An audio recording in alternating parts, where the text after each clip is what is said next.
Watch SK Newsline for Election Day coverage. Starting at 6:30 a.m., SK Newsline will provide 24-hour Election Day coverage on our website, www.sknewsline.com, or our Android mobile app and our Facebook page. We'll present you features, profiles, and analysis on all 11 constituencies in St. Kitts and Nevis on Election Day. Our reporters will be on site at the various polling stations to give live and on-the-spot reports. Then from 7 p.m., SK Newsline and Voice of the Caribbean Radio in collaboration with Freedom FM 106.5 will provide election night coverage all night until the last count. Our commentary team will provide analysis as the results come in live from the election center. Join political commentators Dr. Patrick Martin and Chesley Hamilton in the Freedom FM studio and political poster Peter Wickham live from Barbados with hosts Tony Frederick Armstrong, Junie Liburd, and yours truly, Andre Huey. It's 24-hour Election Day coverage on SKN Newsline, Freedom FM, and Voice of the Caribbean Radio, your Election Day coverage powerhouse.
Watch SK Newsline for Election Day coverage. Starting at 6:30 a.m., SK Newsline will provide 24-hour Election Day coverage on our website, www.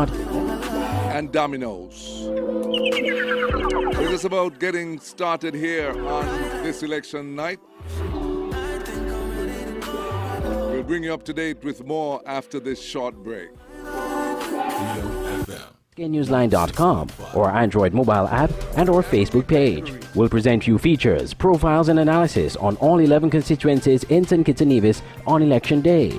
Our reporters will be on site at the various polling stations to give live and on-the-spot reports.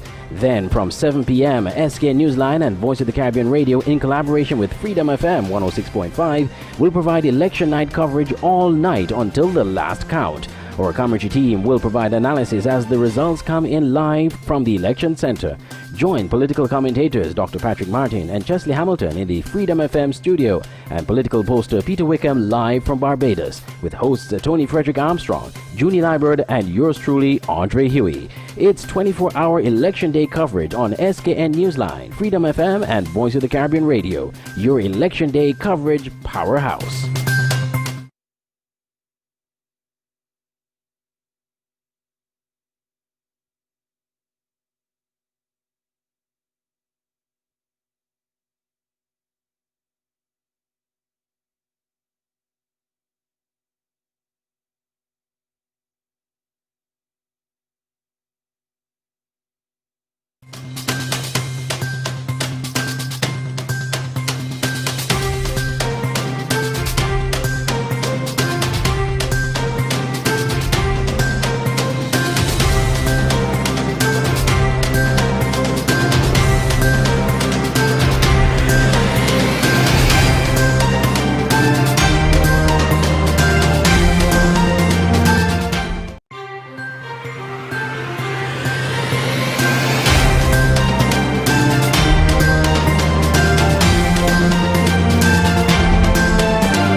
Special evening tonight as we bring you highlights of today's activities and bring you the results as they come in from ZIZ, from the Supervisor of Elections, Mr. Bailey.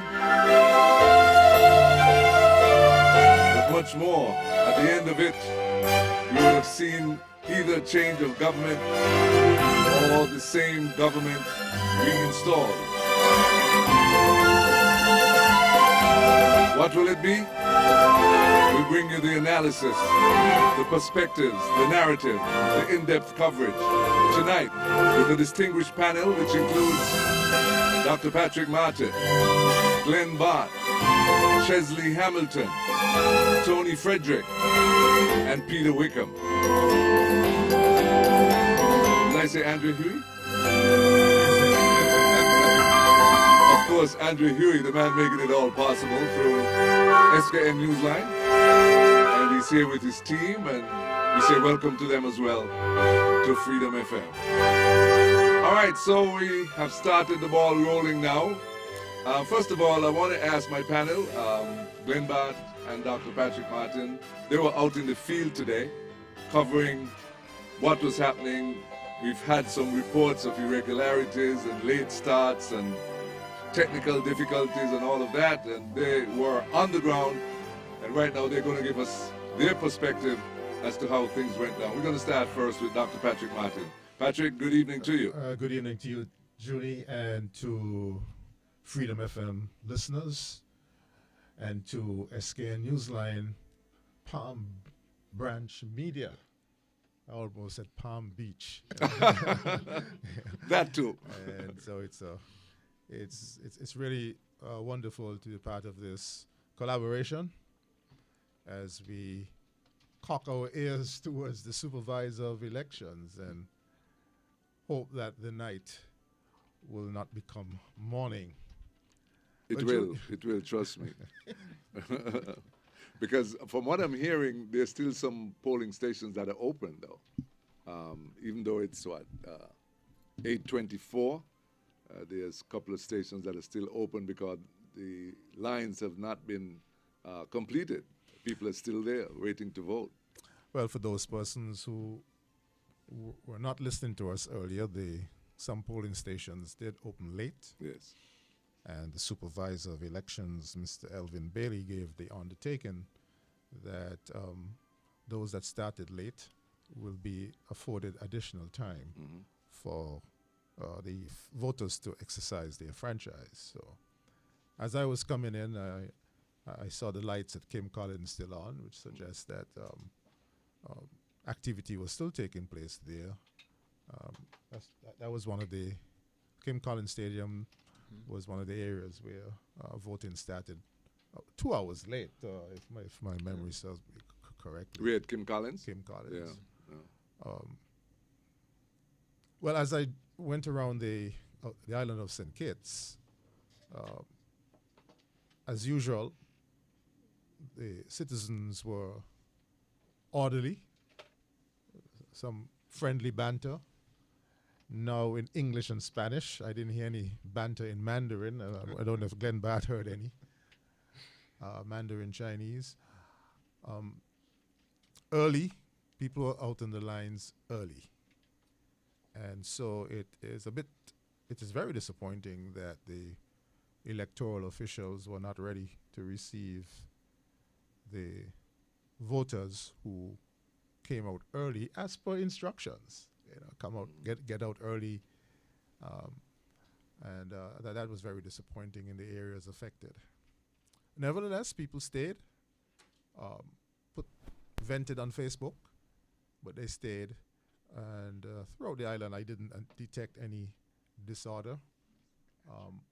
There were long lines early, 6 o'clock, 7 o'clock, 8 o'clock, 9 o'clock, long lines, but by midday, things were calming down, except that there was still brisk voting in number 3 in the village area, Cleverly Hill, Sandy Point, that's constituency number 5, the village being constituency number 3, along with Boyce. There was brisk voting in Molyneux, and up till around 1 o'clock, I observed energy in all of the polling stations in number 8, Keon, Keys, Connery, and those in St. Peter's. So, again, the citizens on this side of the channel exercise their right to vote. I have not heard of any untoward interpersonal incidents, which is, we know our people will conduct themselves appropriately, but this is a democracy, and that they expect that the authorities will ensure that their elections are free and fair and free from fear. That being said, throughout the day, there have been pop-ups, WhatsApp, etc., of some indications of discontent, which I'm sure we'll get into some more. But I'll stop there for now, again by saying that I'm very pleased that our people turned out to exercise their right to vote. It shows that democracy, at least the exercise of the franchise, is alive and well, and people are prepared to participate in our democracy, pending a level playing field. Pending a level playing field, that all will be done decently and in order. Excellent. Well, Patrick, thank you so much for that. We'll now hear from Glenn Bart, veteran journalist here in the Federation of St. Kitts and Nevis. Glenn will give us his perspective of the day's activities vis-a-vis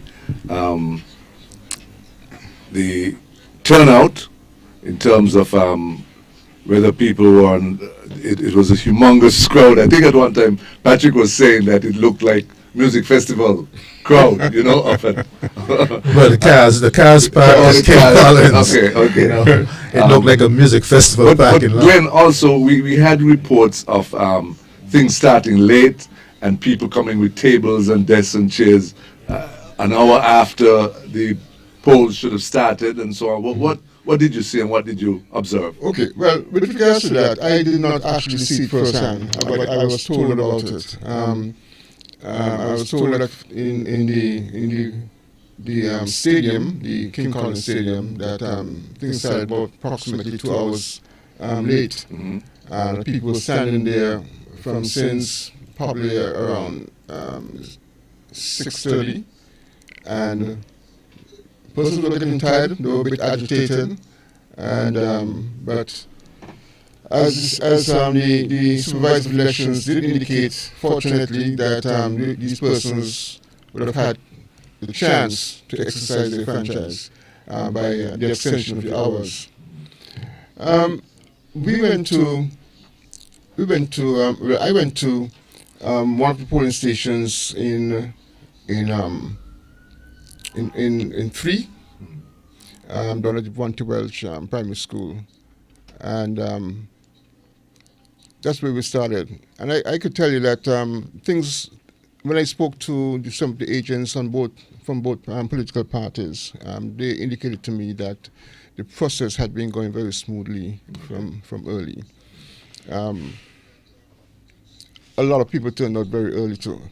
I could tell you, even from my district in number 2, the lines were very long, and I think people can sort of, compared to even 2015, there were more people out early than this time around than it was last time. That is what I've observed in all of the districts that we went to. Same thing down at Cleverly Hills in Sandy Point. Also at the police station there in constituency number 1. Connery as well. What also struck me really is that they talk about the social distancing protocols, but I noticed that almost on each of the polling stations that we visited, the lines were marked out in terms of the 6 feet apart, and unfortunately, it seems that did not really make much of a difference. Persons were basically clumped together. They were talking in groups. Some persons had masks. Some had masks around their necks, and some didn't have any masks at all. So that part of the idea of controlling the crowds did not really materialize.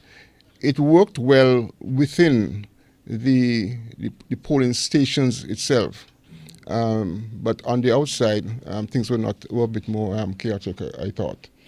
Yeah. I also observed a little skirmish that was in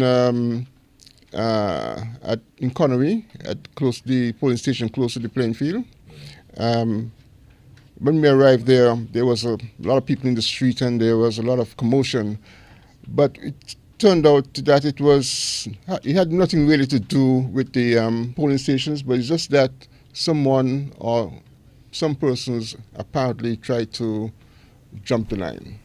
And people didn't like that at all, of course. So, but that quickly sorted itself out, and things went back to order. So, overall, I think that the process, from what I saw, went fairly smoothly. But then I heard of these other incidents, situations where polling stations were opened late, and that was a problem. Okay. Another thing, though, in passing, which was quite quite an experience, really. With so many people on the road, a lot of cars parked on the road, on the Island Main Road. There was some huge traffic jams, and in some cases we had to back up for quite a long time to allow the traffic to flow, and then move around into the villages to get back onto the main road. Right.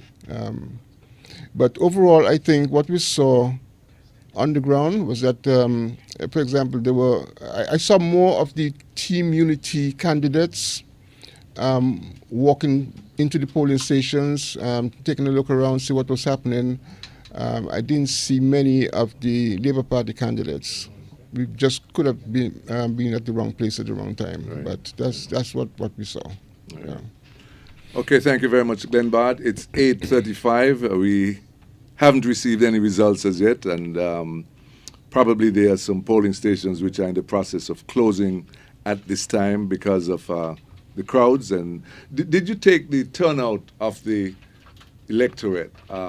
It was fairly significant in terms of numbers. There were many people lined up to vote in these elections. Mm-hmm. I don't know what the percentage is. Dr. Martin is the man for the facts and stats, and I'm sure he'd be willing to weigh in on this.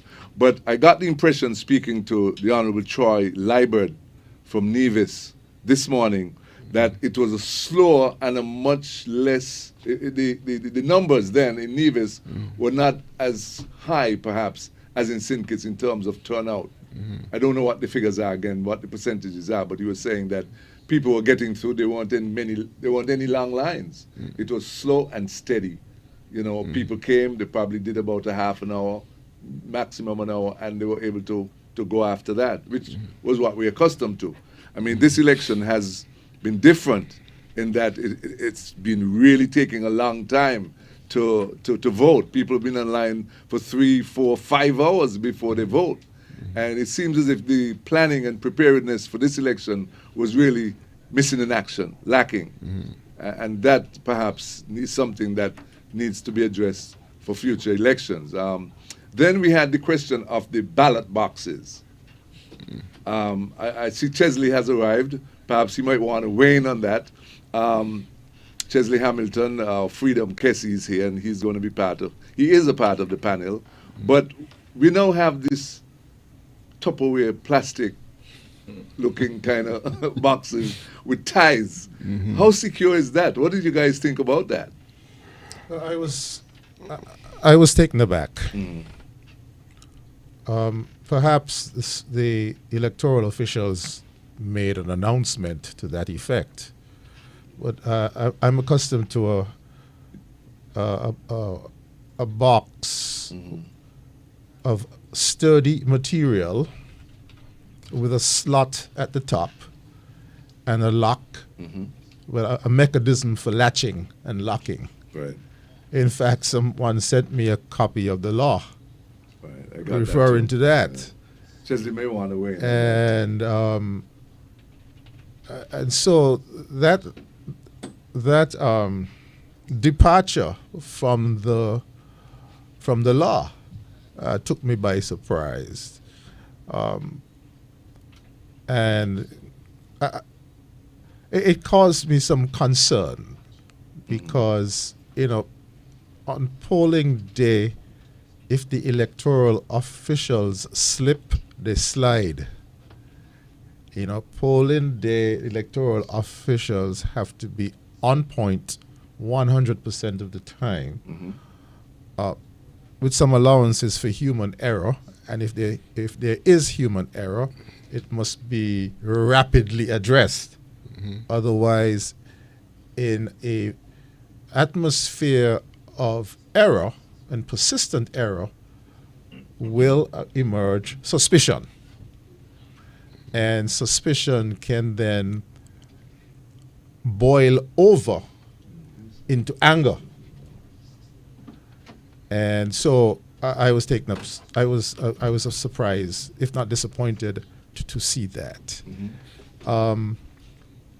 Speaking of polling, I voted in 3F at Kim Collins. It took me 45 seconds in and out. But I stood on line for nearly 3 hours with 30 people in front of me. Where was that? 3F. Okay. 3E and F, those are, that's constituency number 1, Okay. where Kim Collins. I note that some polling stations were moving well, the officials were on time. Let's say that. Let us be clear about that. Officials were on time in some polling stations and things went well. But I know that there was an issue in Pilgrim Church in terms of people being gathered in lines, and then lines were shifted and then moved back in this line, you go back in that. And in 3F, our line stopped for about 45 minutes because an agent left the polling station. And that did not go down well at all with the electorate, the voters in line. So an election is about event management. St. Kitts and Nevis, we have an excellent track record of running events, of managing events. We know the list. Cricket World Cup, CPL, Gary Festa, Music Festival. We know how to run these things. We have a cadre of volunteers that came out of Cricket World Cup. And I did remark to a couple of my friends today that had the volunteer mechanism that we know we have here in St. Kitts, had that been put into play today, we could have finished by 12 noon and had the count at 2 o'clock. All right. Patrick, thank you for weighing in on that. I have the noted and distinguished Casey from Freedom FM. The right excellent Chesley Hamilton is here. And Chesley, good evening to you. Good evening, Juni. Good evening, all. To your viewers and listeners, Freedom on the internet and on all the other social media Also outlets. have SK Newsline. SK Newsline. Right. Good evening to all. Right. Now, Chesley, you have been involved in the politics for a long time, and you've seen many elections. What are your thoughts on this one? This election has been different and continues to spring surprises all along the way, from the date of the elections to the preparations today to the type of hardware that we have. I don't mind innovation. I applaud when anyone, but there must be always communication. There must be some advance notice and warning to preparation that this is the way we are going and this is what it's going to look. Educate the people so that people don't feel like you're pulling something. We always argue that the boxes that were built and in the legislation, that there are secret compartments and the way you open it, people hide ballots in it and all kind of thing, and that is why they open it, show you inside before they lock it and all that sort of thing. You know, when I took part way back in 2000, 2005, at the end of the poll, you would have to use a candle and seal the box and so on, and you know, so that you know that no one open it because the candle, the wax would be there and so on. I don't know how you're going to deal with wax and Tupperware, you know. But I'm not around to see the process and to follow it through. I do believe that the officials will take their duties seriously and try to secure the integrity. I mean, if we try to secure the integrity of the poll, we will achieve it. But if you are trying utmost at all stages to undermine the poll, then that is why these questions are going to be asked. Whether it is how you move the box, who hand off the boxes, because this, you know, there was communication that go out for every polling station. So the returning officers, the polling officers have to deliver that box to where they're going to be counted. So you have to have someone from every polling station go. When does the poll start, though? Is it as soon as the boxes begin to poll arrive, is supposed or to they have start. to wait Poll until supposed to all start of the at boxes 7 o'clock. come in? The poll, once the writ drop and it says this is the time to vote, this is the time to vote. If there are amendments and adjustment, and I'm sorry I didn't walk with our Elections Act so that I could tell you how those things are dealt with in terms of the extension of time. But if the polls have been extended, I would think it is extended according to regulations. Whether it's the supervisor of elections or the Electoral Commission see it fit in any specific area. The issue is not to disenfranchise anyone and to give everyone the time to vote within the 11 hours or how many hours that we have. And if the poll failed to open and then you adjust it, you must have justification so to do and the authority so to do. And once you have, then you exercise that discretion or that authority. But if you don't, then I could express the necessary challenges to come. But even when there are challenges, it must rise to the standard that it is enough to overturn the poll. So therefore, don't argue if you lose by 200 or 300, and in the last hour there's only 50 people that voted. That's not going to affect the poll. But if the margin is 10 votes and 50 people voted in the last hour, and you feel that if they didn't vote, you probably would have won, then you have a reason to bring a case. So those are the sort of margins that you're playing with. And, I really have said enough over this period of time about getting it right and the process and the procedures. And if it's just a couple of days ago, we now know that the curfew will be lifted. When I was belly aching about the fact that we didn't need a curfew or lockdown days during an election, and I said to people that democracy and a state of emergency and free and fair elections, I don't know how you could circle or put them in the same sentence. It just didn't fly. And when you see that people went to court and get a consent order, couldn't we have gotten a consent order or agreement of how we're going to proceed with this election prior, before the day the election is called even? Or you could come before and say, listen, we know that Parliament is going to be dissolved on Wednesday. Conducting this poll going forward, could we agree on a set of rules that we want to do it in this circumstance? No, there was no agreement, no intention of having a level playing field and having the public know what we were doing or what we were about. And my thing is that shouldn't be the case. That shouldn't be the case. All right, it's just about 8:47. We're going to take a quick break, but when we come back, Chesley and Glenn Bard and Dr. Patrick Martin, a couple of things we want to address concerning the observer mission, which came in, the CARICOM observer mission instead of the OAS observer mission. I saw people on Facebook indicating that they were unable to find their names on the list, whereas maybe a week before, 2 weeks before, it was there. And they wanted to find out if they could still, they felt they were being denied their franchise, and if they could rectify it on the day of voting, if something like that can be addressed.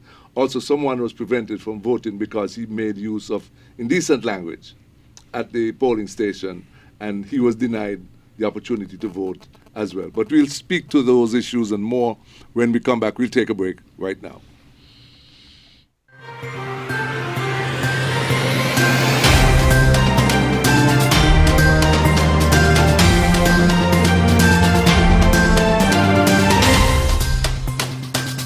When it comes to prescription and all your healthcare needs, that is the new Paris Pharmacy, located on Westbourne Gut Bar Stair near Skilek, offering the following services: a full and computerized prescription filling service, drug interaction monitoring, extended opening hours, 9 a.m. to 9 p.m. during weekdays, open 6 hours on Sundays, holidays, and available for emergencies. A wide range of medicines at reasonable prices and top quality. We are not the largest, but try the hardest to to please you. Paris Pharmacy, always there taking care. Reach us on Facebook, WhatsApp, or call direct 465-8569, 762-7919, and 763-9142. Paris Pharmacy, that's all that matters. The hurricane season is upon us, and these are the times we need to get the best shutters to protect your property. Look no further. Concrete Storm Shutters and Industrial Home Styles and Rentals Limited. At Concrete Storm Shutters, you get a variety of shutters: roll-in, accordion, panel, colonial, and Bahama. Get windows, garage doors, railings, gates, and much more. Need scaffoldings and prop jacks for rental? Then get the best deals at Industrial Home Styles and Rentals Limited. Two companies offering quality service and products. Located at 2 locations in the Federation: Lower Monkey Hills and Peters, and Low Ground Estate Proslow Industrial Site, Charlestown, Nevis. Telephone 764-7189 or 663-6296. You think it, we build it. In these stressful times, you need relief, a way to release your stress and care for your health. You need Serenity. Yes, Serenity Mobile Spa, where we come to your home and offer the very best in massage and spa treatment. Your health is our priority as we practice the highest hygiene procedures before, during, and after your treatment. Choose from massages to meet your physical needs, scrubs, facials, waxing, and much more. We also provide our customers a complimentary serving of refreshing local coconut water with each massage.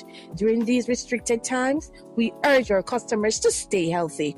We will come to you. Take advantage of our Mother's Day special. Get 25% off 2 or more treatments. Mothers would receive a complimentary polish change or a small bouquet of flowers. Serenity Mobile Spa.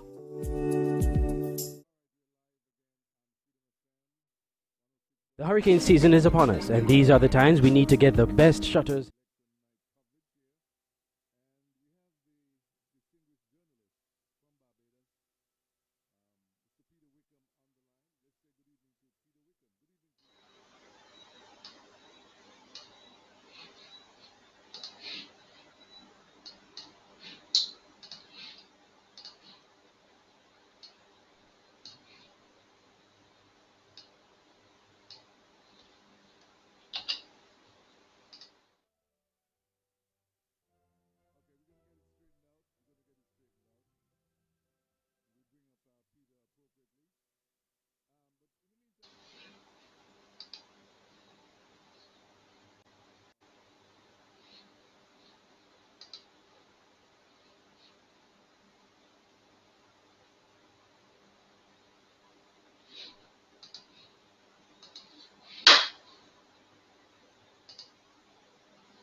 You know, it's new age. I can tell you. There's a law and there's the spirit of the law. And you're going to say what is written is written. Right. But then what is the mischief you're trying to correct is going to be what reach into the court. And the fact that it wasn't a wooden sturdy frame or a plastic Tupperware situ matter, did it affect the poll? Did it affect the secrecy of the poll, or was it did it provide some more transparency? At the end of the day, it's going to be an irregularity, but is that irregularity enough to overturn an election? And I don't believe so. Okay. I don't believe at the end of the day. But you made a very important point. In the absence of advanced communication, then you have arising some suspicion. Well, why was this change done without informing we the people? Well, maybe you didn't have enough time to instruct public works that they had to make 100 and something boxes. I'm just basically saying, yes. But and it was able to get a quick order of some material and bring it in and fly it in maybe by air and have them ready to conduct the poll. Maybe you and all were surprised in terms of the time that you had for the poll. I don't know if the poll was called hurriedly on a Friday rather than letting it go over to a Monday. But these are things that, as I said to you, at the end of the day, is going to boil down to what was the mischief that you want to correct, or what was the injury that was caused as a result of having those, as opposed to something That's else. at the end of the day, but process determines outcome. And if I am with you, but the irregularity must rise to a certain standard. And I'm saying to you, it may be an irregularity, but is it going to rise to the standard where it overturn or vitiates, nullify an election? Fine. All right, gentlemen. If there is a series of irregularities, then we have a different issue, right? Certainly. Thank you. Switch that over to Glenn. Let me get his perspective there. Yes, Glenn. I heard one explanation, and perhaps Dr. Martin can tell me if that is credible. Mm-hmm. But one of the explanations I heard was that the change was made in light of COVID-19.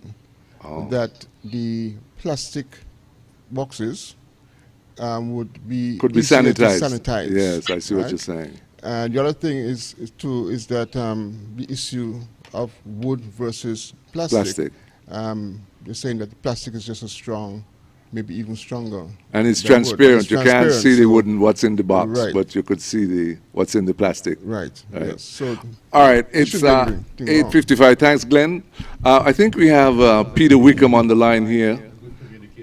Peter, good evening to you. Hi, good evening. I don't know if you heard me well. All right, how are you doing? You're live on 106.5 Freedom FM and also on SKN Newsline. So, the elections are through in terms of the polling, and what are your thoughts at this juncture about how things went, how polling they went? Have you been in touch with the officials here? Well, no, I haven't been in touch with the officials, but I've been listening to you gentlemen with great interest. It seems as though has polling been completed? Have the polls closed finally? No, 9 o'clock? It's now 9 o'clock, and when I was coming in after 7, there were still some polls that were open. It's now 9 o'clock, right? 8:56. All right. There were still some polls open because some polling stations opened late, up to an hour and a half late. And so I think the word went out that they would be given extra time to conduct the polling at these places that opened late or started late. Can you hear me? Which would be better for the legal people. Is it normal that we would start the count before all polls are closed, or would we have to wait until all polls are closed before any of the counting can start? What's the legal position? Chesney was saying that he wanted to know if the supervisor of elections would wait till when all the polling stations have completed and the boxes are in before he starts the count, or he could start at any time. What is your thought on that? It's not for the supervisor of election. The returning officers in the various constituency could start their count once they have all the boxes at the location. Oh, so all the boxes have to be in? All the boxes for instance, if constituency number 11 boxes are all already at the place where they're counting, they can start the count the there. returning officer can start there. He then will have to relay that information to the supervisor of election. I see. So the supervisor of election may not be ready until 11 o'clock to start announcing what those in 11 has already done. So I do believe that the counting in Nevis, if there were no irregularities and the polls started at 7 and closed at 6, should be already underway in terms of counting ballots at this point in time. We should be getting some results out of Nevis, I think, perhaps in the next hour and a half. Okay. Peter, you heard that, right? So let me start my own analysis. And gentlemen, thank you for having me on the program again. You've denied me entry into the country, so I'm forced to do my analysis from a remote location, which I find a bit odd. I really like to be in the Federation, at these times, but I appreciate that this is the nature of the time that we're living in. It was an unusual election regionally, and I think in many ways it also tells us a lot about what an election, the new normal, will be in terms of electoral politics. I followed it online to some extent, and I was fascinated by the idea of virtual platform meetings, virtual launches of manifestos, and everything being done in a virtual way. What I can say is that I found that the the virtual environment helped to sanitize the conversation a lot more. And there was a lot less scandal than in the previous election, which is a good thing. I participated in a panel, I believe it was on the same station with the Archdeacon a few days ago, and he was commenting also that they found that the tone of the campaign was better, largely because we understand it's harder to cuss somebody online than to do it in person. You know, when you're in person at a meeting and you get the crowds and they whip you up, usually that's where the scandal is usually more profound. But the online environment was interesting to see the way that it was sanitized. So there were no big meetings, there was no Buju Banton, and you know, there were no big performers. And that was certainly interesting to see, especially as we will have other elections in the Caribbean. There was one in Suriname, but we're likely to have Trinidad and Tobago and St. Vincent in fairly short order. And it will be interesting to see how they make out with it.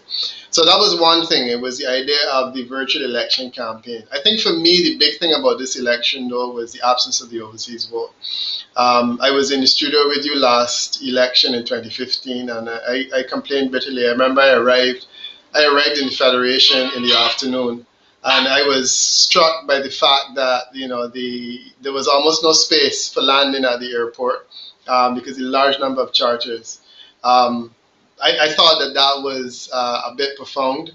My understanding is that this time around there were none. So you have a voting population now is registered at 48,173 people in the Federation that are supposed to be able to vote. My understanding is that about between 10 to 12,000 of those people are living overseas, so they would not have been able to vote. And it's interesting to see, it will be interesting to see how the real Kittians and Nivitians that live and work every day in St. Kitts and Nevis, how they vote and how they rate the performance of the Team Unity administration. Because of course, an election first term is always about the performance of the government and whether or not they've done well enough to be re-elected. So that for me was probably one of the more interesting takeaways, the fact that there was no overseas vote. You have more voters than last time. There was a 14% increase. And I was making the point that the last election had probably one of the single largest increases in terms of registered voters. So you normally have between 12 and 15, 14% increase year to year. In the last election, you had a 29% increase, which means that you added something like 10,000 voters in St. Kitts and Nevis in the last election. I mean, we all know the reasons why. We don't have to go back into that. Your increase this time was a lot more normal, suggesting that you had some more people on board. It was an interesting feature that I heard of today as well, that you produce polling material in Spanish. I did a panel on Telesur, and they were quite impressed at the fact that you were producing polling materials in Spanish. And I had to explain to them that you have a fairly large Dominican population in St. Kitts and Nevis now. And I think it's good that you have catered for those people.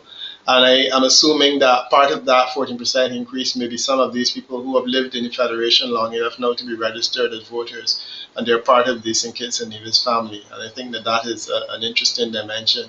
I'm always happy when countries embrace people who are living there, non-nationals, non-native born, but embrace them as their own.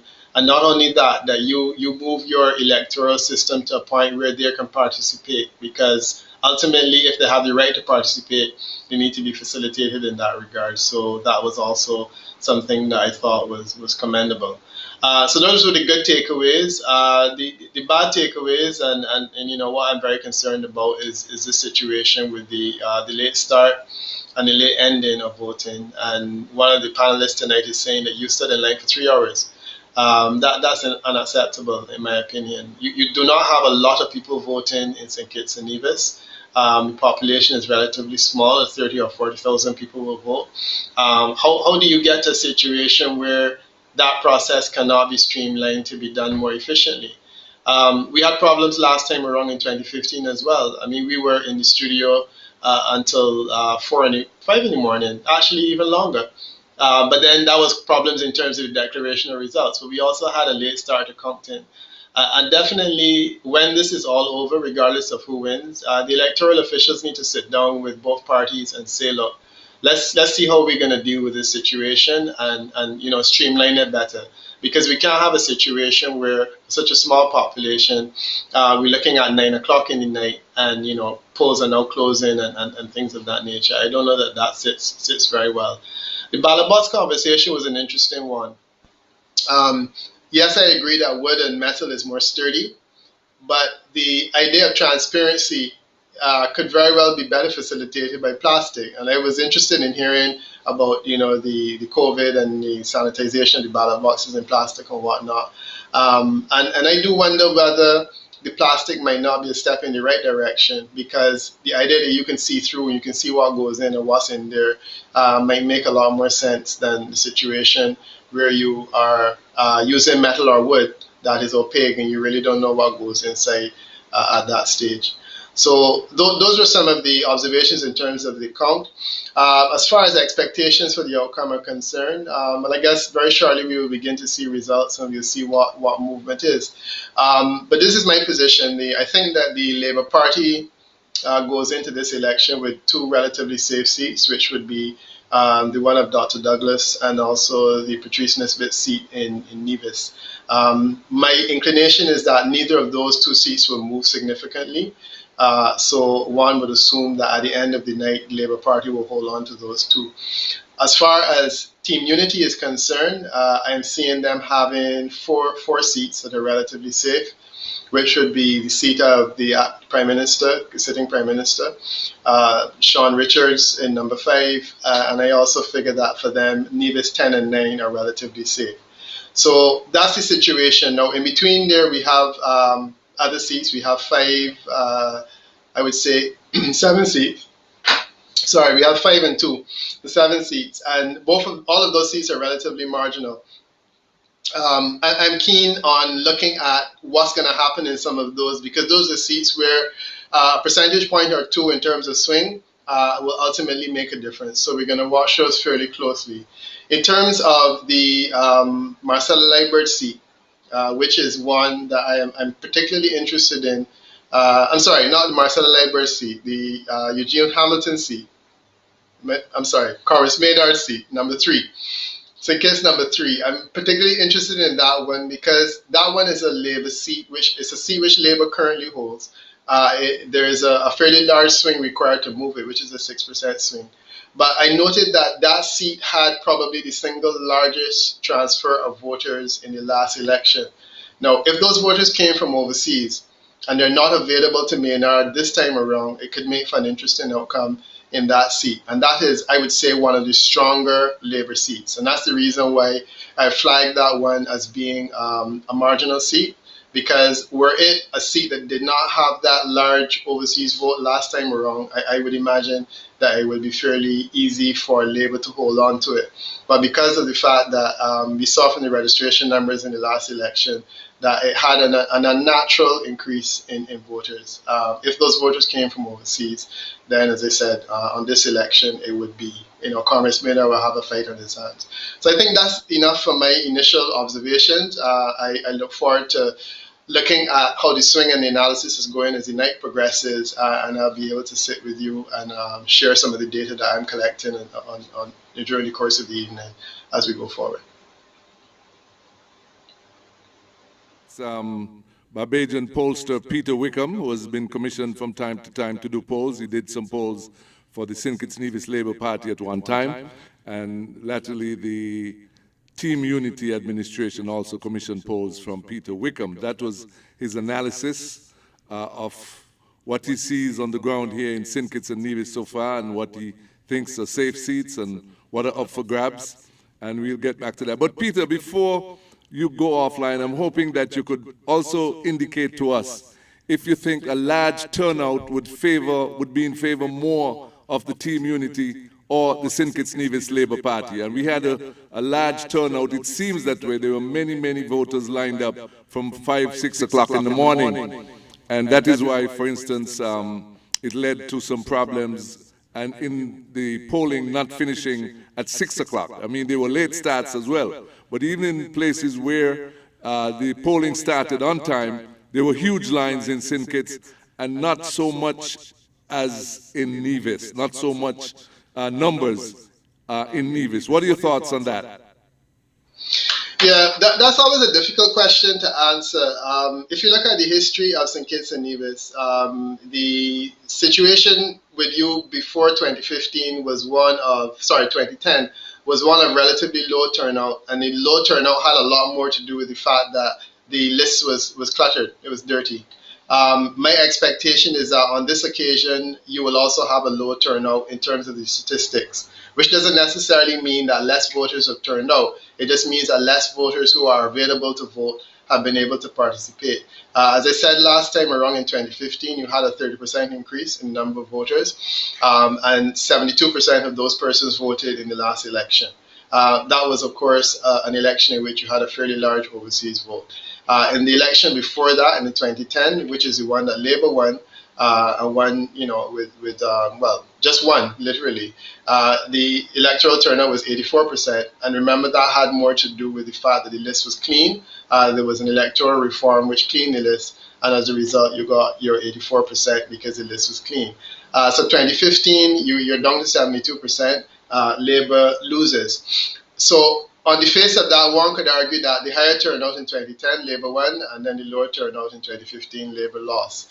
I am not necessarily comfortable with that analysis because we have all those years before where the voter turnout appeared to be low. In those days, it was in the 60% and beyond and below in some instances. But that was, as I said, a result of a cluttered list, and Labour won all of those elections. So the short answer to the question is I'm really not sure. I think it could go either way. My sense is that persons who are resident in St. Kitts and Nevis vote, and usually vote in large numbers. I think the idea of a low turnout on the island is unlikely. People will come out and vote, and they will vote for the party of their choice. My concern, however, is that I am not sure how to treat to a lot of people who are registered but not available to vote on election day. So unfortunately, that's not much of an answer, but that's the best that I can do based on the statistics that are available to me. It's Freedom FM 106.5, 11 minutes after 9. This is Election Watch, the countdown in St. Kitts and Nevis, as we await the first results to come in from the Electoral Office. But in the meantime, I have Chesley Hamilton, Glenn Batt, and Dr. Patrick Martin in the studios as well. And also I understand Tony Frederick has arrived. You'll be seeing and hearing from her shortly. But Chesley, tell us about some of what, you have any comments on what Peter said? And what I would have liked to hear Peter say is what was his prediction before, on polling night before last election, and how does that square with some of the polls that he were taking leading up to these elections and the trends that he saw. I would have liked to know how the polling was trending leading up to this polling day this time around, and if that was consistent with a win for one side or the other. That would have been very beneficial to hear from him. But in terms of what he is saying, I like the fact that he said 11 in Nevis is a fairly safe seat. It has always been that way. But on polling day, all the information I got coming out of Nevis seems to suggest that it was balancing on a razor edge, and that CCM may be able to do to take 11? To take 11 or have a miracle. That is what I was hearing. I have no exit polls. I have nothing, but I tried to contact people on the ground there, and they told me what they were seeing didn't look too well. So let's see what happens when the results start coming in and the statistics start showing a swing this way or the other way, or an increase here or there. Then we'll be able to say, well, we have been seeing a 3-point swing or 4-point swing or whatever, and it's consistent in Nevis and in St. Kitts, or it's a difference in St. Kitts. For instance, last election, there was a swing towards Team Unity, but not when it came to St. Christopher 3. Congress bucked the trend in all the statistical variables, and therefore that one, it would be interesting to see how that one pan out this time around. All right. Patrick, you wanted to weigh in as well? Subject to correction, this is the first election since 1984 that we are contesting on the resident vote only. Subject to correction. So this is subject to correction. 1984 is when we went to overseas votes. No. Or is it 89? But anyway, I'm not sure. this poll is on those who are in. Yes. Who in stay in? This is an in poll. All right, and so this comparison to 2015 has to be taken very seriously, because by my calculations, with 48,000, let me go to my numbers here. Yeah. With 48,000 on the register, in a population of about 53,000, with about 15,000 persons who are children. I did the mathematics suggests that about 8,000 to 9,000 persons are overseas, voters are overseas. About 8,000 to 9,000. So those are not a factor today. So today is about those who are in, if you pardon the English teacher. No, Number Patrick, three. sorry, go ahead. Peter Wickham mentioned number 3. The registration for number 3 has increased by 25%. Wow. Mostly Hispanic? No. Hispanic vote does not factor in number 3. No? Hispanic vote is 2 and 1 and 2. 1 and 2. Yeah, correct. And I tell you, in moving around, you heard the Spanish banter in 1 and 2. Right. Okay. Number 3 registration increased by 25%. But the highest registration was actually number 10, 27%. So here it goes. In all constituencies, the registration increased except number 5. Number 5 increase was 0.6%, a statistical dead heat. Number 10 had the highest increase in registration. That's Nevis 10, Gingerland, a sure seat for CCM, 27%. So let's chalk that one to CCM, number 10. Then the second highest, number 3, where the incumbent is Congress Maynard, 25% increase in registration. If Labour loses that seat, then we have to declare 10 states of emergencies. The third highest registration was in number 8, 21%. Number 8 is the constituency with the highest number, 6,948, rounded off to 7,000. Right. And then you have some others coming down. Number 1 was about a 20%. Number 2, about a 15%.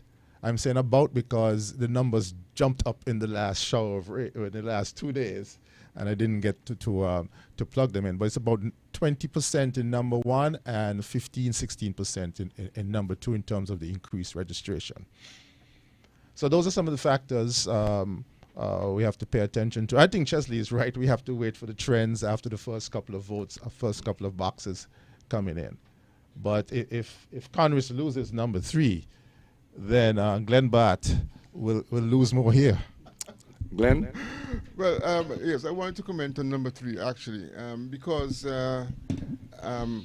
compared to the other constituencies, what you have are 2 fairly young candidates.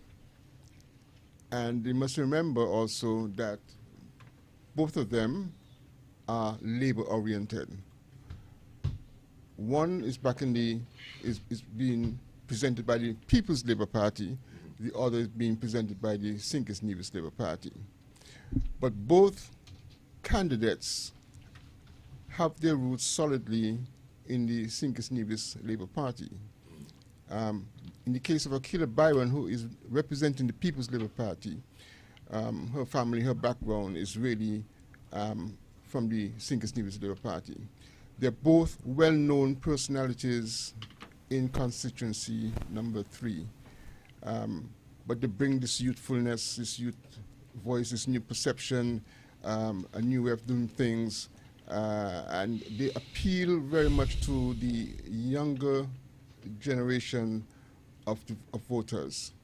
And so it is a real toss-up. It's almost like a 50-50 situation as to where that seat will go. And that's basically my perception. All right, it's just about 9:19 as we continue to await results here. This is Election Watch here on Freedom FM 106.5. We have a very distinguished panel in the studios comprised of Chesley Hamilton, Glenn Batt, Dr. Patrick Martin, Tony Frederick, Andrew Huey, and online we have Peter Wickham. Peter, what are your thoughts now as you've just heard the comments made from the crew here? Yeah, I mean it's interesting. Well, let me deal with the easy one first, which is the polling, because that's the right stock and trade, so to speak. Seems as if okay. 2015, I did not actually do polling just before the last There's another election factor in this election that we have to take into account, Mm-hmm. Junie, that there have been some very high-profile departures from previous associations. Yes. AKA defections, disaffections, if you want to go really to the bottom of the barrel, flip-flops.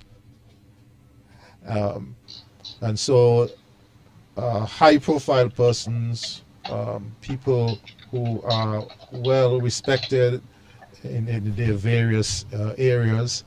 And you're speaking about Dwight Astafan, Sam Conda. I'm being generic. Oh, being generic. Big Lice, Right. Douglas Watley, Clecton Phillip, and the like, who have defected from Team Unity. Remember, these were people who were on the executive and also helped to form. I mean, Dwyer wrote the Constitution for the People's Labour Party. So the point is that a number of persons who have become disaffected with the Team Unity's good governance agenda or lack thereof. Can't forget our distinguished comrade here. Well, that's I was being generic. I was going to let him put it. He has been in terms of your right, your freedom of expression, your freedom of association. Persons like Chesley Hamilton and the others have clearly shown us that the Constitution is alive and well. You have a right to choose, and if you have an issue with your previous support and you decide not to support, that is your right. And so there have been some high-profile defections from Team Unity, and the question is how is that defection factor going to play on the St. Kitts side? Peter, any thoughts on that? Yeah, I don't know. You hear me now, though? Let's see here, Doug. Yeah, I have him up. Are you hearing me? I'm not hearing him right now. 106.5 SK Newsline time, 22 minutes after 9 o'clock. And we're here live in the studios, bringing you up to date with what's happening in our beautiful St. Kitts and Nevis. And in a minute, we will be joined by Peter Wickham again to get his thoughts and analysis on the proceedings. Peter, you there? Yeah, I'm here. I'm hearing you perfectly. I was hoping that you're hearing me as well. But it's not here.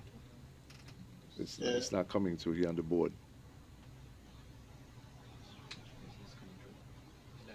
All right. Now, gentlemen, let's move on to talk about the observer mission. We had the Team Unity administration was maintaining from day one that they weren't going to open the borders. And it turned out that the OAS observers who indicated that they were ready to come after the elections in, I think it was Suriname, weren't. They weren't coming again. The Prime Minister said that there was not enough time. They would have to be quarantined, and the quarantine would go past the election date. And so they weren't coming. And then the night before elections, we then heard the daily briefing, the New York daily briefing, indicate that some CARICOM observers, 3 of them in fact, actually came. Any comments at all from you on the observer mission? Because I thought that it would have been very strange if no observers came. I mean, the fact that they came, they were still able to do some good, I would think. But the fact that the original OAS committee, the OAS team, did not come to participate, what are your thoughts on that? Peter, you there?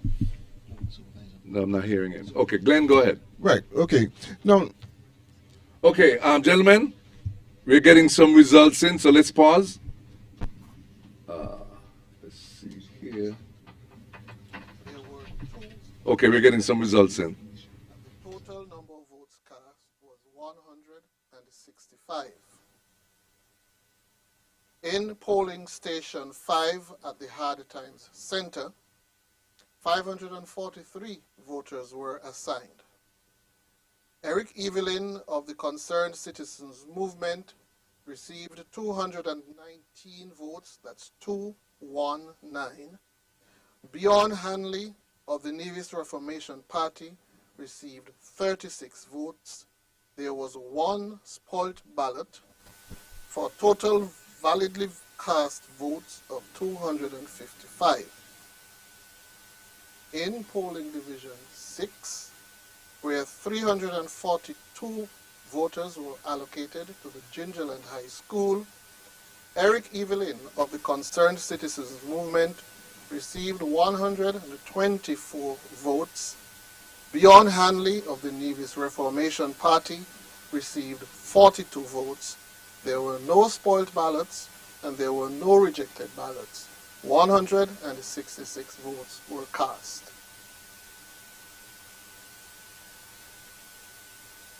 All right, so I think that's the latest. Did you get those results, Dr. Martin? Because I didn't write them down. I'm wondering if you have, if you did. Here's what Go ahead. I got. This is Nevis 10. Mm-hmm. Polling Division 3, Hanley's Road Community Center.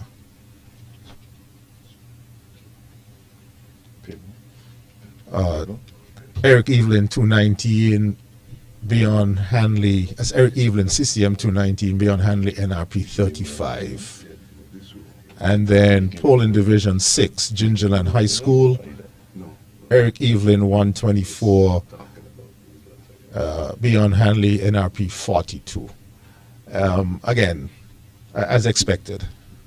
In fact, I'm surprised we're not finished with Nevis 10 by 7:30 this evening. That's consistent with what you got last year. Last election. Mm-hmm. What was it like then, Doc? Okay, let's see.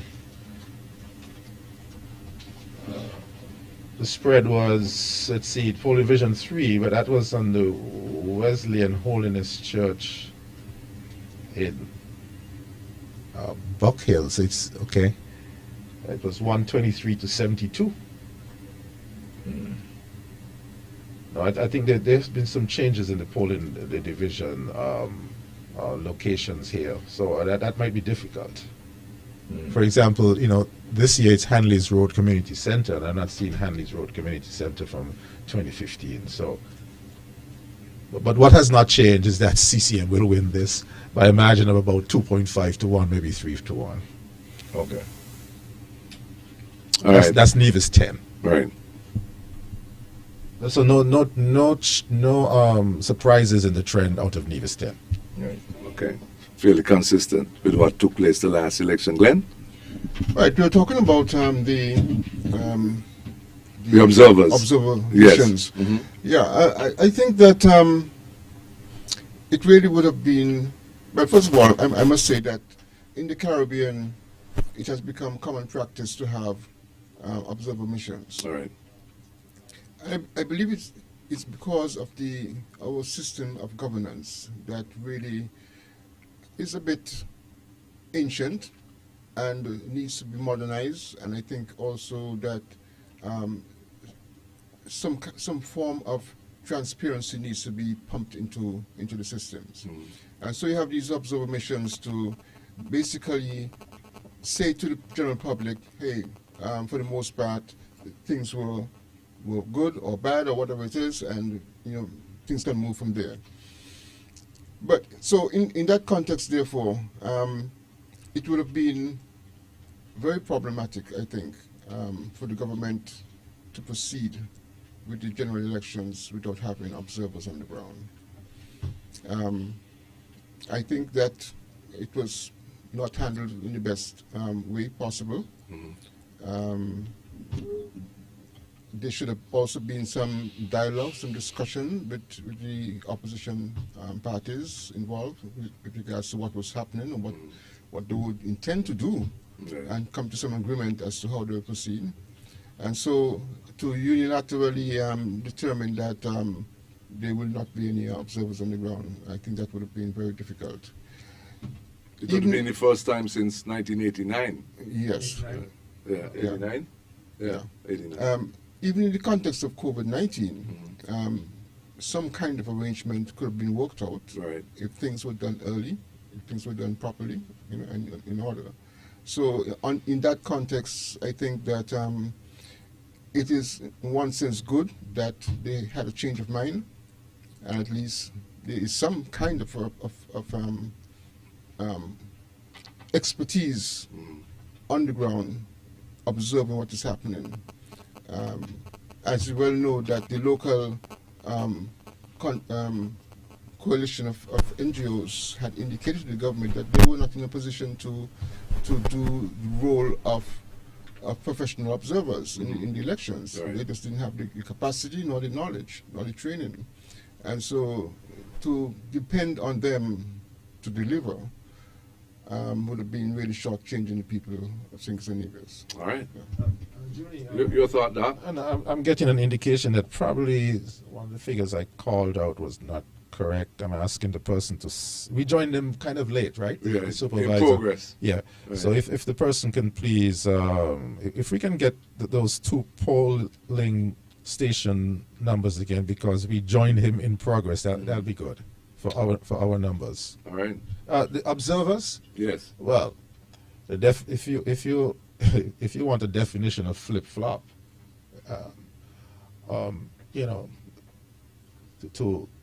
to say to the OAS, we are a member of the OAS. The OAS works with us in terms of the rule of law project, free and fair elections, etc., anti-corruption.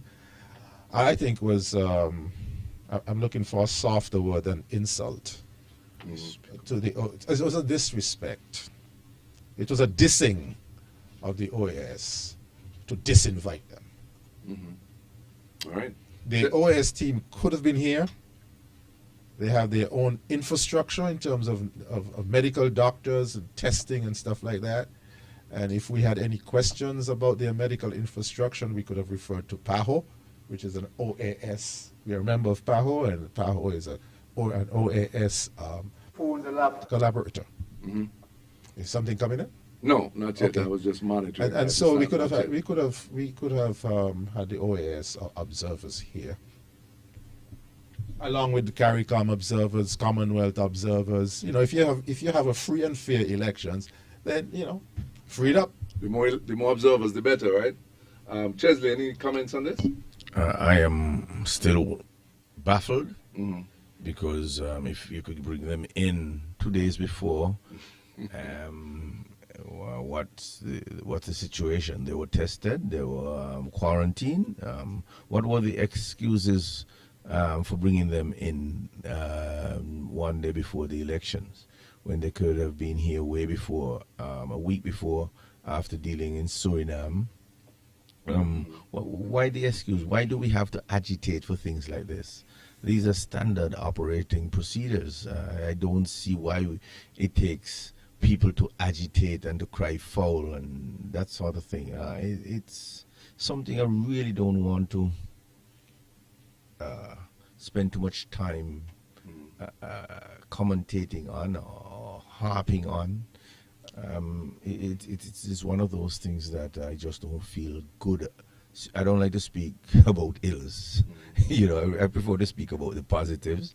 And this is just one of those things that hit me low in the stomach, in the gut, that we had to be even fighting, quarreling, agitating over.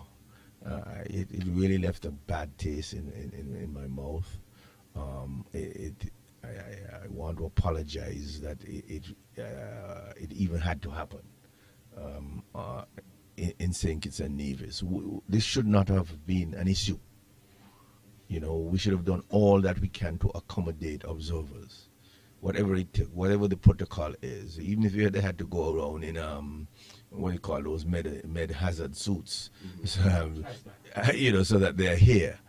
Whatever it took, that they are on the ground and to declare that our elections within the context of whatever COVID or state of emergency, that the poll on the day reflect the will of the people and it was free and fair and free from fair. If just to say that, you want somebody, what is so bad is that you're asking people who are registered to vote to oversee your elections. The chamber, the Christian Council, and the Evangelical Association are people on the register to vote, the registered list to vote. So people who are registered to vote in an election were asked to be the referee and to be the overseers of an election. That is unheard of and uncalled for. We shouldn't have gone on. Where are your canon of ethics when you come to the people and say these are the people who are going to oversee our elections? Really? I don't want to be speaking. I hope we don't come back and visit this topic because it gives me the creeps, for lack of a better phrase. No. This is the worst of us, and I'm sorry. I just want to apologize, and I don't know why I'm apologizing. I don't know why I don't know why I'm apologizing because it ain't me. There was a Calypsonian from K-On that said, it ain't me. It just wasn't me, and I don't want that to be reflective of who I am and what I am, and that is uncalled for, and it's a stain on the population, on our election process, on our democracy that we didn't need to have. We didn't need it. The money was already allocated for those observers who went to Suriname. The budget was approved. They were coming, but you said no. Why? Because of COVID? The COVID that goes away during the day and come out in the night, or the one that goes away for this weekend and going to come back on Sunday. Really? It is so inconsistent. I tend to tell people that in court, there are discrepancies and there are inconsistency. And we call inconsistencies untruth in court. And there are so many inconsistencies in the approach to these elections that you cannot conclude anything other than these are blatant, outright untruths, lies, and this attempts to deceive the population. Which brings me back, sorry to take you back to our Tupperware discussion. It's just one inconsistency or irregularity piling on top of another. And, 60 million Frenchmen can be wrong if people become suspicious of Tupperware. I don't have any difficulties with the transparency that the KitchenMaid Tupperware provide. The difficulty I had is one that you mentioned earlier, Chesley. In the nature abhors a vacuum. In the absence of communication, you begin to wonder. And then when you add to that this invitation to the OAS, and then you hear that it's flipped, you hear that CARICOM observers are coming in the night before, etc., etc. Were they tested? That's a good question. And that's a question. So the absence of information is not helping the 2020 elections, an election in which people went out early to cast their vote for whomever. The people in St. Kitts and Nevis demonstrated that they are democratic, that we are democratic people. We went out early to vote, stood in line for 4 hours in some places, no fighting, except one case, Glenn pointed out where somebody decided to badge a line. Well, yes, you got to get him out from badging the line, all right? And so people behaved decently and in order, as expected. The least we want is for our officials to run the things properly, and we know how to run things properly, Chesley and Bat. You know, we can run CPL properly, and you know, a preschool track meet properly. We can do an election properly. All right, it's just about 9:39. 21 minutes up before the hour of 10 o'clock. We have gotten one. We got 5 and 6 out of Nevis 10. Box 5 and 6. I said box 3 plus box 5. Could you speak in the mic? Okay, so I'm being corrected here that we got 2 boxes out of Nevis 10, boxes 5 and 6. So 5 was Hard Times Building, and 6 was Gingerland High School. The numbers are the same. 219 Evelyn, 36 Hanley, and 124 Evelyn, 42 Hanley. As we said earlier, the trend in Nevis 10 is solidly a CCM seat.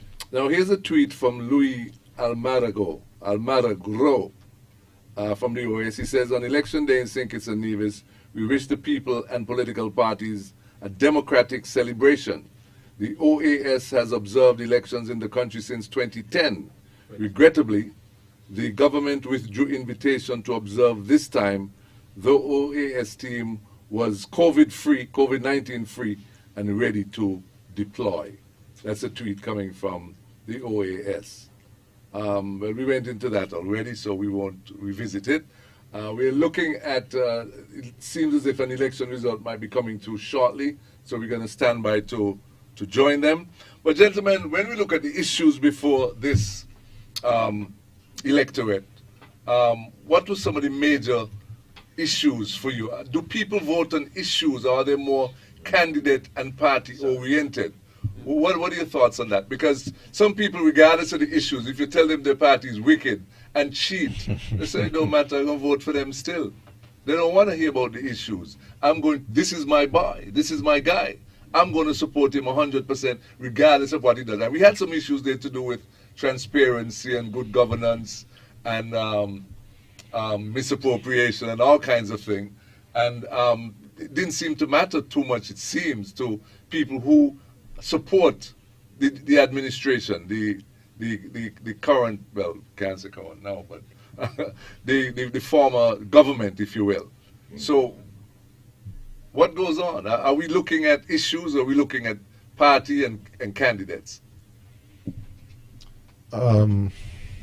I think the 2015 election showed that people were prepared to look at something else other than fierce party loyalty. A government was changed in 2015 in the midst of economic growth. Who does that? You know, in economic growth and projects, a government was changed. That sent me a message that people were looking at something else other than projects.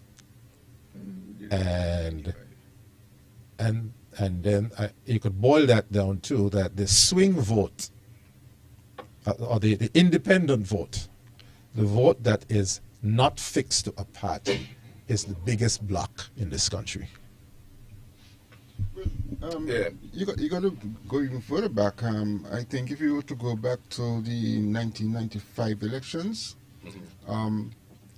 there was a change of government too, in conditions where there were strong economic performance. So it seems to me that people will, or the electorate will tolerate a certain behavior up to a point, and then they'll say that's enough, and then they'll take you out of government. So in one sense, it's a mixture of things, really. It's a mixture of party loyalty. It's also some ethical values that are involved, some standards once. The relative weight, party loyalty versus independence. Well, I still think that party loyalty is much heavier, right? Still, but at some point they'll say no, that's enough, and they'll stop the game and they'll say, okay, no, you got to go, right? 20%, 40%. No, the last election had a number of factors, not just the fact that the independence, so to speak, was the biggest bloc. You have to also remember that the Labour Party suffered some splitting in that they were in government and they had defections of Timothy Harris and Sam Conda. That counted for something, and therefore the Labour Party had to be weakened in some way. Then you had the independent vote, and then you had the PAM vote. If you have those factors lining up, I expected change. That is why I was very interested in hearing how Peter Wickham had called it last election, given those dynamics. Now, you talk about defections this time, and therefore, without the foreign vote, I mean the overseas vote, let me call it that, not foreign, without the overseas vote, you now have certain key defections from Team Unity, from Sayers, Sam Conda, the co-founder of PLP, to the constitution writer Indwaya Astafan, to the chairman Douglas Watley. And if you have those defections, could Team Unity not see a percentage point swing or not? But you'll have to understand, this is now just the ground, the local vote. You're saying since 1984 we haven't had one of those sort of elections. Subject to correction. And in that elections, the incumbent won. So could the incumbent here, which is the Team Unity government, be able to spend enough money without the overseas vote to have its machinery deliver on the ground? That it would be an interesting call. Why? Because my history always said to me that Labour always carries the popular vote. I know there are people who say, well, Labour brought in 25 planes, but with that swing and that split and everything else that Labour had to catch up, Labour just went to try to see if it could dig deep and still pull out an election where it was behind in the polls. You may say it almost did, but I would say it lost handedly in the critical seats where it mattered. But for constituency number 2, and there were those of us who may have say, well, we weren't counting number 1, but we were counting number 2.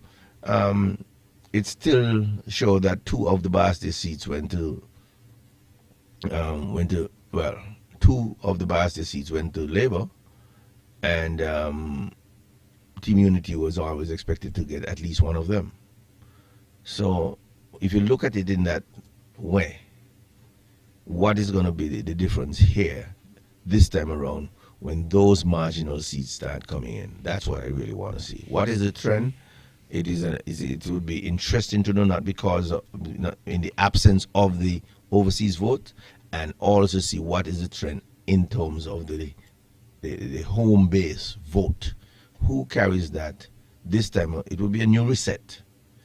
And whether we're going to have elections in the future without the overseas vote or with it, at least you know how, when given an opportunity, the vote at home, these are the trends. You could then plug those numbers in, and then you could then work on what numbers you may need from the overseas pool in terms of your ALF, in terms of your campaign, in terms of your outreach, and what work you need to do with registration and so on. And the next possibility variable that you may have to soon look at is, are you going to move the voting age down from 18 to 16? If you're strong on the ground, then that is one of the things that you should consider. So the point about the question was about voter loyalty to party, and where is that standing in terms of the relative weight loyalty voters versus independent voters. This is the second election where we have had high-profile defections. Yeah, but the base remains the base. And, yeah, but if you defect and you take some of the former base, I would argue that they are no longer loyal. Well, you have to look at the fact that when Timothy Harris left Labour in Constituency 7, he had to take some of the Labour vote. Good. And then when the PAM vote joined with him, then that created a winning formula. So there would continue to be movement. So loyalty to Labour in Constituency 7 change. Well, to the St. Nevis Labour Party. Yeah, right. You have to make that distinction. You need to see how that play out, and were there any return? Seeing that now Timothy Harris is the incumbent, and incumbency tend to have a following and a loyalty as well. Should his percentage increase this time around, or should Natta make a better showing than the candidate before? Those are things that you would have to look at and see how solid is the Labour base, or is it continuing to be eroded? All right, it's just about 10 minutes before the 10 o'clock hour. We're still waiting on the second result to come in. I think we have Peter Wickham still on the line. Peter, are you there? Yeah, I'm here. The question is whether you're hearing me or not. On my Not board. hearing. I don't know why. No audio is coming up here. We might have to try sign language. Is there a way we could put your stream through to get him up, to get him on? All right, we'll work out the logistics and see if we could filter Peter into the discussion as well. And get his observations. This is another fact in election. The first time we have a media collaboration like this, so we're still working out some of the He's trying to make it, right? We're working out the viruses. All right. This is good. This is good. Yes, indeed. All right, we're going to take a short commercial break, gentlemen, and we see if we could rectify the situation and come back on the flip side with more of this Election Day special. The countdown continues right here on 106.5 Free.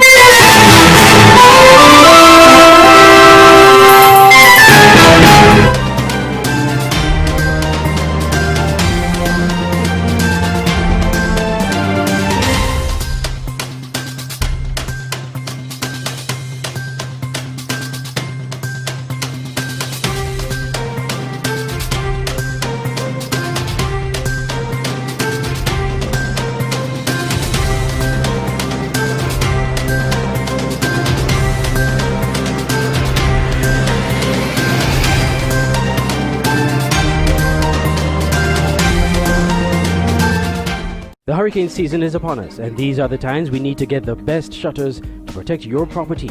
Look no further. Conquering Storm Shutters and Industrial Home Styles and Rentals Limited.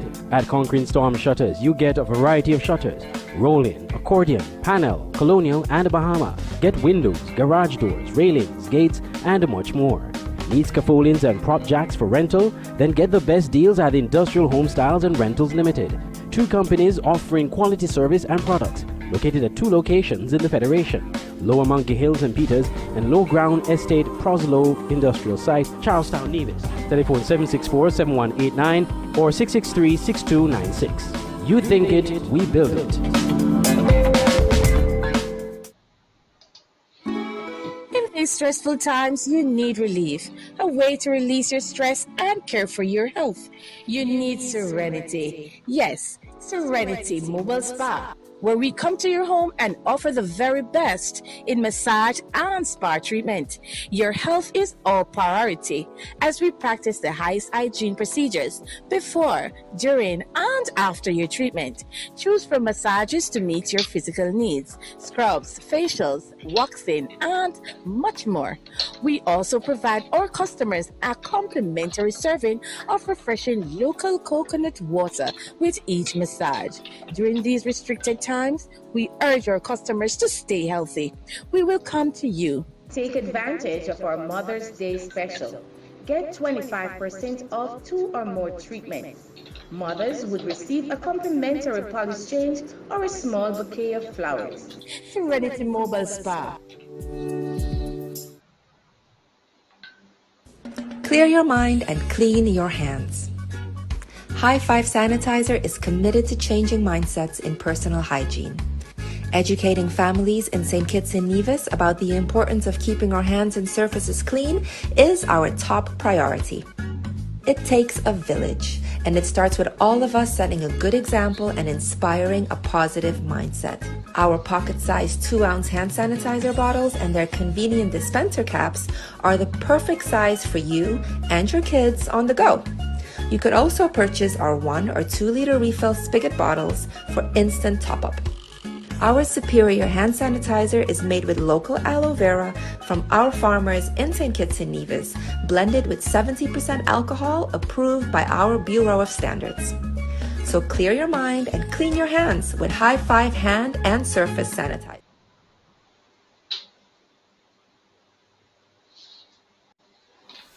And the St. Kitts Nevis Labour Party candidate, Steve Rensford.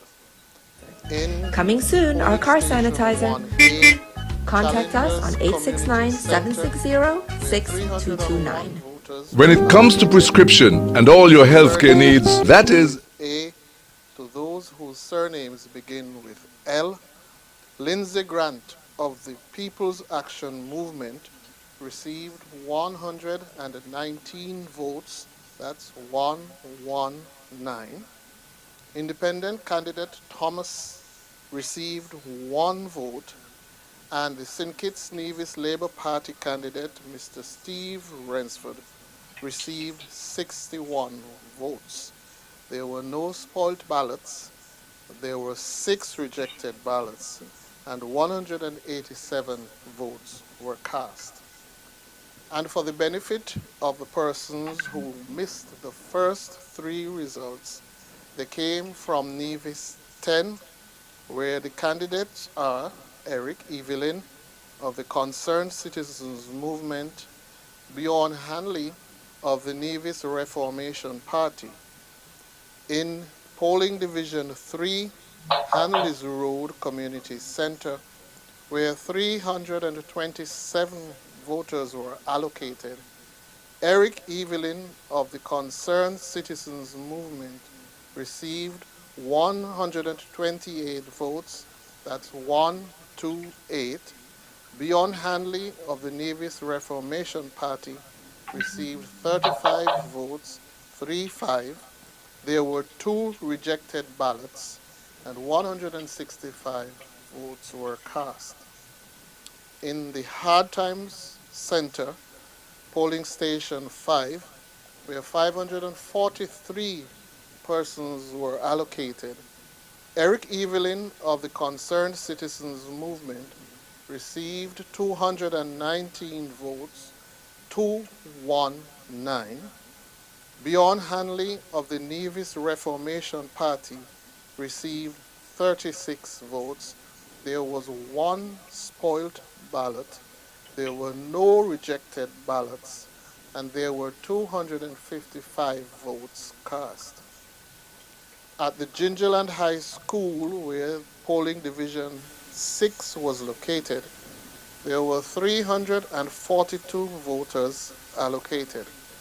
Eric Evelyn of the Concerned Citizens Movement received 124 votes. That's 1, 2, 4. Bjorn Hanley of the Nevis Reformation Party received 42 votes, 4-2. There were no spoilt ballots, there were no rejected ballots, 166 votes were cast. Back now to Master Control.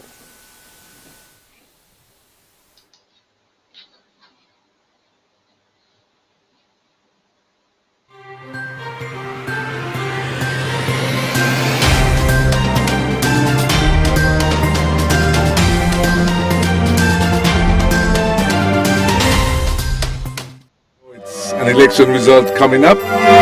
It's Viva St. Kitts by Kenrick Georges. That's the prompt to bring you the electoral result right here on 106.5. We've now heard 2 results that have come in.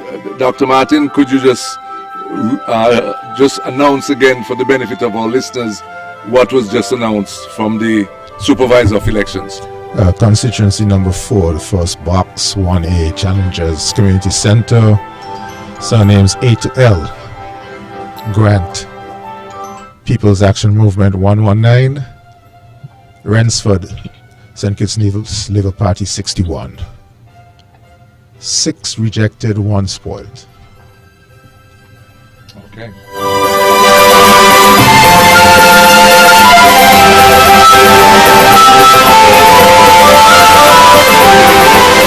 It's 106.5 Freedom FM and SKN Newsline as we continue to bring you updates and the latest happening right here in the Federation of St. Kitts and Nevis on election night. This is Election Watch, election coverage. The countdown continues.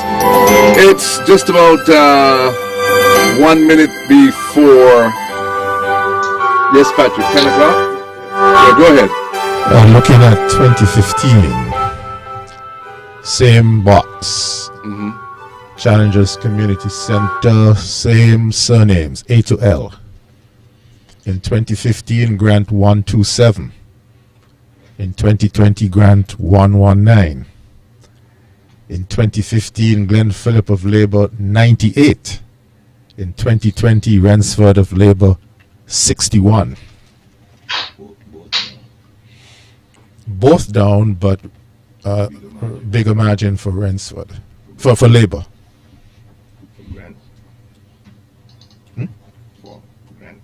No, Grant has gone from 127 to 119. Rensford has gone from, well, Labour has gone from 98 to 61. Yeah. So Labour is down in that box right now compared to 2015. All right. I don't know if we have the. Okay, we're still not getting him. So Not getting me? Yeah, if we could get him up. All right. Hello. Hello, Peter. You there? Yeah, I'm here. Okay. Yes, I'm hearing some stuff there now. Labour has gone from 98. Yes, Peter, you hearing me? So Labour is down in that box right now compared to 2015. Okay, that's a feedback. Right. I don't know if we have the.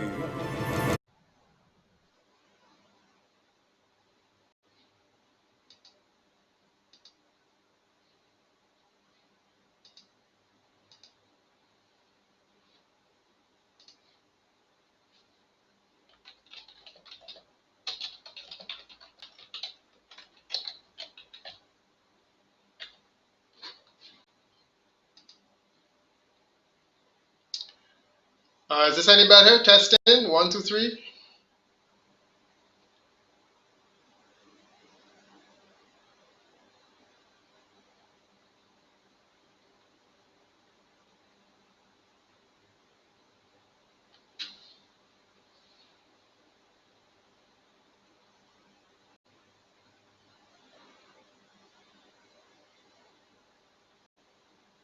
Hello.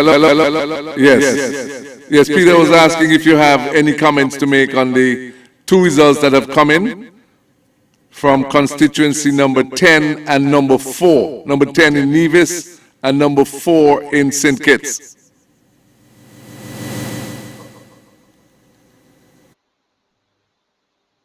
Are you hearing me at all? If not.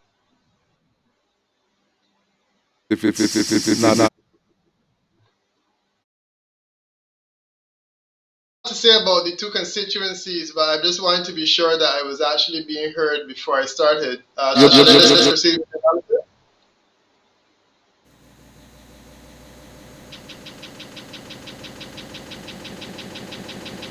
Hello. Yes, go ahead. You're being heard. You're being heard. Okay. Yes. All right. I mean, the 2 results that came in already are instructive.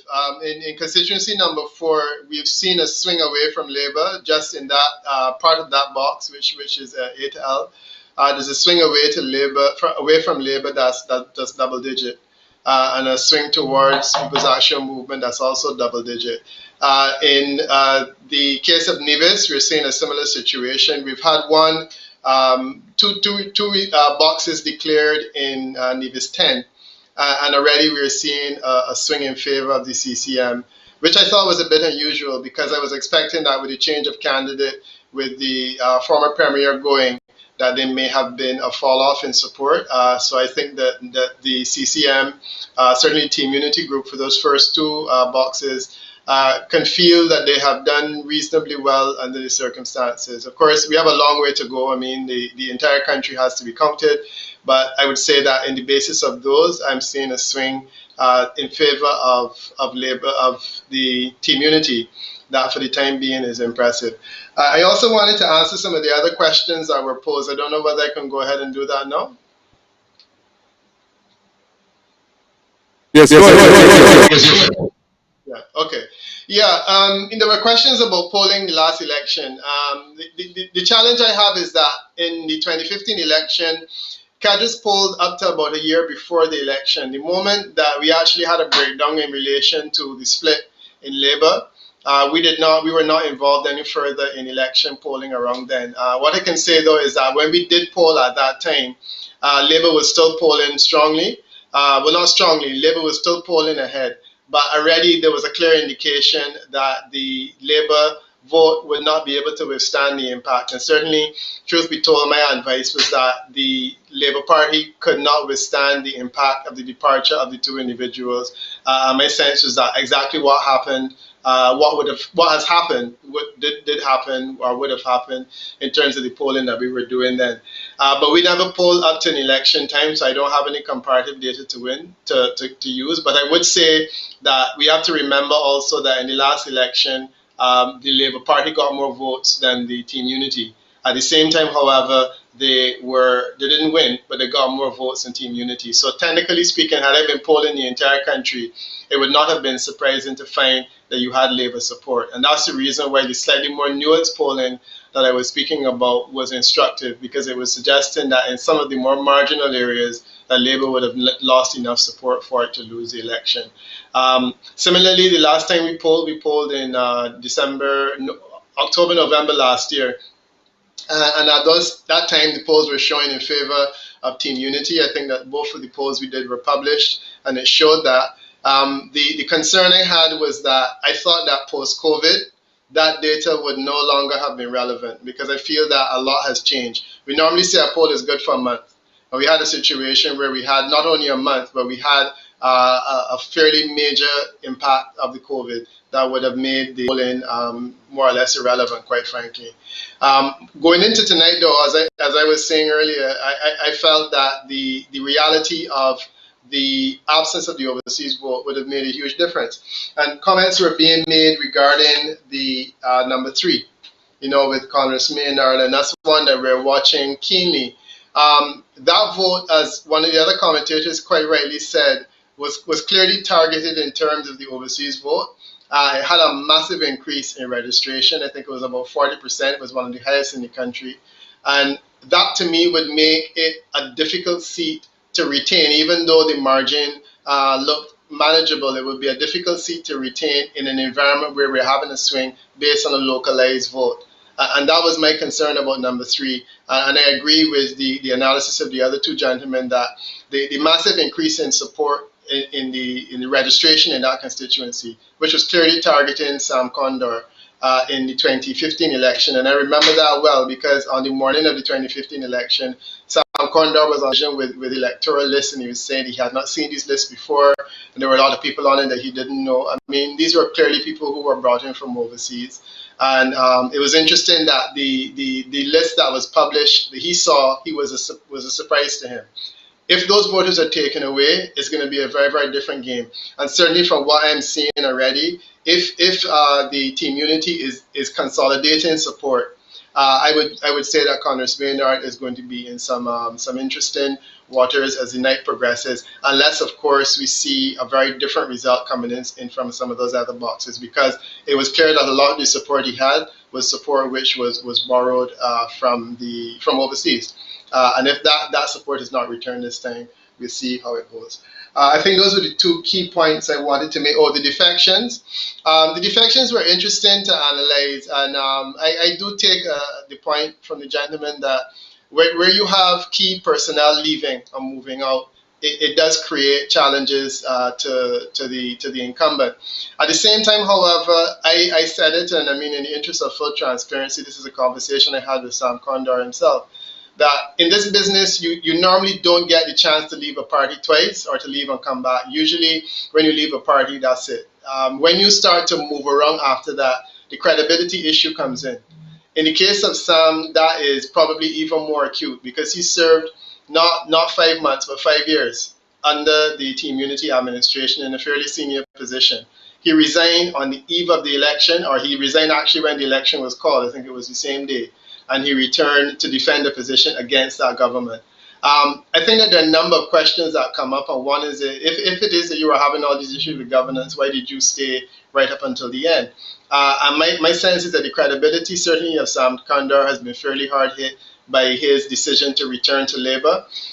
He said that there was a certain level of contrition on the part of Dr. Denzel Douglas. I certainly didn't hear it. Maybe it was meetings that I didn't hear.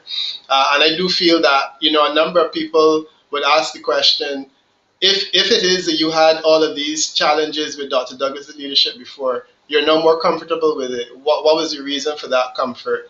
And the other thing is that Mr. Condor has not really been very clear on the idea of good governance. I mean, the mantra was mentioned, but whenever he's been pressed on the specifics, he hasn't really been talking a whole lot about the specifics, other than to mention the fact that, the Prime Minister's brother was in some role. My understanding is the Prime Minister has, 27 siblings, which is a lot in a small country like St. Kitts. So it doesn't really surprise me that brothers or sisters of his will turn up at some stage. But to me, that does not amount to poor governance. And I think that the idea of the poor governance that was being discussed needed to have been fleshed out in greater detail so we understand the specifics of this poor governance. And then on the other side, we also need to have Dr. Douglas speak to some issues of poor governance. I mean, when Sam Condor left, he spoke about the fact that Dr. Douglas had appointed someone who was familiar to him to an embassy overseas. It's the kind of comparative analysis that I felt was lacking, and that's where I felt that the whole issue of credibility would come in. So, frankly, I don't know.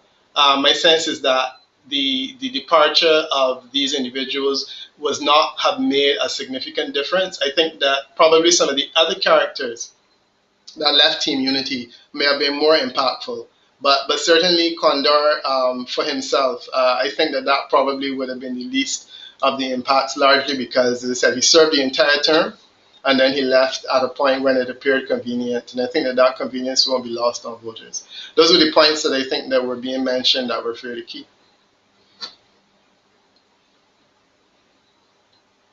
Frederick, how are you doing? Okay, Peter, are you still there? I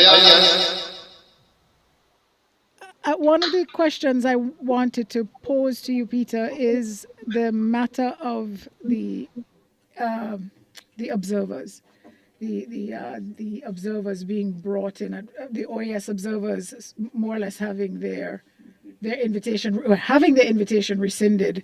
Then our Chamber of Commerce actually called on the government to find a way to bring in overseas observers. And at the last minute, we were told, okay, there's some folks here from CARICOM. How do you think this will play to the voter? Well, I mean, to start with, I think that the issue was played up. No, my understanding is that there was never an invitation that was sent that was rescinded. The opposition expressed an interest in having the OAS. When the OAS raised the question, the government said it was impossible. My information is that no invitation was sent out to the OAS, and then it was withdrawn. If the opposition expressed an interest in having the OAS, that's the opposition's thing. But I don't know that it's for the opposition to invite observers in. So I'm a bit muddy where that issue is concerned. Let me just say that I thought it was unfortunate that the OAS could not come and observe the election. I've been involved in elections in the Caribbean recently, and the OAS has been a key player in many of these elections. Having said that, I tell people I come from Barbados, and in Barbados, first time we ever had election observers was the last time. We have not traditionally had observers. So the culture of observation it's not as central as a lot of people might think. The United Kingdom does not have observers. The United States does not have observers. So many mature democracies don't really encourage electoral observation. Now, I'm not saying that St. Kitts is in that category, because I do feel that observation has helped in the more recent past in terms of elections in the Caribbean. So I thought it was unfortunate that the OAS could not be present, but I also appreciate the peculiarities of the environment in which we were operating. Concerns that if you brought people either from Washington or from Suriname, you may very well be bringing something into St. Kitts that you don't have there, and therein lies the problem. I'm happy that there's a team from the CARICOM that's here on the ground, and I think that that's good, and I'm happy that CARICOM was able to bring that team together in such short order, and I do feel it will help to fill the breach. As I was saying about the issue in relation to electoral observation, if you have good people on the ground as scrutineers in your polling stations from both parties, essentially you have a level of transparency there. What observers really need to do is to monitor, follow some of the ballot boxes to the counting stations, monitor the count, and ensure that there's a transparency at that level. And I feel that the CARICOM team may very well have been in a position to do that. Bear in mind, we talk a lot about numbers, but bear in mind that even with the best will in the world, you cannot have a planted in every single polling station in every single place. And then you look at Guyana, what happened in Guyana? You had electoral observers all over the place, right? And you still have a situation where, there was hanky-panky that went on in full glare of the observers, and thankfully we were able to pick that up. You had the 2015 election in St. Kitts and Nevis, where the electoral officer decided in the middle of the night that he was going to stop declaring votes, and the observers were here, but it didn't make a difference. So I do think on principle we should have had observers from the OAS. We should have observers from CARICOM. Goodness knows we should have had them from the Commonwealth, because they've also been part of it. So let everyone who wants to observe. I think the more the merrier, and better for our system to make it more robust. But at the same time, let us not lose too much sleep in a situation where it is something that is not fundamental, that would have made a fundamental difference. And I heard one of the other panelists making the point earlier in the night that we have to look to see whether these indiscretions rise to the level of something which is a game changer. And I think that that's a good mantra for us to follow in this regard, and even as it relates to electoral observation.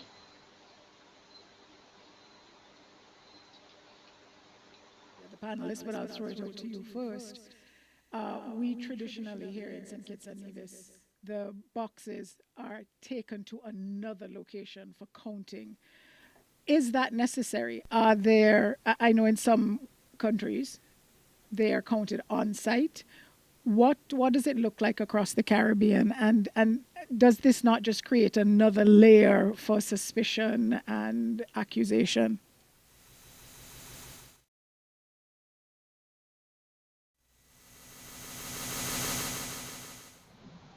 I'm sorry, was this question to me or to one of the other panelists?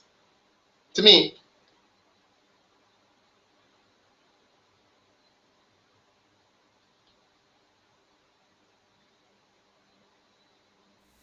Is there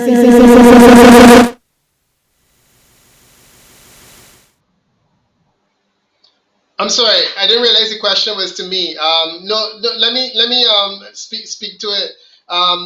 I did express the view last time that I thought the idea of central counting was something which St. Kitts and Nevis needed to move away from. To me, when you count at the spot where the votes are collected, it's better than the central idea of transportation, because so much can happen in the process of transportation. It slows it down. Last election, we were there until the wee hours of the morning waiting for a few votes to be counted, and I thought that was unfortunate. So if it requires a legislative change, certainly that's something that needs to happen. But yes, I agree that we need to move towards the conventional system that works in most other countries, where the place closest to the counting station, to the voting station, is where we count the ballots, and then the information is relayed to a central location.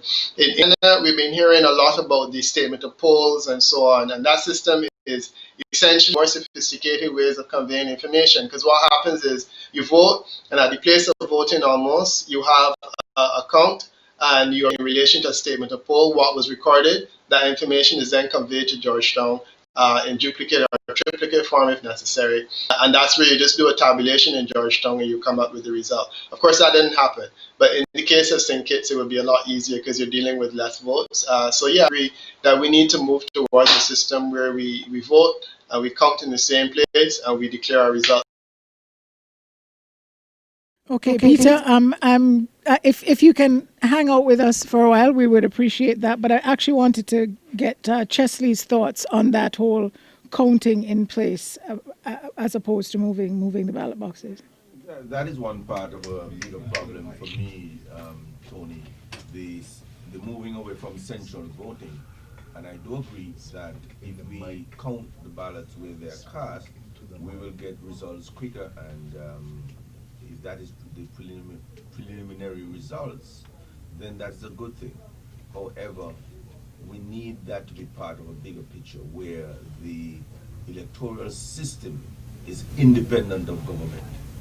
If you have you have an elections Canada, you have an elections in Antigua where the boundaries and electoral commission is independent and they run the elections.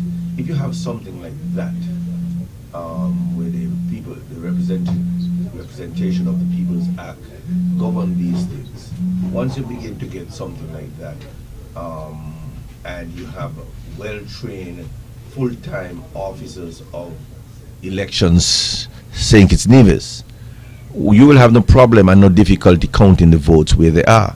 But when the parties have not enough resources and so many people work for government and for the oppositions to get their people in and to have them there all day, they can't leave the station. Then time to come to count at nights and you can't change them. No one can go in or out after 6 o'clock. So a person could be at a polling station since before 7 o'clock in the morning, and then they're asked to count ballots at up to 8, 9, 10 o'clock at night. It can be a little taxing on that person. And I am simply saying we need to have a cadre of trained people working for an institution called Election St. Kitts Nevis, and those people, because they are professionals, they can then deliver results with a certain degree of integrity. If you do it that way, then we can rely on the system being perfected as opposed to how it is right now. Because if you count and open the boxes where they are, sometimes they are not even enough agents. So that's why you have to come to the central point where you get 1 or 2 people doing all the counting all through the night, and that's why the results stay as long as it does in St. Kitts. Okay, thank you very much, Chesley Hamilton. We have Peter Wickham on the line with us. My name is Tony Frederick, and we're going to take a quick pause for a cause, and we will be back after this.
The hurricane season is upon us, and these are the times we need to get the best shutters to protect your property.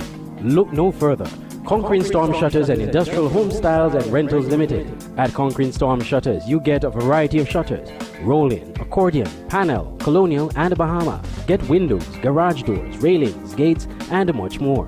Need scaffoldings and prop jacks for rental? Then get the best deals at Industrial Home Styles and Rentals Limited.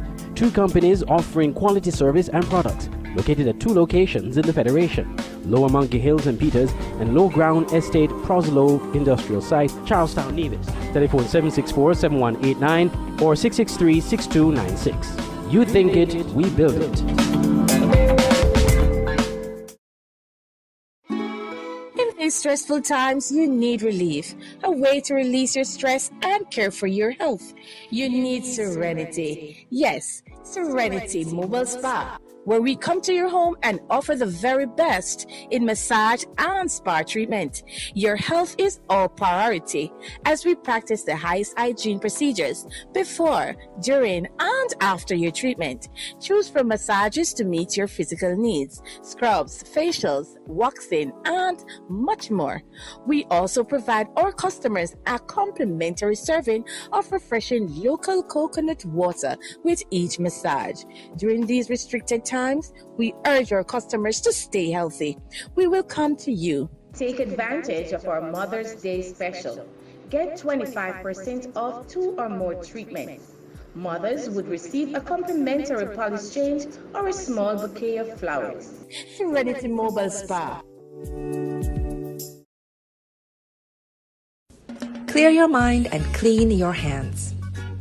High Five Sanitizer is committed to changing mindsets in personal hygiene. Educating families in St. Kitts and Nevis about the importance of keeping our hands and surfaces clean is our top priority. It takes a village, and it starts with all of us setting a good example and inspiring a positive mindset. Our pocket-sized 2-ounce hand sanitizer bottles and their convenient dispenser caps are the perfect size for you and your kids on the go. You could also purchase our 1 or 2 liter refill spigot bottles for instant top-up. Our superior hand sanitizer is made with local aloe vera from our farmers in St. Kitts and Nevis, blended with 70% alcohol approved by our Bureau of Standards. So clear your mind and clean your hands with High Five hand and surface sanitizer. Coming soon, our car sanitizer. Contact us on 869-760-6229. When it comes to prescription and all your healthcare needs, that is the new Paris Pharmacy, located on Westbourne Gut Bar Stair near Skilek, offering the following services. A full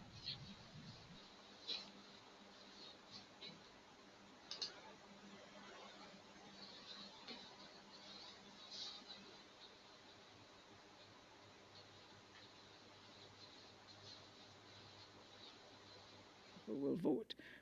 On the ground, looking from the outside, it appears that, people seem to be very loyal. The base is very loyal, and I don't think that it's going to affect that kind of vote.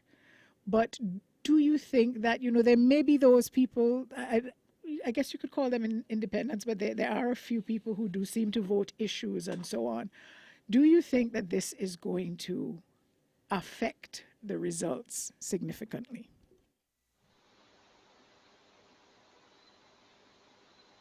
I'm sorry, I heard the last part of that question. You were asking about the role of the floating voter. There are some scandals, if you will, overshadowing some of the candidates. Legal matters. There's some question about possible international issues, challenges, or problems that some candidates might have. Do you think that this will affect the results of the vote? Or generally speaking, do you think that party loyalists are just that? They're going to vote no matter what? Yeah, I think you were asking about Grant and Powell without saying that. And no, I honestly don't think that the issues, the legal challenges that they're facing will have any impact on the vast majority of people that would be inclined to vote for them. When I did my polling, those issues were already in the public domain, and I got the impression that most people didn't fully understand what it was. They were strong denials from both Grant and Powell, and I think that a lot of people had difficulty understanding what exactly was the problem, what was it that they were being alleged they would have done, and if they were denying the fact that they had done anything, was there a conviction that was recorded against their name? They didn't seem to be able to find one. And the other point that I would also make is that legal challenges are nothing new to St. Kitts and Nevis. You have legal questions being asked on the other side as well. I generally don't think that party supporters, especially the hardcore party supporters, are particularly concerned about those issues. If you were able to put someone in handcuffs, that's another matter altogether.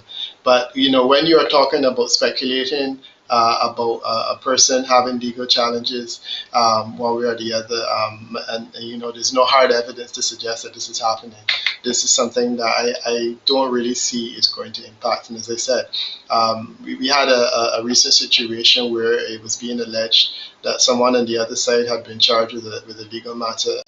There's never really been further details on it, and I don't know it will affect that person's re-election either. So I don't really know that that's a big issue. What I would say to you though is that yes, there is a floating vote in St. Kitts. There is a vote among people who are independent. Peter, sorry, we have some results coming in. I apologize. We're going to actually go now to that and get the results as they come in.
Ground polling station 1A, where 325 voters were allotted, whose surnames began with A, to those whose surnames began with J.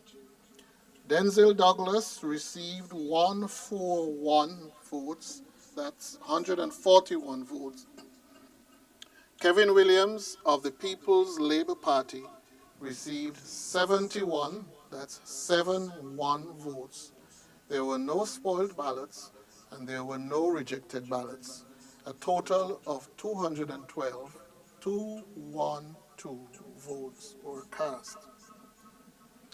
In polling division 1B, again in constituency 6, where 278 voters were allotted, whose surnames began with L, to those whose surnames began with Z. Denzel Douglas of the St. Kitts Nevis Labour Party received 128 votes, that's 128. Kevin Williams of the People's Labour Party received 38 votes, that's 38. There was one spoilt ballot for total votes cast of 166. There were no rejected ballots. For polling division 2 at the St. Paul's Community Center, 459 voters were allotted. Denzel Douglas of the St. Kitts Nevis Labour Party received 268 votes. That's 268. Kevin Williams of the People's Labour Party received 41 votes. That's 4-1. There were no spoilt ballots. There were no rejected ballots. The total votes cast was 309. And we have the other three results for Nevis 10. At the New River Methodist Church, polling station 1, where 194 voters were allotted, Eric Evelyn of the Concerned Citizens Movement received 86 votes. That's 8-6. Bjorn Hanley of the Nevis Reformation Party received 15 votes. That's 1-5. There were no spoilt ballots. There were no rejected ballots. The total votes cast was 101. 101. At the Gingerland Preschool polling division 2, where 226 voters were allocated, Eric Evelyn of the Concerned Citizens Movement received 87 votes. That's 8-7. Bjorn Hanley of the Nevis Reformation Party received 24 votes. There were no spoilt ballots. There was one rejected ballot. 112 votes were cast. That's 112. And in polling division 4, Hanley's Road Community Center, where 142 voters were allocated, Eric Evelyn received 66, that's 6 votes. Bjorn Hanley of the Nevis Reformation Party received 15 votes. There were no rejected ballots, there were no spoiled ballots, and 81 votes were validly cast.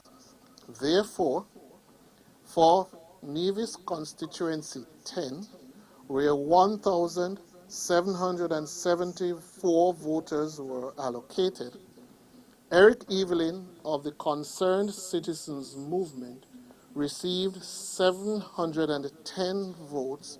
That's 710. Bjorn Hanley of the Nevis Reformation Party received 167 votes. That's 167. There was one spoilt ballot. There were 3 rejected ballots.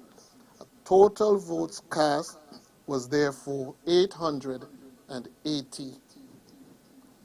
Therefore, the member elected for Nevis 10 is Eric Evelyn of the Concerned Citizens Movement. Back now to Master Control. You are tuned to Freedom FM, and this is just our election declared for Nevis 10. Eric Evelyn of the Concerned Citizens Movement has been declared the winner in that constituency.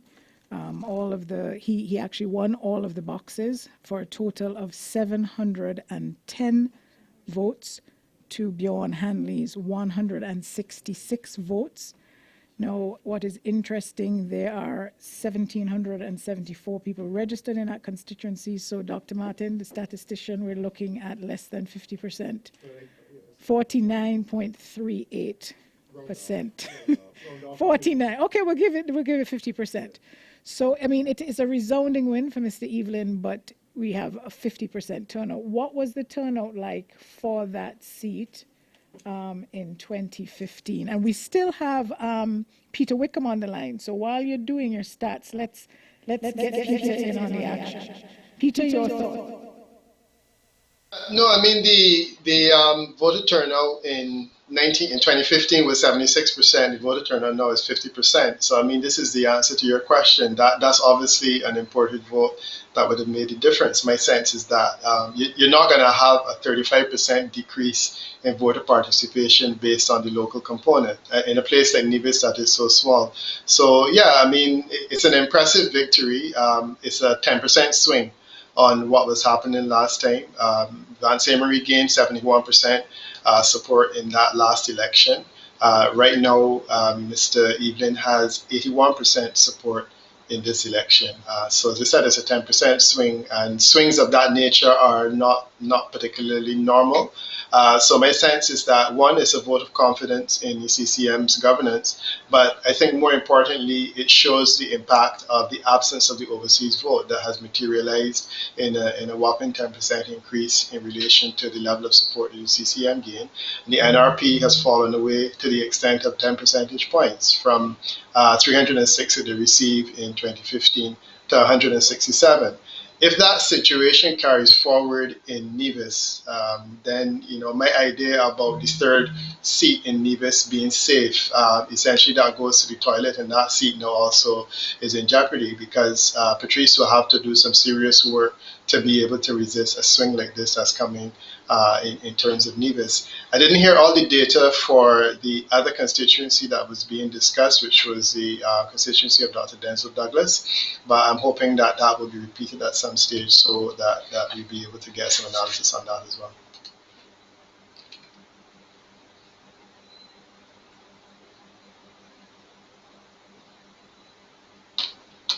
If they miss, Dr. Martin? Okay, all right, Dr. Martin, did you want to do that? Number 4. I don't have number 4. All right, Peter, I'm going to give the results that have been given so far just this last time. So we had some boxes coming in for St. Christopher 4, 1A. I don't know, Peter, if you have it broken down like this, but I'm sure some of our listeners do. 1A, the Challengers Community Center, that is for people with surnames beginning A to L. There were 301 people registered to vote. There's an independent candidate in that constituency, Mr. Thomas. He got 1 vote in that box. Mr. Lindsey Grant of the People's Action Movement, 119. And Mr. Rensford of the Labour Party, 61. And then 1B, also the Challengers Community Center, persons with surnames M to L. We had Grant with 108, Rensford of the Labour Party with 49, and the Independent, Mr. Thomas, also with 1 vote. In regards to box 1A, there were no spoiled ballots and 6 rejected ballots, and 1B had 2 rejected ballots and no spoiled ones. So then we also had some, you got those, Peter?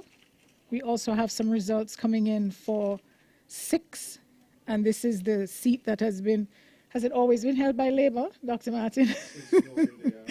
Yeah, there's a famous quote by the late Robert Llewellyn Bratcher about that seat, or it is alleged. But anyway, that is a Labour stronghold.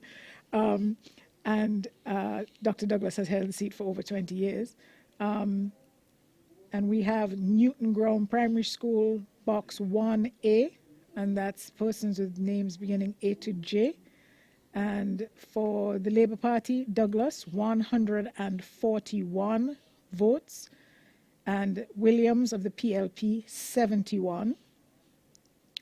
Newton Ground 1 Primary School, box 1B, 128 for Douglas of Labour.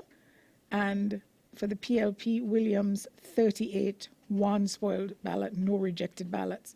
And for 1A, there were neither rejected nor spoiled ballots. And then polling division 2, we had 459 voters.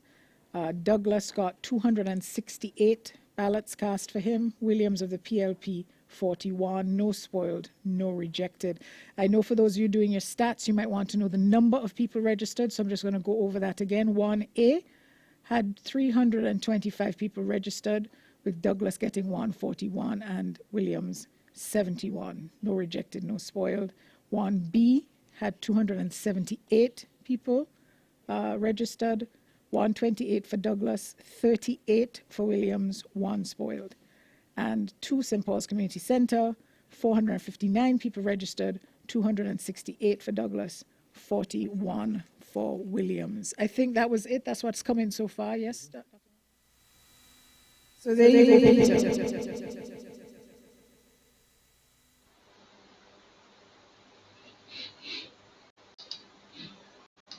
So would you like me to? Shall I go ahead or should we go to?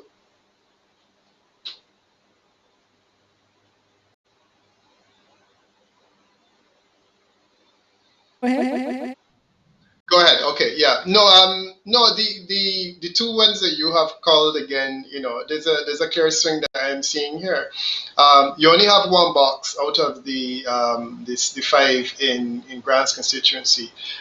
Remember last time around, Grant was a very marginal candidate. And in that last constituency, last election in 2015, he was very marginal. It was 1216 to 1252, which is not a particularly big margin.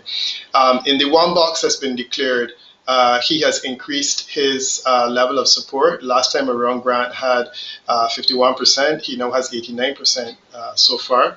And I'm sorry, looking at it the wrong way around. Yeah, in the there. All right, I got to check on that data again because I have some confusion regarding that one. Okay, I think Dr. Martin has some data for that one. So we actually had 1A and 1B coming back, which is the Challenges Community Center. How does that line up with 2015, Doc? Okay, so in Challengers, in 2015, it was 217 to 212. Grant 217 and Philip of Labour, Grant 212, Labour, Grant Pam 212, Philip of Labour 217, Amir 5 votes. So even Stevens. However, in 2020, Grant is coming out of Challengers with 227 to Rensford's 110. It means that Labour lost ground in Challengers. And so Grant is now leading with 66% of the vote to Rensford's 32%. Rensford will have to do very well in the Old Road, Virchil's, Middle Island boxes to cover that lead. Tony, any questions about that? I want to know if Peter wanted to weigh in on that. And then we're going to get Chesley in on this too. And Glenn is here. Peter, your thought? Yeah, no, the swing, because the swing in that box is 18%. 18% swing in that box, and that is significant. You're going from a situation where Grant was around 49%, and we always say that he has to come out of Challengers holding on to some reasonable level of support. He has 67% support in there, so I think that's good news for him. There are other boxes that he probably would have done better in. I'm looking at them from last year. There was box 3, for example, where that was his best box, and that was one of the better boxes, and box 5, he had 58%. But what has happened is that one of his worst boxes, which is this one, he's coming up with 67%. So unless Rensford really increases the momentum going forward, we're going to have an interesting election on that. The other interesting result that you talked about was the constituency 6. Dr. Douglas is now at 71% in terms of box 1 and 87% in box 2. In 2015, he was at 88% in box 1, 97% in box 2. So there's also a swing there. Now, the swing in 6 is not going to be significant enough for them to surrender that seat. But if you're looking at a 13% swing away from Labour in its strongest seat, I think that speaks volumes about what's been happening in this election. We only have 5 or 6 boxes coming in so far, and it's still early to make a prediction. But certainly, what I am seeing in all of the boxes that we have seen so far is a swing away from Labour, a swing towards the People's Team Unity. And as I said, it seems to be again a combination of the absence of the overseas vote and essentially a vote of confidence.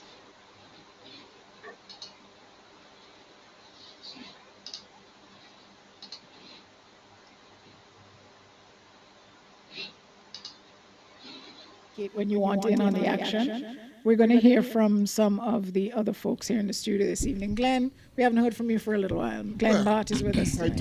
I took a little break.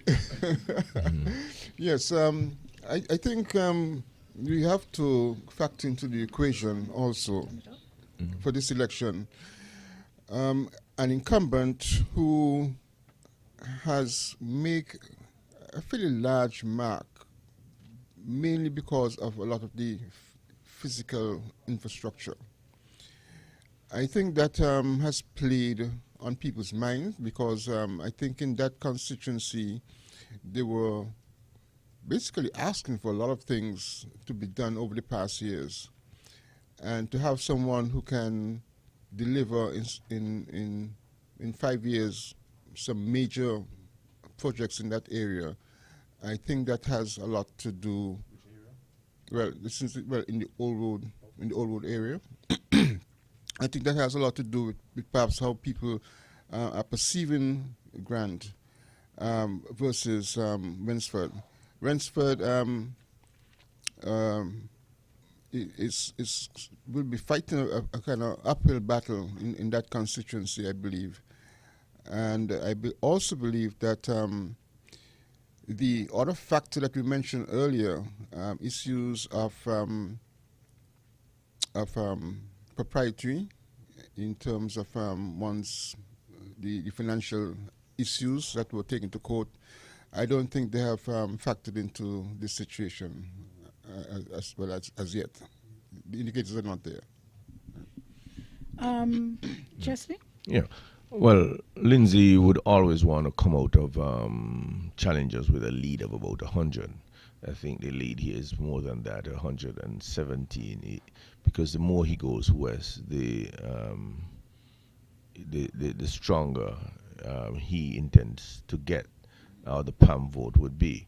Even in Old Road, if he comes out of Old Road even, that's what he wants. Because if he could come out of challenges with a lead, go into Virtuals, Middle Island, and then Half-a-Tree. That's what he would like as he goes that way. As he goes that way in the constituency.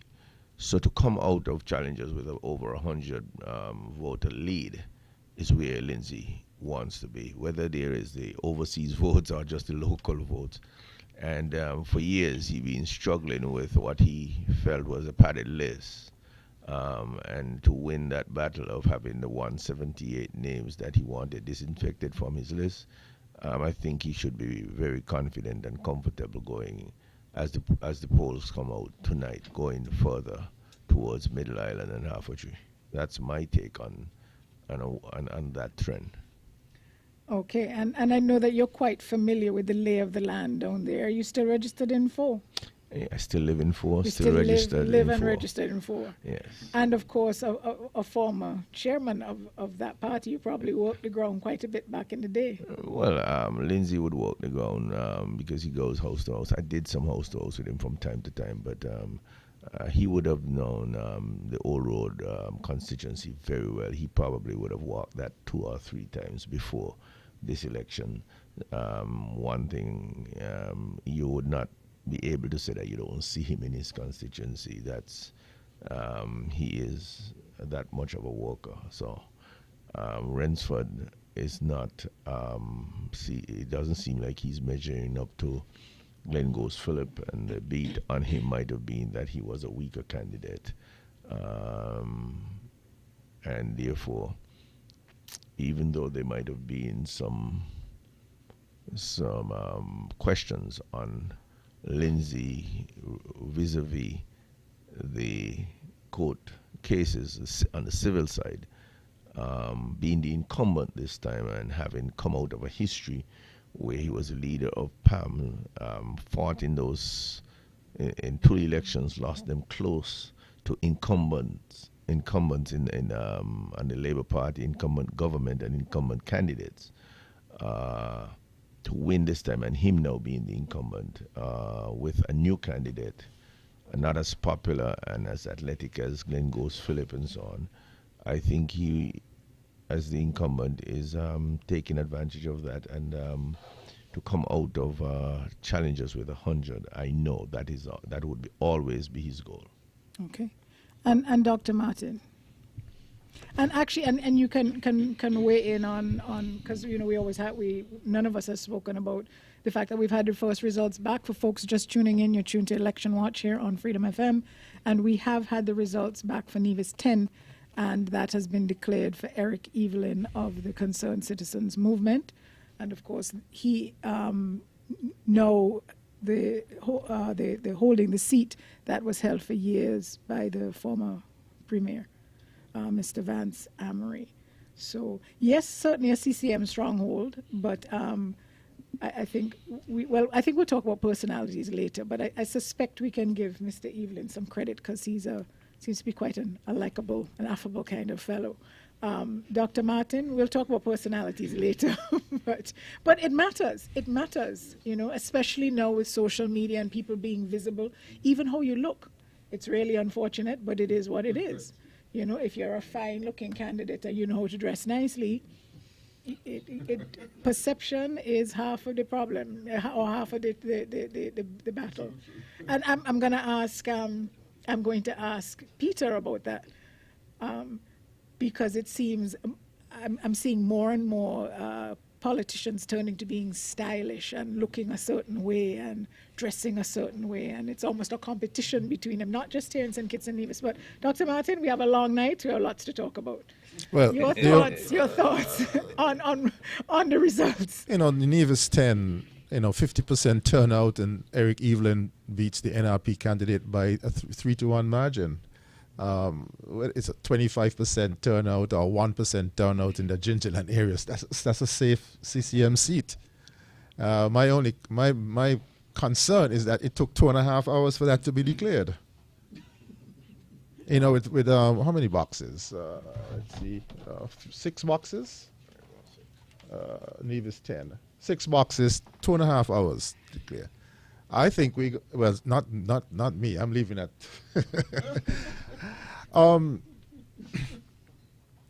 Number 4, I think I support Chesley's analysis.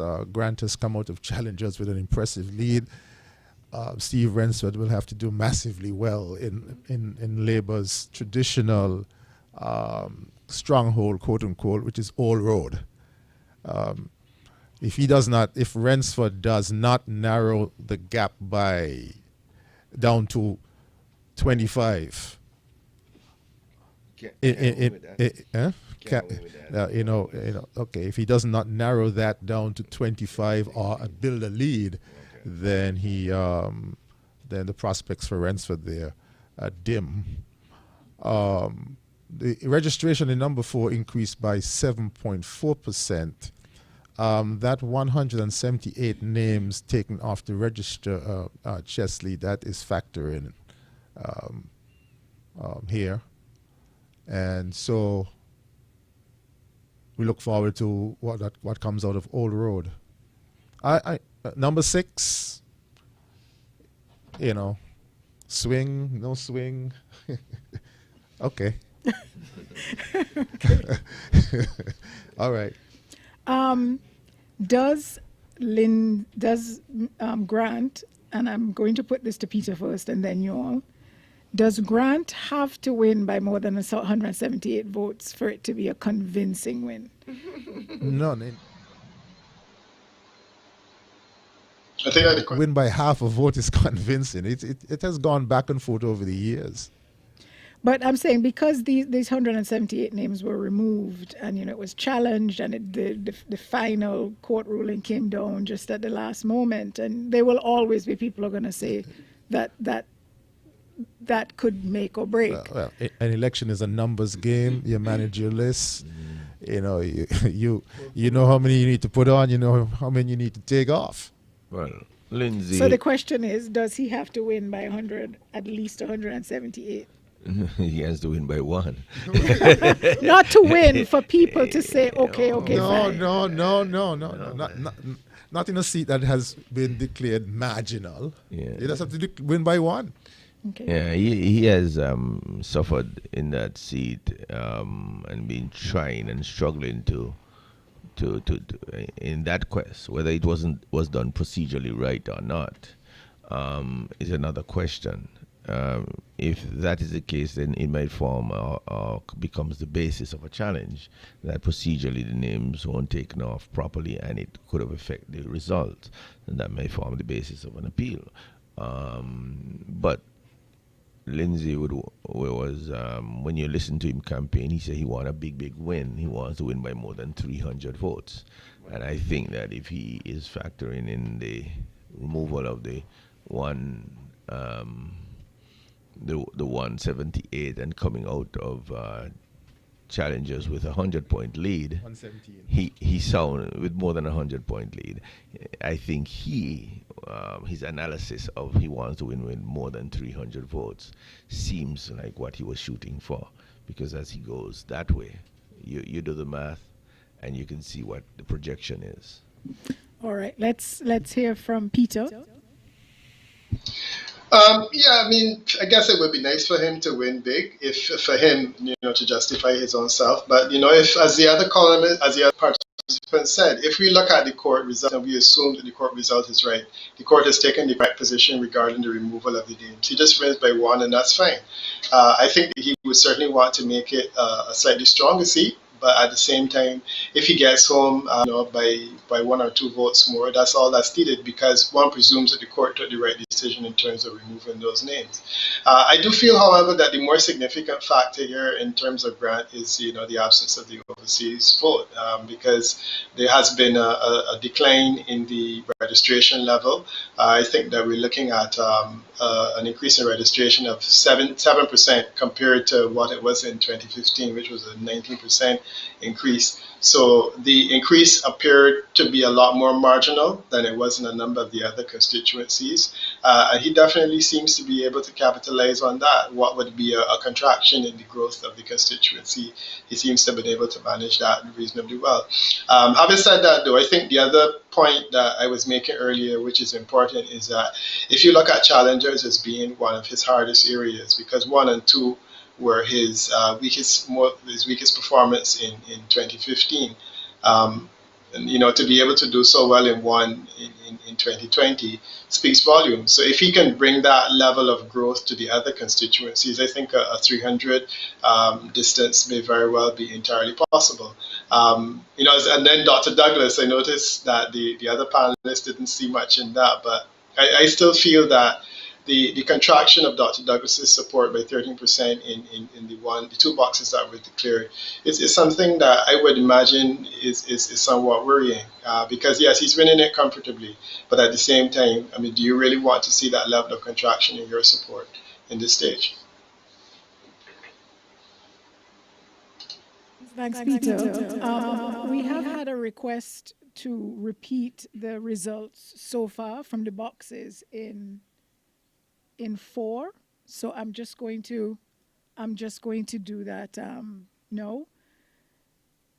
In box 1A, Challengers Community Center, for persons with surnames beginning from A to L, we had 301 people registered. There were 119 votes cast for Grant of the People's Action Movement, 61 for Rensford of the St. Kitts Nevis Labour Party, and 1 for Thomas, who is an independent. There were no spoiled ballots and 6 rejected ballots. In 1B, also the Challengers Community Center, for persons M to W, there were 279 registered voters. And in that box, we had 108 for Grant of the People's Action Movement, and 49 for Rensford of the SKNLP, and 1 for Thomas, independent, no spoiled ballots, and 2 rejected ballots. So at this time, we have 110 votes for Rensford, 227 for Grant, and 2 for Thomas. So to the next question. How important in this day and age of Instagram and social media and so on, how important is polish and flash and dash? And I ask that because, you know, you were talking about Mr. Rensford being perhaps not as I think you used the word weak. He was weaker than and perhaps. But you know, but he is a little bit older, and Glenn Goes Phillip. I think you said he wasn't as athletic.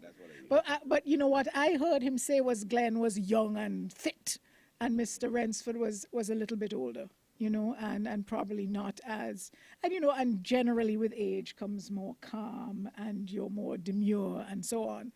So how, and especially with the Labour Party pushing the next generation, and they have all of these new, young, exciting, dynamic candidates and so on. Was that something that worked against Mr. Rensford? I mean, were they competing with him for the flash and the dash, you know, compared to them standing next to them? Was that something that worked against him? Was his age something that worked against him? And can we talk about that? Can we talk about looks and age and sprightliness? Era of new gen, definitely that did not help Rensford with being part of that team. But again, we are only speaking about challengers, and we haven't reached into Old Road to see if the same trend continues.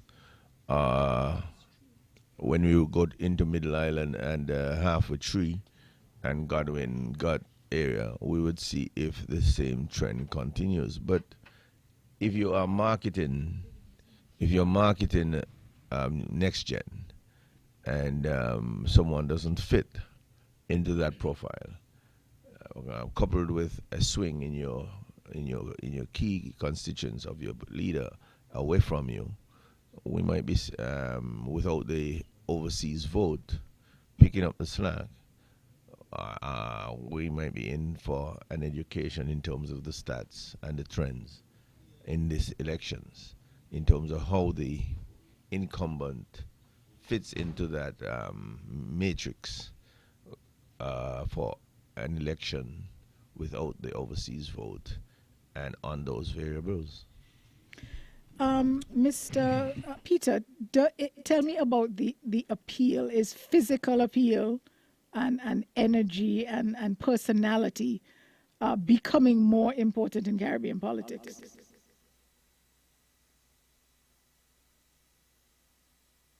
All right, we seem to have lost Peter for now. But if you all would like to weigh in, well, Chesley has. Glenn, Dr. Martin, do you think it matters? In the absence of exit polls, I find that difficult to square that circle. I think one can be next gen and still have gray hair. The question is whether or not the people in Old Road agree. But you know, not necessarily Mr. Renford and the gray hair. I'm just saying generally. It's like everybody is now doing the Obama thing, you know, where you have to have the nicely cut suits and you have to be visible and you know, and lots of selfies and, you know, everybody is a star. Well, actually, it's the with respect, it's the JFK thing, because John F. Kennedy, when he debated Richard Nixon, John F. Kennedy looked like a superstar, and Nixon looked like somebody who had dropped out of a crocus bag. And it was black and white TV then, and you know, the analysts were commenting on the contrast in the physical appearances. So you are correct that your camera look can have an effect. So I'm not discounting that. I just threw that one in, that one can be next gen and have gray hair, you know. But the Well, people in Congress Challenger, has, excuse me, Congress has gray hair. So the there you people go. in Challengers found it challenging because I got the pun there, Dr. Martin. We see well, what you did. Challengers was one of the first free villages in this country. I mean, I went to school with someone from Challengers, and he was challenging. I mean, you always look at Challengers to see how the candidates come out, because that is a harbinger of things to come. With Grant coming out of Challengers with a 2-1 lead, Rensford really has to do big in Old Road. Challengers, vouchers. What was the other point? Oh, wait, Glenn. Yeah, if I could just make a quick comment on the whole issue of the appearances matter, so to speak. I'd rather to look at it more in the sense of social media in the overall context of what it does. The influence The of. influence of it. And that's I include that in that question. Right. And the thing is that it is the new trend of political marketing for all candidates, and candidates will have to become very comfortable or have a team behind them who are very comfortable with the various platforms and who can present his image in a positive light, not only to older persons but to younger persons as well. It's not just about young persons, because on social media you have a wide range of persons who are engaged, and therefore you have to engage these people. And yes, image plays a part, but I don't think it's a whole. I think we might be getting some results coming in now. So let us get ready for that. Freedom of time will be all right.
78. Patrice Nisbet of the Nevis Reformation Party received 120. 120. There were 2 spoiled ballots and 2 rejected ballots for a total votes cast of 200.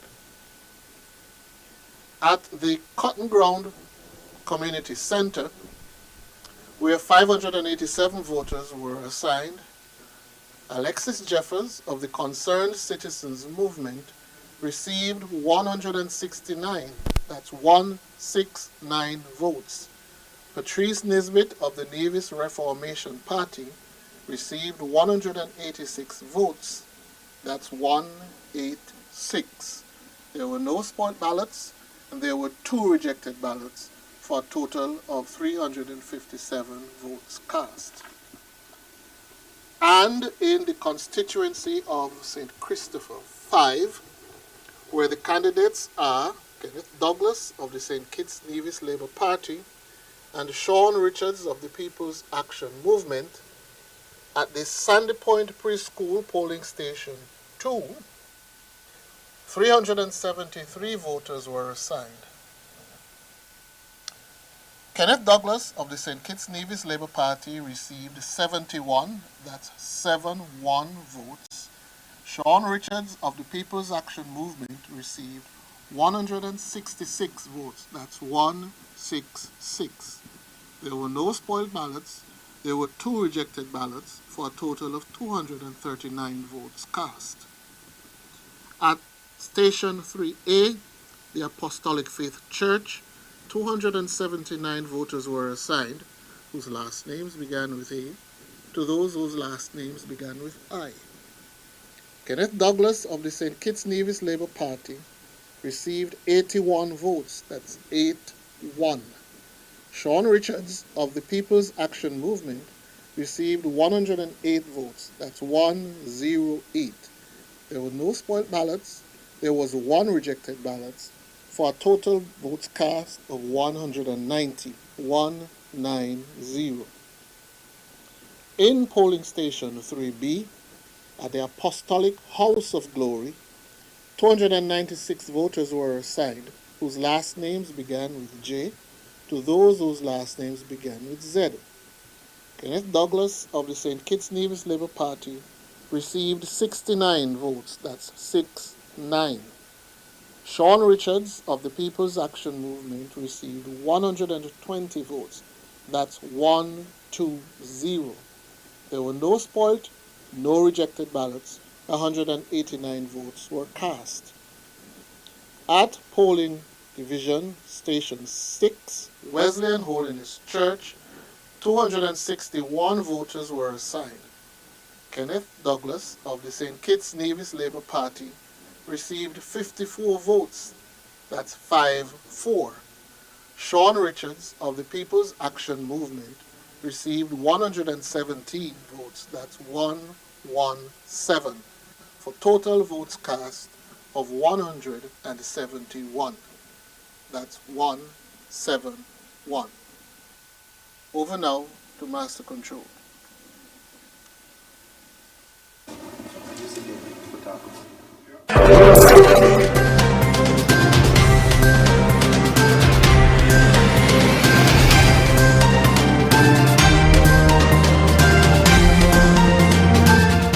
The hurricane season is upon us, and these are the times we need to get the best shutters to protect your property.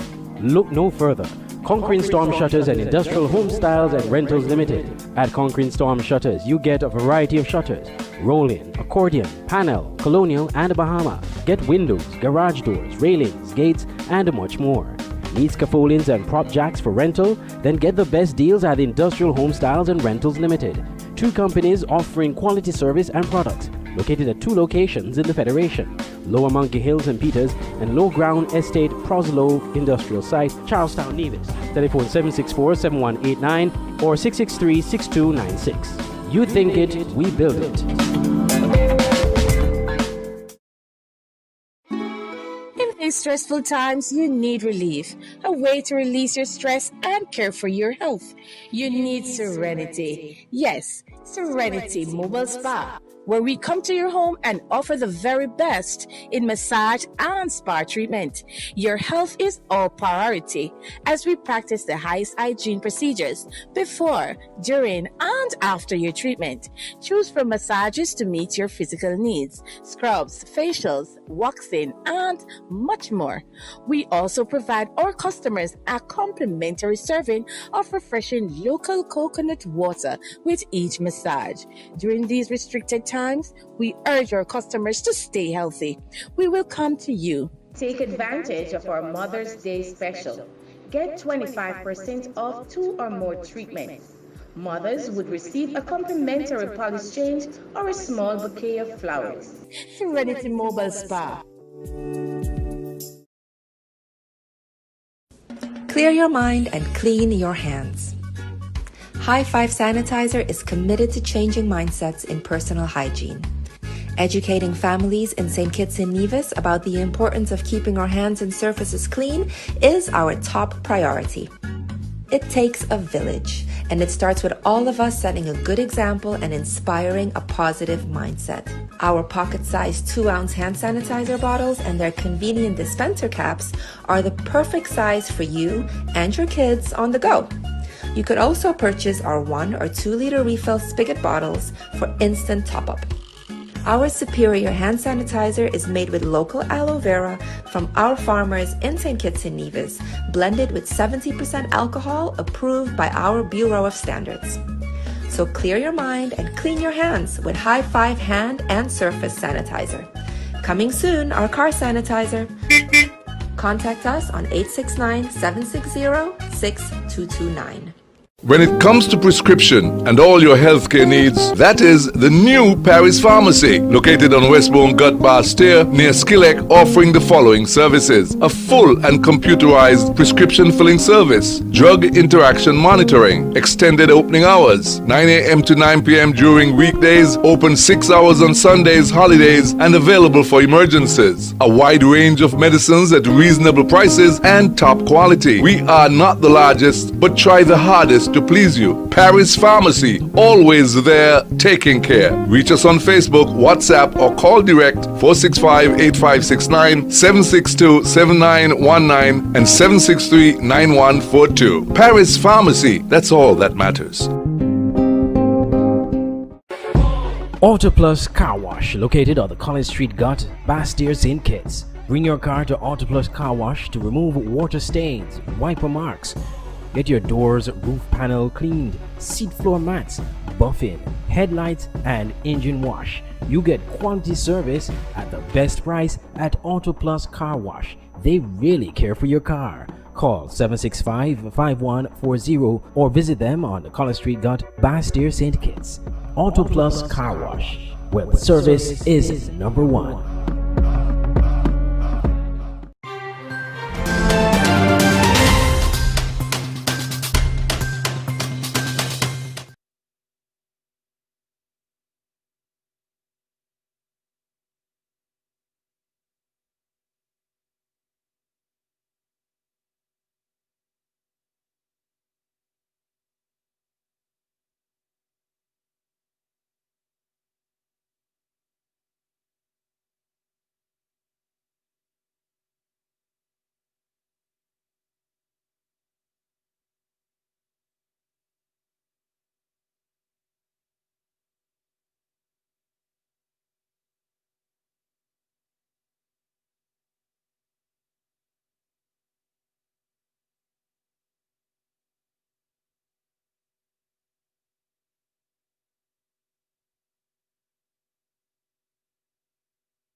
Winning number 4, but let's see what happens with one Old Road box.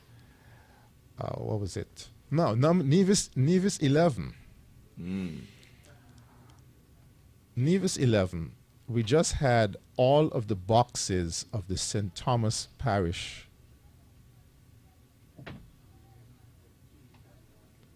Correct? Yeah. Mm-hmm. Jessup, Scott. Yeah. Yeah, and St. James to come. And St. Thomas Parish is the NRP stronghold. Yeah. What's the lead right now? We've got Nisbet 500 80. to Jeffers 420. The lead is 80. The lead is 80, So- and Patrice Nisbet, NRP wants to come out of St. Thomas's with 300 or so. In the lead? In lead, yeah, because St. James is a CCM stronghold, and I expect if the trends from the last time and from the local elections continue, the CCM candidate, Mr. Alexis Jeffers, should do quite well in the St. James boxes, which are VOGN, Trinity Methodist, Baptist Church, Brick Lane, and Butler's Community Center. So right now, it is not looking good for the incumbent Patrice Nisbet in number 11. Again, we'll wait for the first box from the St. James Parish. That will give us a clearer indication. And let me just back up. Nevis 11 is comprised of two parishes, St. James and St. Thomas's. St. James, traditionally CCM, St. Thomas's, traditionally NRP. The NRP candidate is expected to come out of St. Thomas's with a lead of 300 plus, and this did not happen tonight. So I think Patrice Nisbet is in shark-infested waters. Can we talk about the personalities a bit? We had some other ones in it. Oh, yes. Yeah. So we did 11. We did 11. We did 5. We did 4. You have 7 to do. 7. Oh, yes. Oh, yes. Well, Any surprises? Charity begins at home. The tabernacle boxes were just declared, and I'm waiting for them to come up. So Timothy Harris is. You want to call the figures back again, or you want me to call them for the listeners again who might just be tuning in? Your voice is much better than mine. Go ahead. Let's not get it. Wait, we are talking about appearances. Just go ahead. Right. Okay, so for those just tuning in, we're taking a look at some boxes that have come in for St. Kitts and Christopher 7. And we're at the Tabernacle area. So box 1, Tabernacle Community Center, 520 voters registered. We had for Harris of the PLP 262, and for Nata Nelson of the SKNLP we had 70. And then box 2, Edgar T. Morris Primary School, we had for Harris of the PLP 302 to Nata Nelson's 45. So 564 so far for Harris and 115 for Nata Nelson. So okay, so the last time, so it's now 564 to 115. So out of Tabernacle, the last time, it was 400 and, let's see, 504 Harris and 190 Gilbert for Labour. So we're seeing Harris picking up Harris some has support. picked up 60. Harris for PLP has picked up 60, and Labour in terms of Nathan Nelson has dropped. That's 191. That's 75. So, yeah, 75. 190? Yeah, 190 to minus 115, right? Right. So the gap has widened in Tabernacle. So the Labour candidate in Tabernacle this time did not narrow the gap. So Timothy Harris did as expected and better in Tabernacle in 2020. All right. Did he? Does he traditionally win all the boxes in 7? Well, he did. I'm just bringing it up. Yeah. Okay. He didn't lose a box. He didn't lose a box. Are we expecting any surprises? No. Well, I'm not. Okay. let's talk. I'm interested in the Harris in number 7. Harris in number. You're going to predict it? I'll You're going to predict call it? That's clear. That's clear. Okay. I'm interested in what's happening in Nevis with what we would call a traditionally NRP seat, Nevis 11. An NRP seat because of the St. Thomas parish component. In particular, yeah. But I was wondering if how much of an impact you think Mr. Jeffers being in local election, being in local government, and being visible, how much of an impact do you think that sort of thing has? He's out there, he's visible, he's on because of his role in the NIA. And he's a minister and so on. Even before that, even before getting into government, Zook, as we call him, is a grounded guy. He's pretty charismatic fellow. Okay. Again, that is not saying anything negative about Patrice. No, but Patrice, as we talked personalities, is more demure. He is more, he's not as much flash and You like dash. that word? I like the word demure. kind of like Bat. Compared to say me. Politics is, don't have to repeat this. It's about the ground game, knocking on doors. But do you think it's personality? Do you think personality is hugging babies, kissing their mothers, and elbow pumping the fathers, elbow bumping the fathers? Social media for the ups. And if a candidate is demure personified and not likely to do those things, but the challenger is, and then put some money behind that. Charisma, knocking on doors. A minister who's seen to be doing things. He's on TV a lot. Being able to relate to people, walk their walk, talk their talk. You ever heard him on the platform? He's very fiery. Who's that? Zook. Sorry, well, Jeffers. I think I know the guy. Okay. He's a fiery guy. I find him very easy to talk to. Very much so. Very approachable. Very down to earth. Yes. As a former media person. He has been misunderstood in the past. He has been given some labels that are not complimentary in relation to, book knowledge. I'm going to leave it there.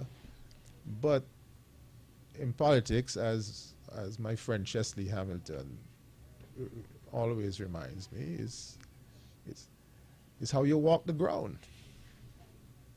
And yes, there's social media, but still. Voters, 960. Okay, I'm sorry to repeat this. You have to be able to hug the babies. Well, you can't do that in the era of COVID, right? And kiss the mothers. And daps up the fathers, or some variation of that in the COVID-19 era. I like the fact that you're paying more attention to Jeffords, but I want to pay some attention to Patrice Nisbet, and he has been in that seat for a long time, and there are times when he ran also in the local Nevis elections and couldn't win in St. James. And he now have pivoted to saying, well, he's only running in the federal election. But I think he should have had a good look, whether Parry was leaving or not, as to whether he wanted to run in the safe seat for the Nevis Island election and take that and move from federal politics to Nevis politics, or he wanted to stay there and become a liability to his party. He didn't take the leadership of the party. He left that to Hector, and therefore the question had to be asked, well, what is he going to deliver that he didn't deliver before when he was a part of the NRP Labour administration? And therefore, they have seen him as Attorney General and Minister of Legal Affairs. They've seen him in government in St. Kitts. And I think with a new, Miss Simmons coming up in the local election. She did better. Okay. There was a need for some renewal. And got 514. Okay. Patches got 500. Yeah. This and that 191. And Zook, sorry. Alexis Jeffers has 400.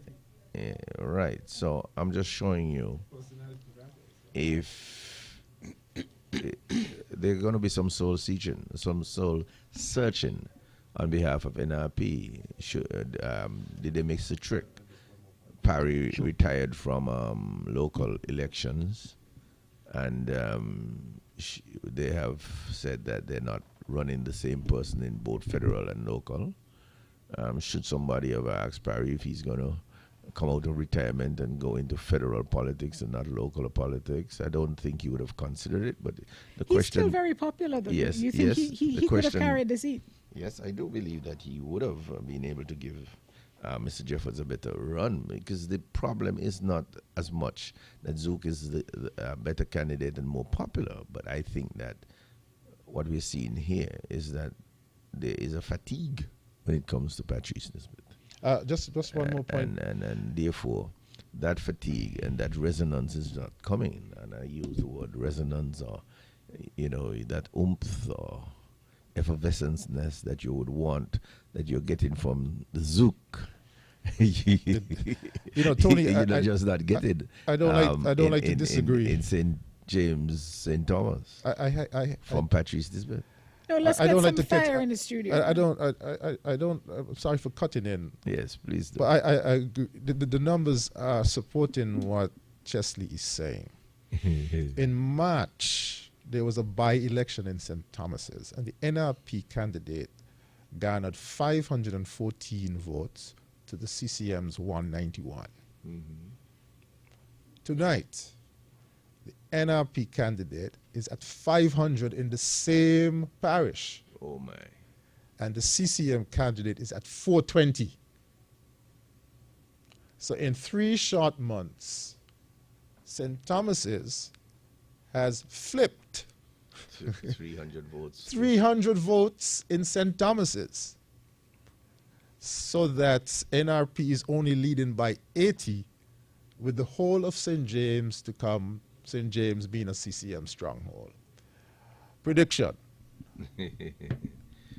Prediction. And Patrice Nisbet lives in St. James. Okay. No, I don't know if Peter is still there, because there's a question. If Peter's there, I'd like him to weigh in on the results so far. And then I have a delicate question to throw out. But let's see if Peter wants to weigh in on what's these last set of results. Yeah, I've been trying to get your attention to respond to this last issue. When I hear talk about in 3 short weeks, you've had a flip in terms of St. Thomas's, and I'm saying that there's an elephant in the room that we're not addressing. What was there in the by-election, the local election, that we do not have in the national election? And this is obviously the overseas vote. And I mean, it is fairly clear to me that the difference in this terms of this election is the overseas vote. I mean, you're talking about a margin of 300 voters. That's nothing in terms of charters that can come from neighboring islands. And you know that a lot of the Nevis overseas vote is based in St. Croix and St. Thomas, USVI, and places that are relatively close by. None of that is factoring in now, and that's what's making the difference. So, I mean, I'm hearing, and the analysis is interesting in terms of people's exhaustion with Nisbet and whatnot. I think the issue really is more a national phenomenon that we're seeing, and a national phenomenon that relates to the fact that this is the first election since, as the panelists have said, since the 1990s, that Kittitians and Nevisians have determined what they want to do in relation to their own country in terms of persons who live and work here every day. Once you exclude that overseas vote, this carnage that we're seeing before us is epic. And I think that in Nevis 11, we are seeing it even more clearly because Nevis 11 fundamentally is a place that was a stronghold for the NRP. I was calling it a safe seat. And I now have to revise my own estimations regarding what was really a safe seat because it is not performing as a safe seat. The swing in that constituency that we were looking at already, I'm recording it at something like 5 or 6%, and a 5 or 6% swing is gone. It's basically that's how it's looking. So it's fascinating. What was the other question you were asking? No, Dr. Martin wanted to mention something. The data in relation to overseas vote for the by-election, I'm not so sure about that. But if he's saying that if the borders weren't closed, Nisbet would be doing better in St. Thomas's, then let's look at what happened in 2015. Was there an overseas vote in the by-election? I don't have any data to suggest that. What I'm looking at now is the 2015 uptake for Nisbet in the same area. And it looks like he was in the vicinity. Let me pick that up right now. In 2015, Nisbet had 609 in St. Thomas's. He's now down to 500. So something has happened to the NRP support at the federal level in St. Thomas's. And Wickham's analysis appears to be that the absence of the overseas vote is playing here. But we're thinking, Peter, that the overseas vote didn't have a huge... We don't have any data to about suggest overseas that, vote in March. that there was a large influx Unless he has the of overseas data. voters We don't have the data. The problem is there's no such thing as an overseas voter in the sense that there's nobody on our register of voters who's listed as being an overseas voter who has an overseas address. Everybody on the voters list has a local address, even people who live permanently overseas. So really, we don't know. We can't look at our list and say, well, we probably could because St. Kitts and Nevis is small, especially Nevis. They probably can look at that list and say, well, this person lives in New York and that one lives in Florida. But I don't get the impression that we had a lot of people coming in for the by-election, necessarily. However, and by the way, Peter, they said it was 3 months, not 3 weeks. But in the last few weeks, the Premier has been releasing some documentation. One of the big issues that the opposition has had with the Premier was that he serves in both the federal and the Nevis Island administrations and therefore collects 2 salaries. And that's been a big thing. It's been the big platform point that he's collecting 2 salaries. He released all of these documents showing that at all times when Mr. Nisbet was serving in government, he was a consultant to various ministries in Nevis Island administration. He released documents with figures, payments that were made, the amounts that were paid out, and he presented a picture of the fact that many of those, even Mr. Hector, that many of those same candidates and ministers in one, either in the NIA or in the federal cabinet, federal government, had 2 sources of income. Therefore, their argument was null and void, so to speak. It appears as though, Tony... Do you think that had an effect? I personally found it damning. I was reading this stuff, and it was there in black and white. This wasn't, you could see it was papers on a table, and I was like, wow, that's significant. That was just to me an outside and observer. I don't vote in Nevis. I wonder how much, because I got to tell you, normally when he posts anything in social media, the NRP supporters are all over him. They were really quiet when he did this. He did it over the course of a couple of weeks. So could that have had something to do with it? Well, as I understand it from primary school, in politics, timing is everything. And releasing certain information on the eve of an election always has a calculation behind it. But it wasn't the eve. I think if you release it too late, it may not have as much of an effect. Okay, He did pre-eve. it 2 or 3 weeks ago. Pre-eve. Give people time to think about it Right. and talk about it. But I think the major point is that Nevis, the residents of Nevis, God, this election is about who in. Residents of Nevis appear to be sending a message that they don't mind people being in the NIA and also in the federal setup. And that should give residents of St. Kitts some more to talk about because they don't have the same 2 bites at the cherry. Well, you know, I was going to make that point because the NRP had been pounding this point for a very long time. And in the local elections, it did not make a difference. The CCM just blew them away on that issue. For the voters in Nevis, the whole issue of having 2 salaries is it's a non-issue. It's a non-issue, right? So I think that the messages, one has to look at what kind of message was coming across to the people of Nevis, what was resonating with the people of Nevis. I don't believe that the NRP has had a very particularly strong message to bring to the people of Nevis, and I think that is where they were falling down and have been falling down. The party needs to regroup.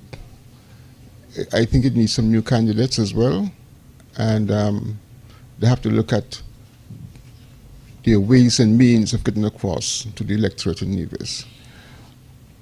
Some of those are the issues that are factoring into what we are seeing here in the numbers, in the figures, and I believe that trend is probably going to continue for a while into the next election. All right, Peter wants to weigh in on this. Peter.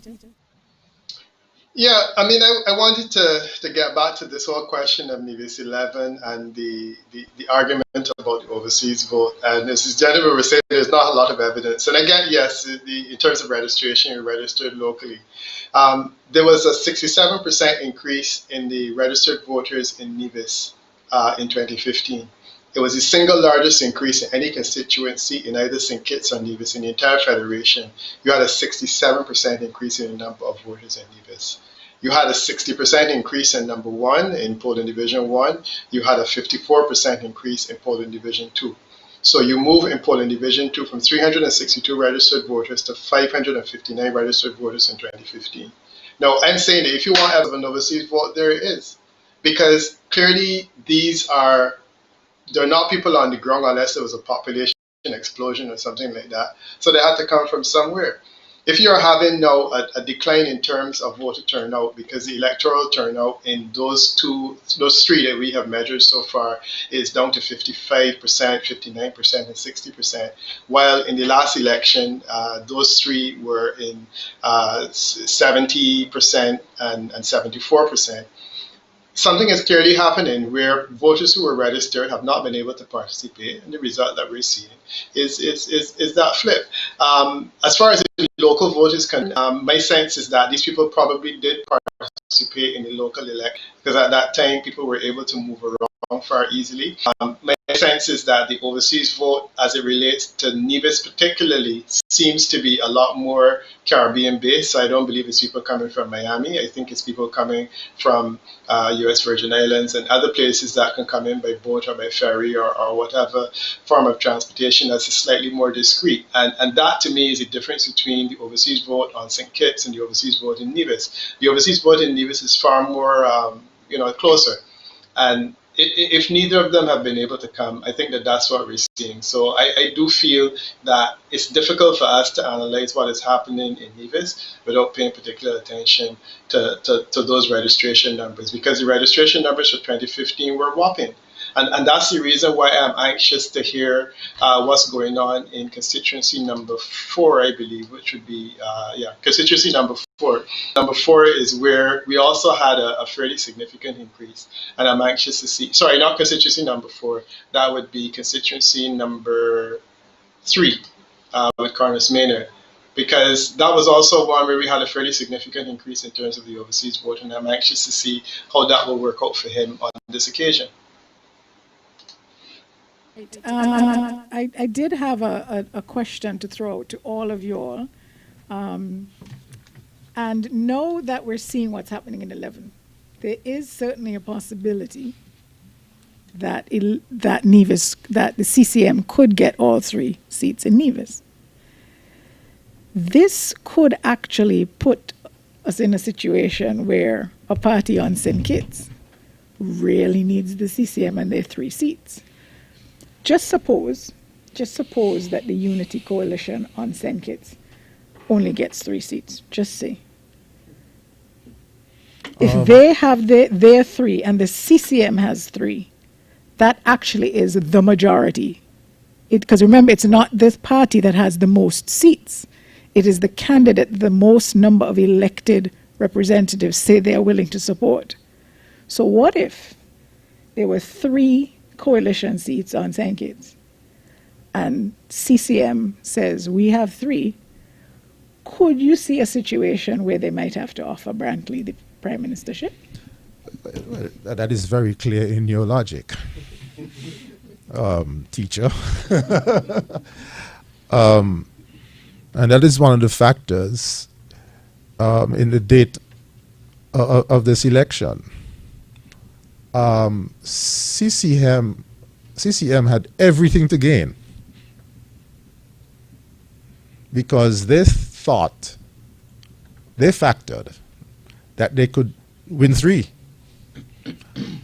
I was not so sure. I was calling it 2-1. I didn't think St. Thomas's would, the NRP support in St. Thomas's would erode to that extent. That's an upset. Although Alexis Jeffers is behind by 80 in St. Thomas's, that's an upset. So yes, a possibility by 4 o'clock this morning, soon to be, could be CCM3, PAM2, and PLP1. In which case, Brantley is the prime minister. Yes. Oh. Go ahead. Yeah. No, I'm not struggling. I was about to say that. Remember, my cousin Big Lice did say he endorsed Brantley to be prime minister, and that's the situation that people were looking at when they were making those projections.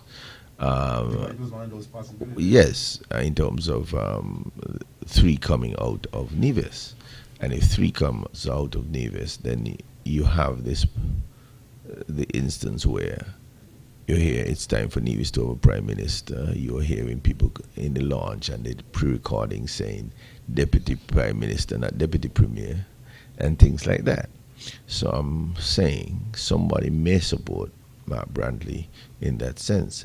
It is interesting how the results are being managed, that we're not getting anything out of 8, 1, and 2, because at the end of the day, it would be good to show, well, we haven't gotten anything from Mark Brantley's seat either, but maybe they want to have that as a given that he's going to pull that through with the swings and the trends that you're seeing coming out of Nevis. No. Results management, they like that. Yeah, we're not seeing anything out of constituency number 1, number 3, in the Bastia area, and out of constituency number 8, the seats that we believe would decide the elections in terms of how well Labour can or will do, and whether there's a swing to Labour or not on the island of St. Kitts. So, we need to see some results from constituency 8, constituency 1, and constituency 2, so that we can have a very short night. We don't need a long night. No, I was throwing that out there because we have in the past had a situation where we needed we need, or a Nevis seat was needed to secure a government. Yeah. That's happened a couple of times, actually. My prediction has always been, tell me what happens in Nevis, and I'll tell you what's happening with the government. If Nevis come down to one, I know somebody is going to be saying, well, there's a possibility you can go with a 2 or with a 1. When there is 3 coming from Nevis, it would decide. It would decide the government. They could also say, well, we're not coming at all unless. Glenn, nobody gonna be neutral again. Glenn, just remember. you see where Chesley and Tony going with this.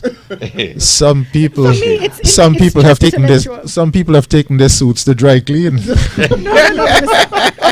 For me, it's intellectual. I know that there's some party supporters out there of the various parties who are squirming one way or the other. Right now, it looks like a brand but prime minister. But I'm honestly throwing it out as an academic exercise, and I would love to hear. I would like to hear what Peter has to say about that. Peter. I know that a lot of people have been speculating about this situation, and it's certainly based on the evidence that you've presented. It's entirely possible, and it's something that we ought to discuss. Let me just say that on the basis of what I have seen so far, I'm seeing a swing in the direction of the team unity on the mainland. That would make that unlikely. However, let's say that it were to happen. The question would be, what would be the outcome? What would be the likelihood of Dr. Denzel Douglas winning a government and saying that he will, winning a majority of seats, say that he would give it to Mark Brantney? In theory it's possible, but honestly, I don't see Dr. Denzel Douglas deciding to give away the leadership of the St. Kitts and Nevis country. If he is in a position, striking distance, to hold it to anyone, I think he would sooner sit in opposition and wait until his time comes around. Okay, and okay, just a second though, Peter. Peter, do you think that it is something that Dr. Harris would do? It's possible. I think it's more likely that Dr. Harris would do it than certainly Dr. Douglas. But my sense is that if it's something that's going to happen, the presumption is that it would have to be Dr. Douglas that does it, because Mark Brantley ran on a team unity ticket with the understanding that the person who would lead would be Dr. Harris. And I think that if it was a situation where he elbowed in, perhaps Pam might have some issues with that as well. So for those reasons, I'm more inclined to think that it would become an issue if it was that Dr. Douglas did not. It was in a situation where Dr. Douglas could seize in terms of labor.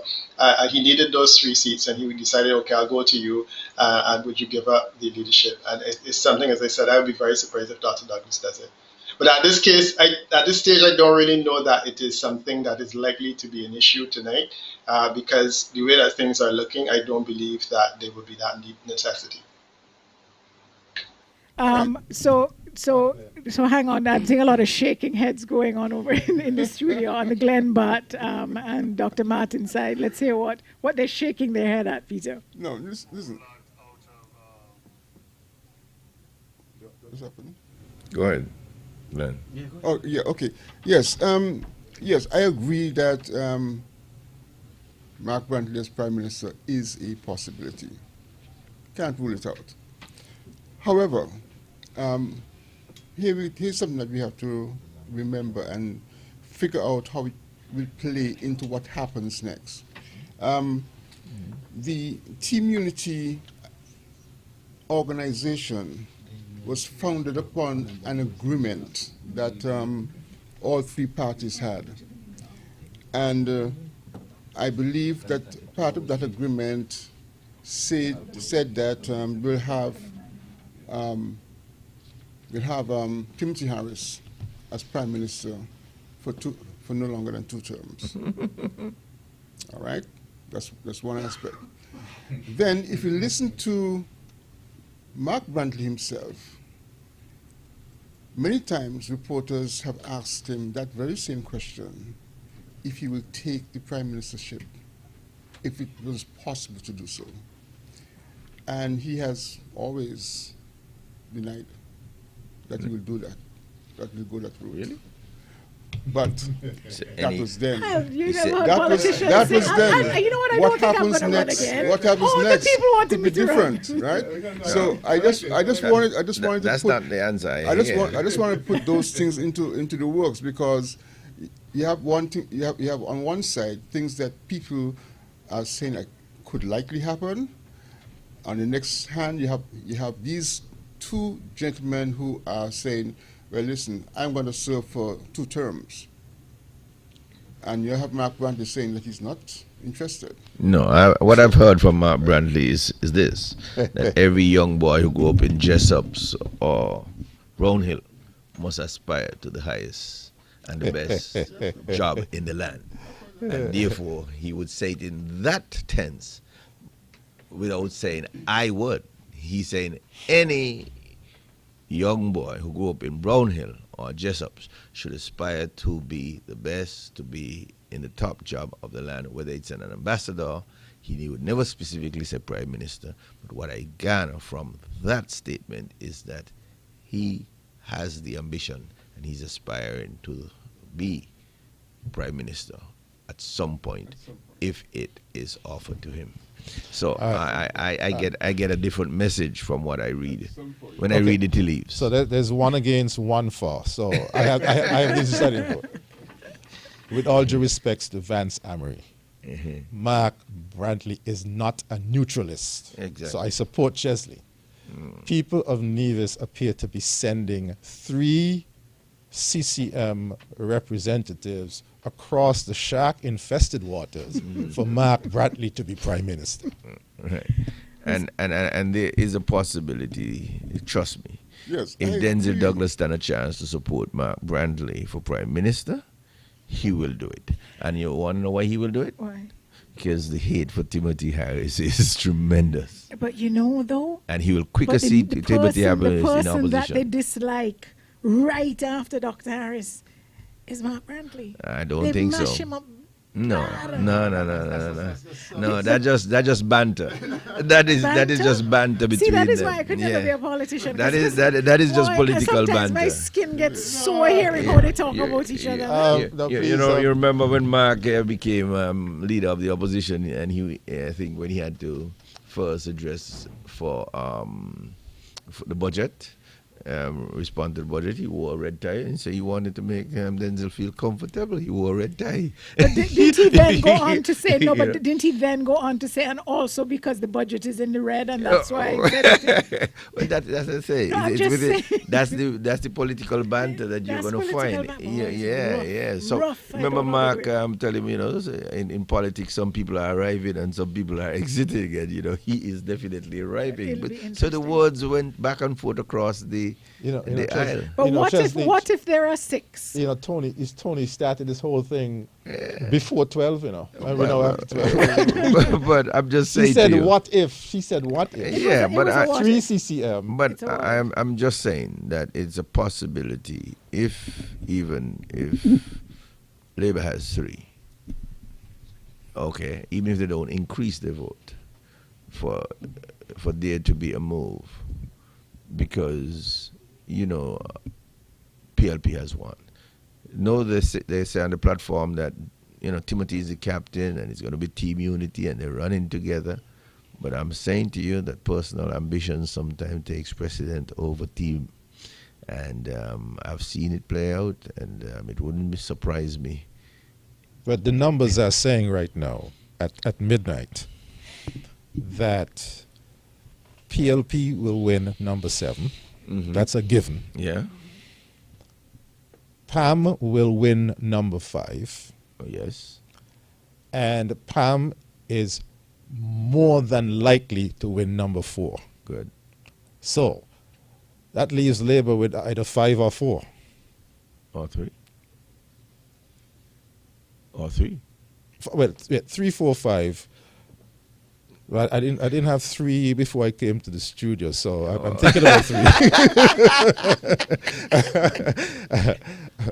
But the numbers break down. This is the season for flip flopping. Oh boy.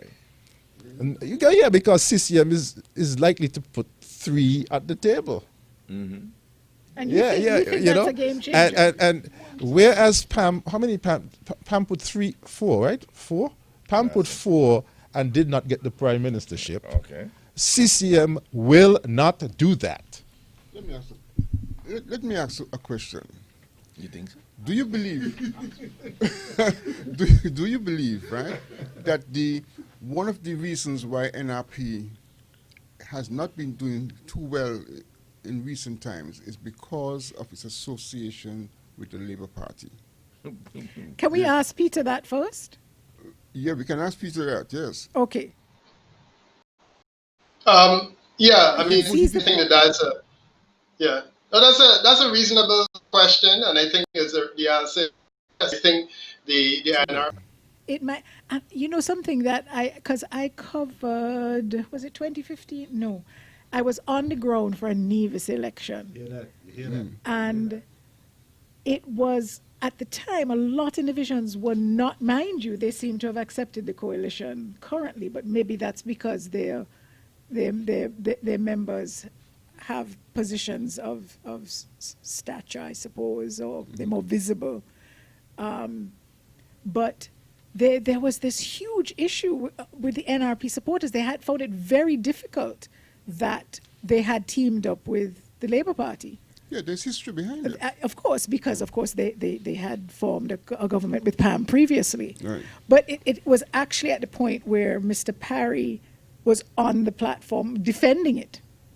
And saying nobody's telling him what to do. No, Dr. Douglas isn't telling me what to do, and so on. So there was a little bit of that going on. So you may be onto something there. I don't know. But anyway, let's see if Peter has. Let's hear him again. No, but the point. My go ahead, final point was this.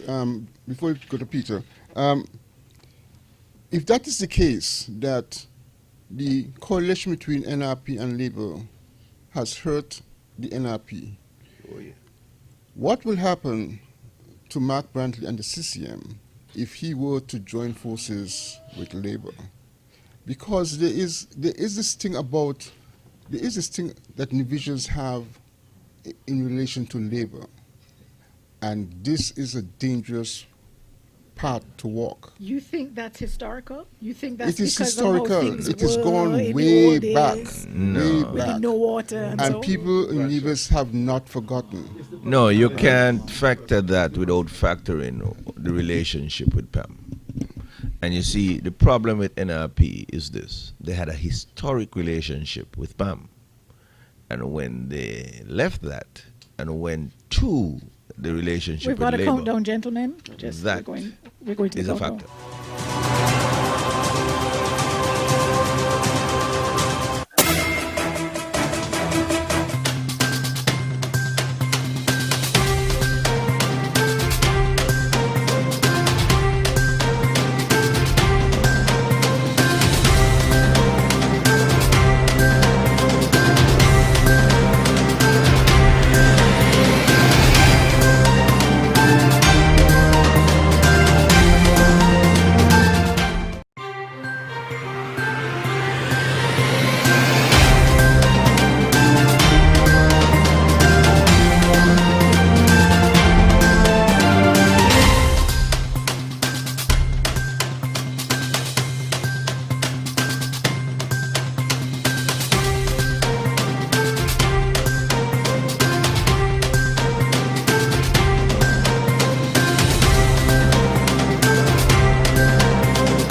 have three results to share. At the St. Paul's Primary School, Station 3A, where 348 voters were assigned whose last names began with A, to those whose last names began with F, Dr. Denzel Douglas of the St. Kitts Nevis Labour Party received 213 votes. That's 213. Kevin Williams of the People's Labour Party received 32 votes. That's 3-2. No spoilt, no rejects. 245 votes cast. At Station 3B, again at the St. Paul's Primary School, where 300 voters were assigned, whose last names began with G, to those whose last names began with W, Dr. Denzel Douglas of the St. Kitts Nevis Labour Party received 169 votes.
hurricane season is upon us, and these are the times we need to get the best shutters to protect your property. Look no further. Conquering Storm Shutters and Industrial Home Styles and Rentals Limited. At Conquering Storm Shutters, you get a variety of shutters: roll-in, accordion, panel, colonial, and Bahama. Get windows, garage doors, railings, gates, and much more. Need scaffoldings and prop jacks for rental? Then get the best deals at Industrial Home Styles and Rentals Limited. Two companies offering quality service and products. Located at two locations in the Federation: Lower Monkey Hills and Peters, and Low Ground Estate Proslow Industrial Site, Charlestown, Nevis. Telephone 764-7189 or 663-6296. You think it, we build it. In these stressful times, you need relief, a way to release your stress and care for your health. You need serenity. Yes, Serenity Mobile Spa, where we come to your home and offer the very best in massage and spa treatment. Your health is our priority as we practice the highest hygiene procedures before, during, and after your treatment. Choose from massages to meet your physical needs, scrubs, facials, waxing, and much more. We also provide our customers a complimentary serving of refreshing local coconut water with each massage. During these restricted times, we urge our customers to stay healthy. We will come to you. Take advantage of our Mother's Day special. Get 25% off 2 or more treatments. Mothers would receive a complimentary polish change or a small bouquet of flowers. Serenity Mobile Spa.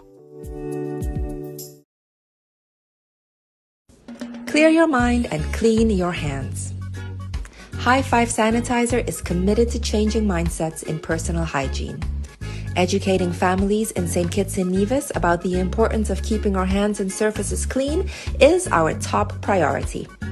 It takes a village, and it starts with all of us setting a good example and inspiring a positive mindset. Our pocket-sized 2-ounce hand sanitizer bottles and their convenient dispenser caps are the perfect size for you and your kids on the go. You could also purchase our 1 or 2 liter refill spigot bottles for instant top-up. Our superior hand sanitizer is made with local aloe vera from our farmers in St. Kitts and Nevis. 298 people registered, 112 votes for grant of the People's Action Movement, 1 for independent Thomas, 89 for Rensford of the Labour Party, 1 rejected, 1 spoiled. 4B, the Grace Gospel Hall, Middle Island, initials I to Z. And in that box, we had 290 people registered. 94 of those voted for grant of the People's Action Movement, 1 for Thomas, and 84 for Rensford. 5A, the Methodist Church. No, that had come in before, right? The Methodist Church boxes had come in earlier? Yes, right. That's halfway through. They came in Earlier, okay. We'll comment on that in just a moment, but let's go to the other boxes. Then we had some more coming in for 5. And those were 1B. Oh, Dr. Martin, you're going to have to remind me because I just have them in order, so I can't remember what just came in. Should I just do all of them? Yeah, just call what you have. Okay, let's just call what we have. In 1B, we have 378 registered. That's the New Sandy Point Recreation Grounds, initials H to Q. 170 for Richards of the PAM, 87 for Douglas of Labour, 3 rejected. We also have 2 Sandy Point Preschool. That is 373 registered, 166 for Richards of PAM, 71 for Douglas of Labour, 2 rejected, none spoiled. Box 3A, the Apostolic Faith Church, Backway and Station Street, 279 registered, 108 for Richards of PAM, 81 for Douglas of Labour, 1 rejected. Box 3B, the Apostolic House of Glory, Reconciliation Ministry, 296 registered, 120 for Richards of PAM, 69 for Douglas of Labour, no rejected, no spoiled. 4, the Emmanuel Methodist Schoolroom, 357 registered, 167 for Richards of PAM, 59 for Douglas of Labour. And box 6, Wesleyan Holiness Church. I know that came in earlier, and that is 261 registered, 117 for Richards of Palm, 54 for Douglas of Labour. So at this stage, we have 848 for Richards of Palm and 421 for Douglas of Labour. In constituency 6, we had a few more boxes coming in. Do you remember if it was the Newton Grove ones or the St. Paul's? St. Paul's Community Centre, box 2, 459 people registered. We had 268 for Douglas of Labour and 41 for Williams of the PLP. 3A, St. Paul's Primary School, initials A to F, 348 people registered. 213 of those voted for Douglas of Labour, 32 for Williams of the PLP, and by the way, those last two boxes, no rejections, no spoiled ballots. St. Paul's Primary School, 300 people voted, initials G to W. 300 people registered. We have 169 for Douglas of Labour, 29 for Williams of the PLP. And the Dieppe Bay, he said primary school, but I have police station. I think it's the police. Okay. I thought I have police station. It's box 4. 389 people registered, 152 for Douglas of Labour and 67 for Williams of the PLP. So as expected, Dr. Douglas is well in the lead there. We had a couple more boxes come back for 7, and that was the Estridge Primary School, box 3, 342 registered. We had 136 for Harris of the PLP and 80 for Nata Nelson of Labour. And Covenant Outreach Ministry Church, which is box 4, 377 registered, 208 for Harris, and 74 for Nata Nelson of the Labour Party. And that's what we have so far. And for those of you who might, I can't imagine that there's anybody out there who doesn't know, but we have had one seat declared so far, and that is Nevis 10, which has gone to Eric Evelyn of the Concerned Citizens Movement. And you are tuned to Election Watch. This is a collaboration between Freedom FM and SKN Newsline. I got it. Well, as a matter of fact, Peter had wanted to answer my question from way back when, but Glenn has stepped out of the studio. So let's go to Peter. It must be hard for him to stay awake when he's there all by himself. I got it. I was listening in when Peter was giving his predictions, and I agree with him. Of course, the seats we had said 7, 6, and 5. We knew for sure. I think all the other seats were going to be tight on St. Kitts. That's the way I read it. But and I'll tell you why. I shouldn't say tight. I would say unsure. And for me, it is because I do not know how the overseas vote has played. We keep saying, but last elections, when all charters were unable to make it here on time, we still had 26 or so charters land. Yeah, if you count that you have 100 people on one, even 50 people on one, that is a lot of people in a country where people win a seat by 4 or 5 votes. Yeah. So when you take all of those people out of the equation, I don't feel confident calling any of the others right now. And by the way, that is not a reflection on any of the candidates in particular. I genuinely don't know. However, I did anticipate what was with the CCM thing, because I always knew that Jeffers was a very popular guy. Well, my information coming out of Nevis from people with NRP, they were using words like hope and so on. So I know that there was a problem there. But I was very interested in what Peter said concerning the Congress Maynard seat. That's what I'm really looking forward to see if Peter's analysis holds true, because that's the one I really want to see. I didn't go with him when he said 11 was predominantly a safe seat when he started earlier. I wasn't with him on that.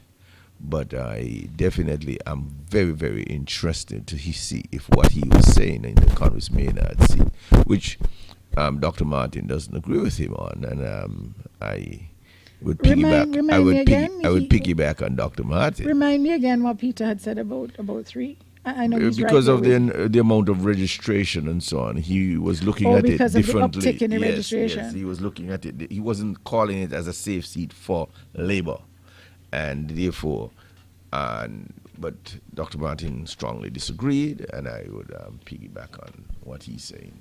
But we're getting some management, as I said, some management of results. I still see 3 as being a Labour stronghold, because everybody thought Sam was, that Mr. Conde was, and he was a popular guy. A lot of people liked him. But when the chips were down, it was a Labour seat. So for all of the we love Sam, and Sam is our boy, they voted Labour. Not taking anything from Congress. They voted Labour. All right. Let's get Peter in on this. Peter. Yeah, I'm forgetting now which question I'm to respond to. The analysis of the gentleman with respect to 3, as I said, we have to wait until the data comes in. But I accept the position that they're coming from. But the other question that you were asking was regarding what? I think we had been talking about the Brantley thing, right? Had he weighed in on? Okay, it was the what if CCM holds all the cards? No, I mean, I think the question that really comes down would be, because I think you were asking whether or not divisions are comfortable with the idea of people being involved in, their people being involved in government, and whether the NRP has suffered from their association with Labour. My sense is that it's not so much the NRP suffered from the association with Labour. I think that the NRP has suffered from the association with Denzel Douglas. And I think that is really the reality. Now, the question is, would that carry over to CCM if CCM decided to get into bed with Labour? My feeling is that the only way that CCM will get into bed with Labour is if CCM is offered the leadership of the country to do so. And in that case, Douglas becomes irrelevant because you can only have one prime minister. So my answer to the question really would be that to me, it's less about the association with Labour and more about the association with Douglas, because I think that that's a negative. My feeling here is that, and I say this as a person who has considerable respect for Denzel Douglas, I just think that petitioners are tired of him. And I think that after 20 years, it's not surprising. You know, there are few places in the Caribbean where a leader has been tolerated for as long as he has been. I mean, you look at certainly Dr. Mitchell in Grenada, again, has a lot to do with the lack of an alternative. You look at certainly in St. Kitts and Nevis, and I did some work there just very recently, and certainly the outcome in St. Kitts and Nevis, again, had a lot to do with the lack of an alternative. What you have in St. Kitts is a situation where you have an exhaustion with one leader, and then the alternative is that you have another leader who is clearly half decent. And I think that that's really what has made the difference in terms of this shift to St. Kitts. So my feeling is that I think Nevisians like being involved in the politics of St. Kitts and Nevis in the Federation.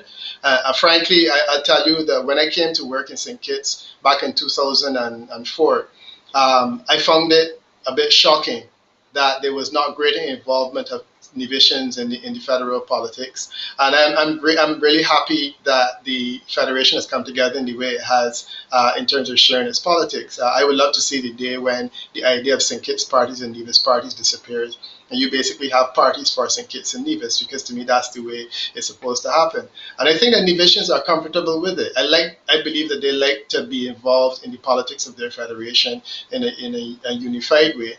But I believe the negative is Denzel Douglas. And so I would say that if it is that Mark Brantley were to decide to get into bed with Labour, as long as he's getting into bed with Labour to take over the leadership, I suspect that Nevisians will be comfortable with that. As to whether or not that will happen tonight, I would say that I would be very surprised if it does. I don't see, the numbers I'm seeing do not suggest to me that Nevis will have a decision in terms of who forms the next government. The numbers are not supporting that at this stage. If you remember Mark Brantley giving a speech at the BLP convention back in 2019, because it seems that he alluded to the fact that if the CCM was in a position to be a kingmaker, then so be it. Let those who have ears to hear kind of comment. Do you recall that? I recall it very well. I was here at the time when he said it. I thought the comment was ill-advised, and I believe that on reflection, he probably thought so too.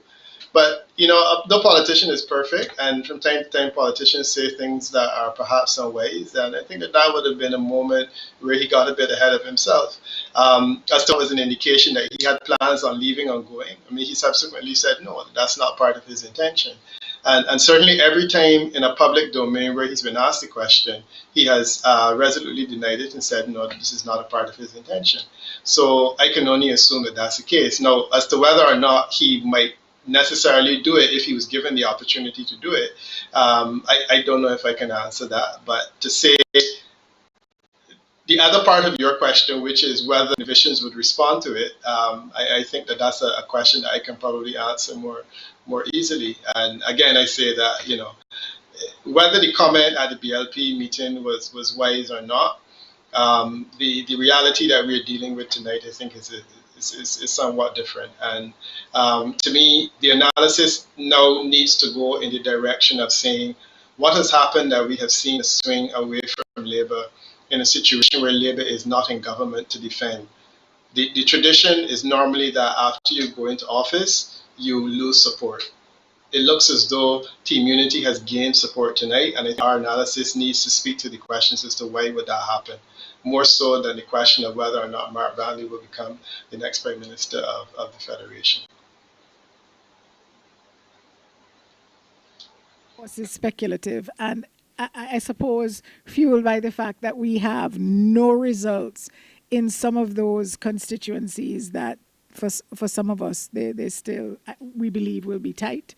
So it's, we throw it out now while we can, because maybe, as you say, it won't even be a question for consideration later on. All right. But we're live on Freedom FM, SKN Newsline for Election Watch with Glenn Barth, Dr. Patrick Martin, Chesley Hamilton, Peter Wickham, joining us remotely from Barbados. My name is Tony Frederick. So we're looking at results. We still have nothing from Bastille. But I left Wesley Holiness Church at 6:30, going for 7, and there was still well over 100, maybe 200 people there. Because, once you get in the line, you get to stay. And apparently, and I don't know if that applied there, but there were some polling divisions where they said if they had started late, if there was a delay in the start, they would tack that time on. So apparently at the parish centre over on East Independence Square Street, they were about 40 minutes late starting. So they said they would run an extra they would allow people to line up for an extra 40 minutes. So when I left at 6:30 and I drove through town, there were still people down near Skellig. There was still a number of people up by the parish centre, and this was going for 7. So, the reason that certainly would explain some of the delays. It's big constituencies as well, I suppose. I had heard there was some issue with 3 when I was coming here, because you have to have people from both parties for the count, I think. And I understand that one of the parties was calling people and saying, look, we need some more folks to assist with this. So I don't know if that further delayed it. But there was still flashing lights, and there was definitely something happening in front of the church, all at minutes. We don't know what's going on out there on the ground, but we will find out, and it'll continue to come in.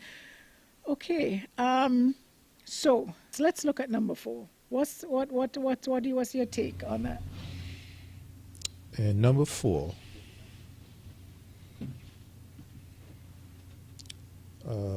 Lindsey Grant has 750. Rensford has 476, with challengers Middle Island and Half Witchery in. So we have all road to Virchiles to go. A registered vote of 1479. The current turnout is 67%. 67% of 1479 is 990. Grant is leading by 274. In order for Rensford to win in number 4, Rensford has to get 559 out of the 990 based on a 67% registration. Tell us about that close box, the 94 to 84. That's Middle Island.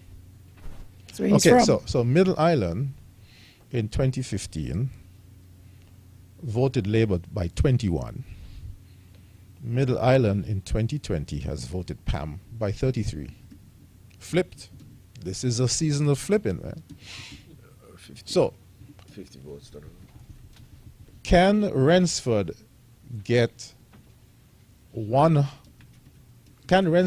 559 votes or so out of the remaining 990 based on a 67% turnout in Old Road and Virchiles? The probability of that happening based on the trends tonight is no. In light of the fact that Grant either tie or won a box in Old Road last time around. Right, the last time around, and Chesley has reminded me, the last time around, Grant came very close. In Old Road, it was 128 to 169, 125 to 131. So Yeah, Old Road that was not a blowout for Labour the last time. That's the point. Will Old Road be a blowout for Labour this time? The trends are not saying that. Grant wins in number 4. So you're going to call it for him, or just you're predicting it? Projected. Oh, we have results. Received 183 votes.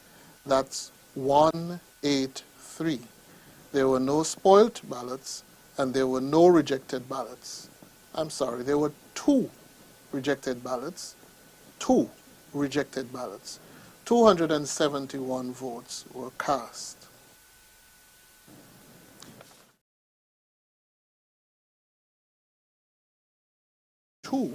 We have our first 2 results. The candidates are Marcella Liebert of the St. Kitts Nevis Labour Party and Jonelle Powell of the People's Action Movement. In polling station 1A at the Anglican Church Hall, where 307 voters were assigned whose last names began with A to those whose last names began with I. Marcella Liebert of the St. Kitts Nevis Labour Party received 92 votes. That's 9-2. Jonelle Powell received 85 votes. That's 8-5. There were no rejected ballots and no spoiled ballots. And the total number of votes cast was 177. And in station 1B, again at the Anglican Church Hall, where 333 voters were assigned whose last names began with J to those whose last names began with Y. Marcella Liebert of the St. Kitts Nevis Labour Party received 91 votes. That's 9-1. Jonelle Powell of the People's Action Movement received 96 votes. That's 9-6. There were no spoilt and no rejected ballots. Total votes cast was 187. We go now to constituency 4, where we have 2 other results to share. Constituency 4, polling division 2A, Methodist Schoolroom, Old Road, where 391 voters were assigned whose last names began with A to those whose last names began with J. Lindsay Grant of the People's Action Movement received 130 votes, 130.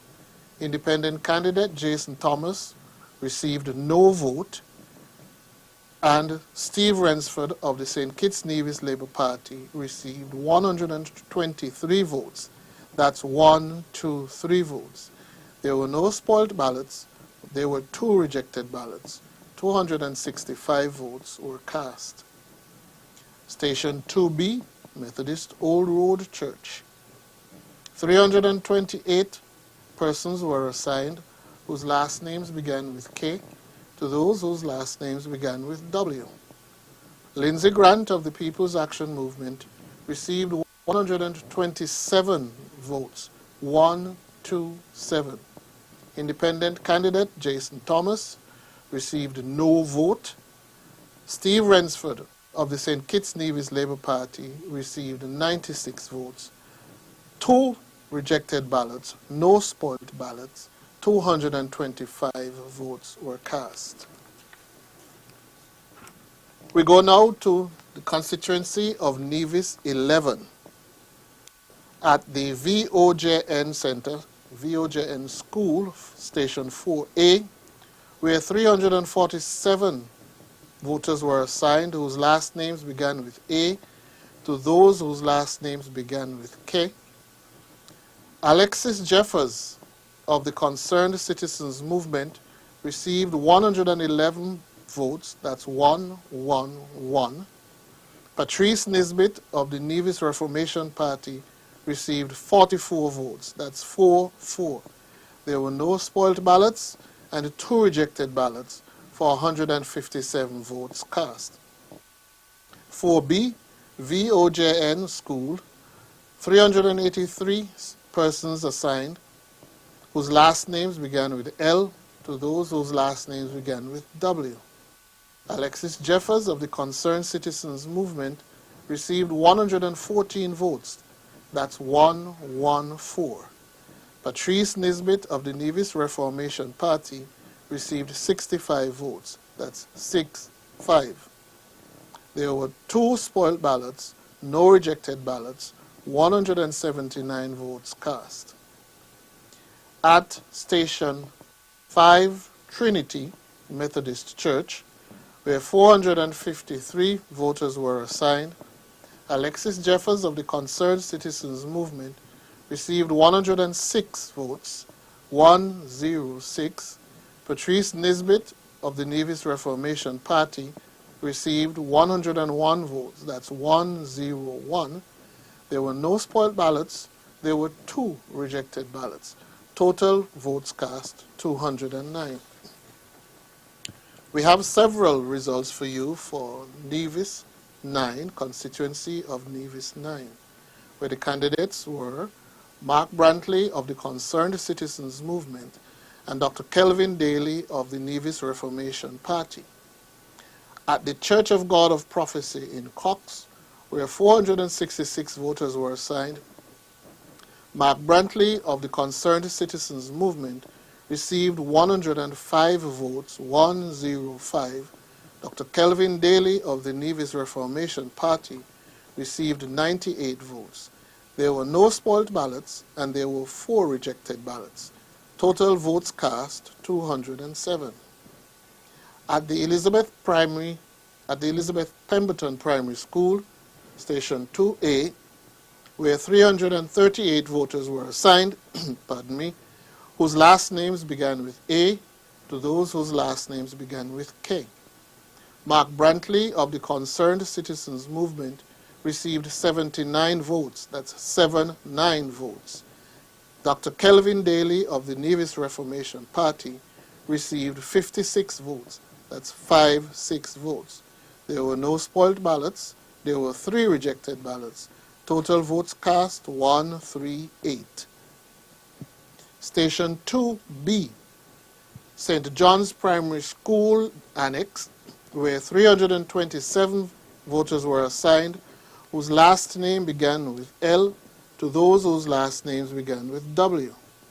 Mark Brantley of the Concerned Citizens Movement received 85 votes, that's 85 votes.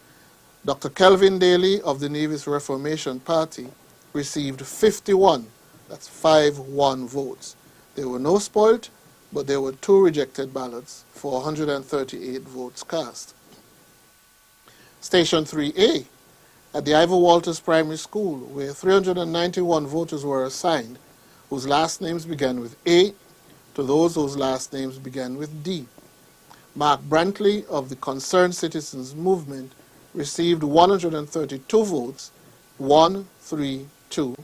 Dr. Kelvin Daly of the Nevis Reformation Party received 70 votes, 70. No spoiled, no rejected ballots. 202 votes cast. At Station 3B, also at the Ivor Walters Primary School, 321 voters assigned, whose last names began with E, to those whose last names began with L. Mark Brantley of the Concerned Citizens Movement received 96 votes, 96, whereas Kelvin Daly, Dr. Kelvin Daly of the Nevis Reformation Party received 50 votes, 50. There were no spoiled, no rejected ballots for 146 votes cast. At the Methodist Conference Center 6A, where 378 voters were assigned whose last names began with A, to those whose last names began with L, Mark Brantley of the Concerned Citizens Movement received 66 votes, that's 6, whereas Dr. Kelvin Daly of the Nevis Reformation Party received 79 votes, that's 7. There were no spoiled ballots and 1 rejected ballot for 146 votes cast. At the Methodist Conference Center 6B, where 344 persons were assigned, whose last names began with M, to those whose last names began with Z. Mark Brantley of the Concerned Citizens Movement received 62 votes, that's 6-2. Dr. Kelvin Daly of the Nevis Reformation Party received 89 votes. There were no spoiled, no rejected ballots, 151 votes were cast. At the courthouse in Charlestown, where 139 persons were assigned, Mark Brantley of the Concerned Citizens Movement received 27, that's 27 votes, and Dr. Kelvin Daly of the Nevis Reformation Party received 24 votes. There were 2 rejected ballots for a total of 53 cast. For constituency of St. Christopher's 7, we have 1 result, additional result. Station 6, the Molyneux Health Center, where 445 voters were assigned. Timothy Harris of the People's Labour Party received 220 votes. Leon Nathan-Nelson of the St. Kitts Nevis Labour Party received 73 votes. There were no spoiled and no rejected ballots for a total of 293 votes cast. Over to Master Control.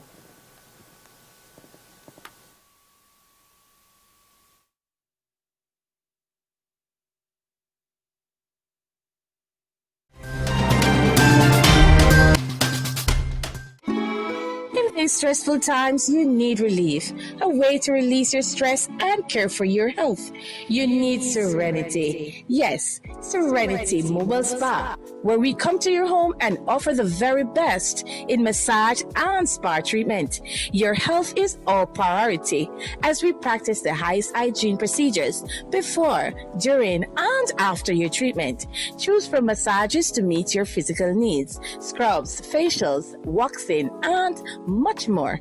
We also provide our customers a complimentary serving of refreshing local coconut water with each massage. During these restricted times, we urge our customers to stay healthy. We will come to you. Call us at 762-0157 or 760-8899. Find us on Facebook, Serenity Mobile Spa St. Kitts, or email us at serenitymobilespa869@gmail.com. Serenity Mobile Spa. The hurricane season is upon us, and these are the times we need to get the best shutters to protect your property. Look no further.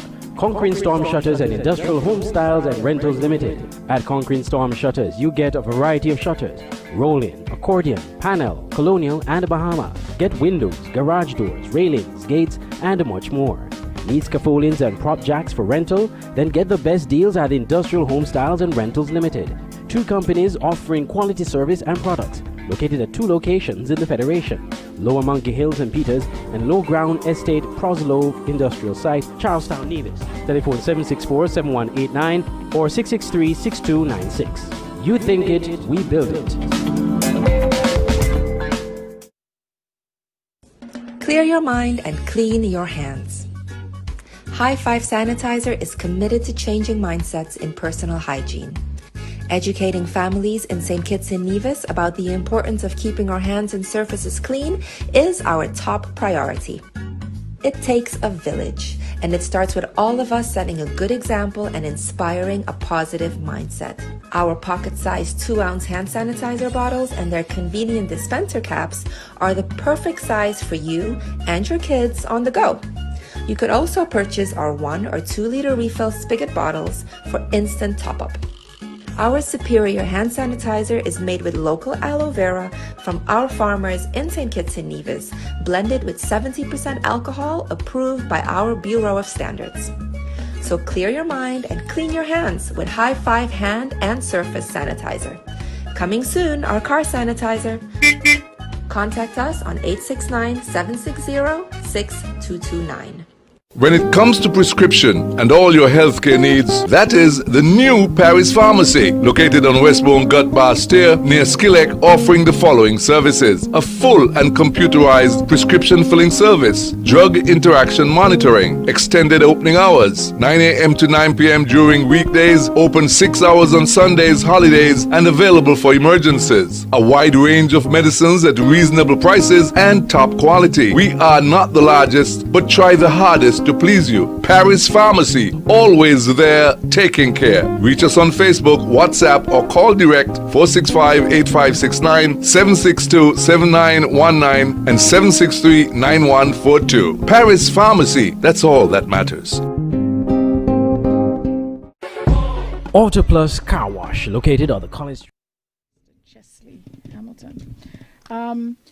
We are going to just announce, when we went to the results, we had missed the first result and a half, so to speak. We do have that information for our listeners. We do apologize for the late connection to the supervisor of elections. We have those results for you. They came from St. Christopher 1, the first result back from St. Christopher 1. It was box 1. At the Parish Center, East Independence Square, where 527 people were registered to vote. In that box, we had Liebert of the People's Action Movement gaining 147 votes, and Hanley of the St. Kitts and Nevis Labour Party, 126 votes. Just as we went over to the supervisor of elections, he was coming back with another result for Sandy, for St. Christopher 5, and that was 1C, the new Sandy Point Recreation Ground, and that's initials R to Z. 183 for Richards of the People's Action Movement, and 86 for Douglas of Labour. Now, where did we go from there? We got some more, we got some for Nevis 9. Got some very interesting ones for Nevis 9, actually. And that is, Chesley, did you want to call these out for me? No, can't see them. Okay, sorry. I just wonder if the listeners are tired of hearing my voice, or if my voice is just tired. No, okay, so box 1, Nevis 9, Church of God of Prophecy. Doc, you want to do this for me? Certainly. Okay. Sorry, my voice it needs a rest. So, Nevis 9. Cox. The famous fox in the box, Cox. See, so much more engaging than I. Brantley 105. Daly 98. 4 rejected. Elizabeth Pemberton Primary. That's box 2A. Brantley 79, Daly 56. The third was for St. John's Primary School Annex. Brantley 85, NRP Daly 51. Brantley 85, Daly 51, 2 rejected ballots. Ivor Walters Primary, Brantley 132, Daly 70. That's Ivor Walters, that's 3A. 3B, Ivor Walters, Brantley 96, Daly 50. Then we jumped from Ivor Walters, which is in the Brown Hill area. We went down into Charlestown. Methodist Church 6A, Methodist Conference Center 6A, Brantley 66, Daly 79. Methodist Conference Center 6B, Brantley 62, Daly 89. In 6A there was 1 rejected. So let me repeat the Methodist Conference Center again. 6A, Brantley 66, Daly 79, 1 rejected. 6B, Brantley 62, Daly 89. Then we went to the courthouse. Brantley 27, Daly 24, 2 rejected. So that's number 9, Nevis 9 so far, with Brantley 652 and Daly 517. Brantley in the lead by 135. You can't come back from that. With more of Brown Hill to go, and Bath. Bath will decide this constituency. Brantley has 55%, Daly has 44% of the votes so far. I can tell you that in 2015, 54% was so the margin of victory was 54 to 46. So it's tight. Same as in 2015. I'm beginning to listen to Chesley Hamilton about this results management framework that he introduced about 2 hours ago. Results appear to be coming in a particular pattern. Where we number 4. You could declare it. Well, let's go to that. Number 4, Grant has extended his lead. Old Road. Grant has won the 2 boxes in Old Road. 130 to 123, 127 to 96. Grant has extended his lead to 312 with Virchiles to go.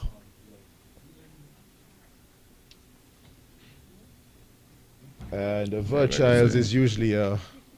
He said he wanted over 300. And they seem like Virchiles is Tyrrell Williams primary. Last time it was Grant by about 30 votes. 9. About between 25-30 votes. So no. So number 4 is Lindsey Grant. Chesley just reminded us that he wanted to win by 300 votes. Over 300. Over 300. He's certainly on target. No, we also had results back from Central, and we had results back from East Barstow. Let's go to Central. Tight. But you know, that was always tight. It was tight last time too. So Anglican Church Hall, that's the old girls' school. John L. Powell 85, Marcella Liebert 92. That's 1A. Box 1B. John L. Powell 96, Marcella Liebert 91. So that's 7, and that's 7. Even Stevens. No, 2. Who has 2? Marcella has. Yeah, she's two ahead. Two ahead in the Anglican Church. Yeah. Who vote in the Anglican Church? Is that New Road people? No. No. New Road people vote. I am New Road, and but I'm to the west of the bottom of the runway, so I'm in Central, and I was Wesley Holiness. Okay, so that's Nevis Street people then. Yep. Yeah. And maybe some of College Street. Okay. The last time they came out of the Anglican Church with Liebert in the lead by 7 plus 3, 10 plus 22, so 32. Mm-hmm. So that's a 30 vote makeup. Right. Mm-hmm. Mm-hmm. It's tightening. I knew that one was going to be tight. I did. It's tightening. Number 1, Parish Center, Catholic Church. Parish Center, Patches Liebert, 147. Jeffrey Hanley, 126. That was a close seat last time as well. That's 20.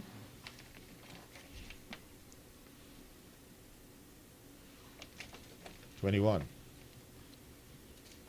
Okay. Yeah, so that's what, 120. Yeah. Okay. The last time it was 18 Patches. So he has added 3. No, wait, hang on. Let me just check and see if Peter is hankering to get in, or if we've made him fall asleep. Hold on. He wants to take a look at some of that data from 2. Let's go over to Peter Wickham, who is still awake. Yeah, man. I have to go a lot less far to get to sleep than you do, so I could be with you for as long as possible. I'm keen on looking at constituency 1 and 2. We don't have a lot of data from either of them, but certainly we can look at what we have. And we have one polling division, which is polling division 1. It was one in which Marcella Liebert had almost 54% in 2015, and she's now down to 50%. So again, there's a swing in that constituency to the extent of 1%, a 1% swing. To lose that seat, she needs to lose 1%. So my sense is that she is also on course to defeat if you look at the trend that we're seeing. On the other side, John L. Powell, his improvement hasn't been significant, but certainly he's been able to register an improvement of 1% in that first box that we've counted. So we're looking at 183 versus 181, but the more significant thing is that he was at 46% before. He's now at 49.7, which is 50%, which suggests that he has improved in that box. The thing with this election that's consistent is that I'm seeing a swing, and I'm seeing a consistent swing in pretty much all of the boxes that we're measuring, even the ones where Labour is losing, like in Dr. Douglas's case. We're still seeing a swing against Labour in those boxes, and it's holding true in relation to constituency number 2. Constituency number 1, the swing is slightly better in favor of Patches. You're seeing a 4% swing in his favor. He was also in the middle constituencies, and be pleased. The box was one that he also won in 2015. Now he's probably around 54%, but again, there has been an improvement in terms of his fortunes in that single box that has been counted. Constituencies 1 and 2 are interesting. They're neighboring. In 1, they were both very marginal. In 1, it was a PAM seat, and in 2, it was a Labour seat. And the fact that they were marginal and they're also neighboring And the fact that the swing needed in both instances is 1% tells us that there's clearly something happening in relation to that part of the city that essentially means now that we really need to look at constituency number 3, because I would say that constituency number 3 now becomes the last bastion possible for a Labour recovery and for Labour to be able to go into Parliament with 2 seats and not 1. I don't know where the gentlemen stand in relation to that analysis, unless if mine is a bit hasty.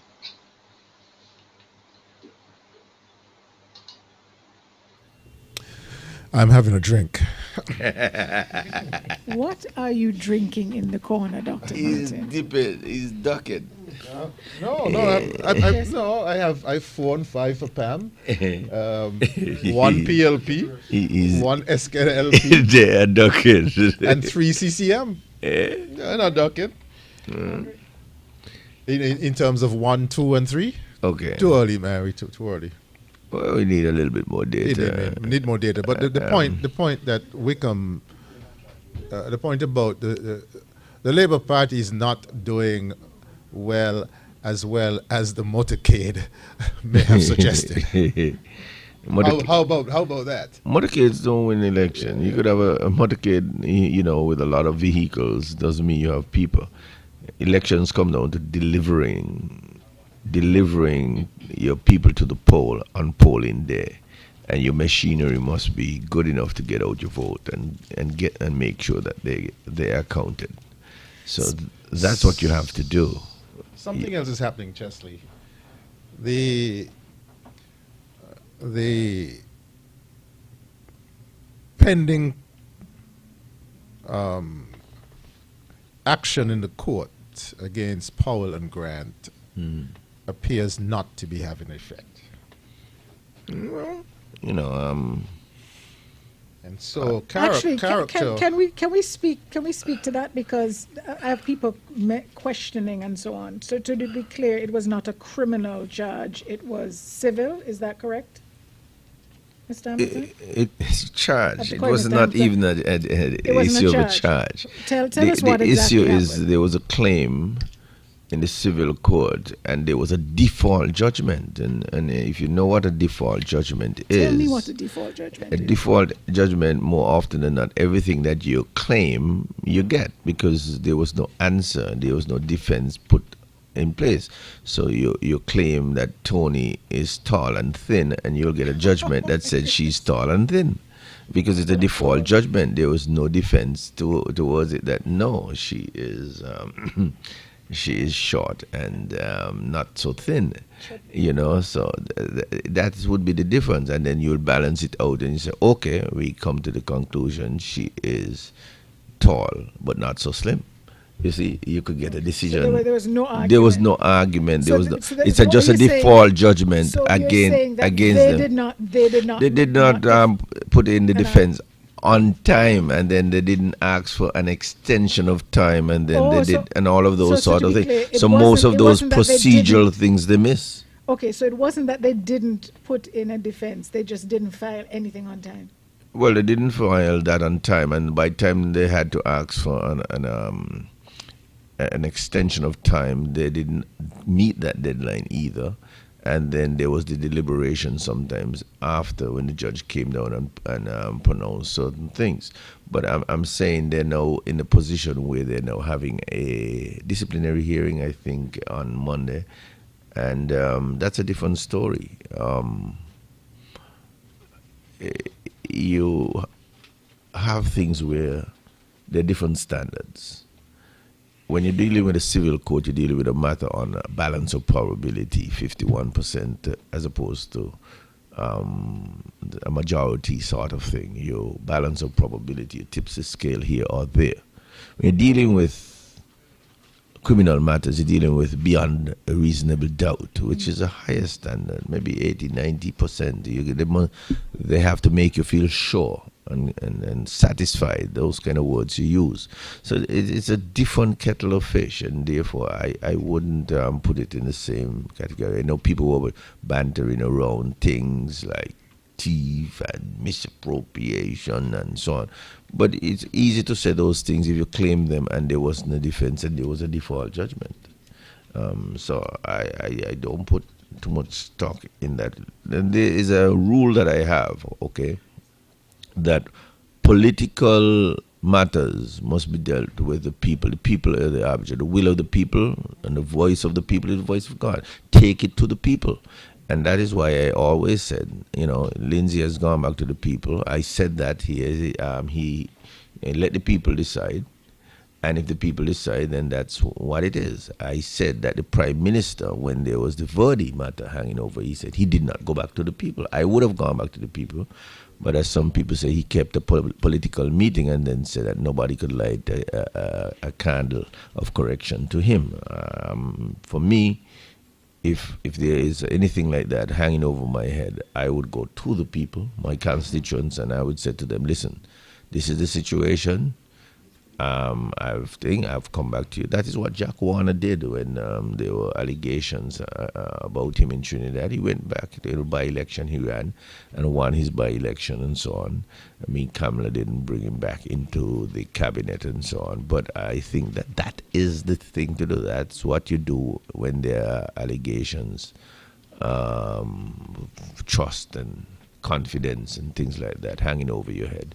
You go back to the constituents and let them tell them, listen to me, we want this person as our representative still. No, you are the legal person in the room. Given that this is a judgment against them, a liability judgment against them, so it's not they're not criminally guilty, it's a liability judgment. And given that it was a default judgment because they didn't present a defense, is it likely there's talk of disbarment? That's a whole different kettle of fish, and I'm not in the room. I'm not the arbiter. If first-time offenders and so on, you don't drop the hammer on them. You may deal with things like suspension and so on. There are quite a lot of other things that you can reach to before you talk about the ultimate sanction, which is disbarment. And so it could happen, but it doesn't have to happen, and it's not usual.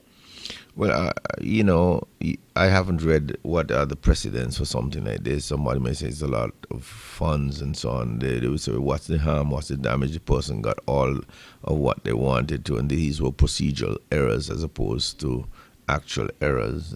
I don't know what is going to come out in the wash. They have representation. So at the hearing on Monday, they will present their case at that point. Is that correct?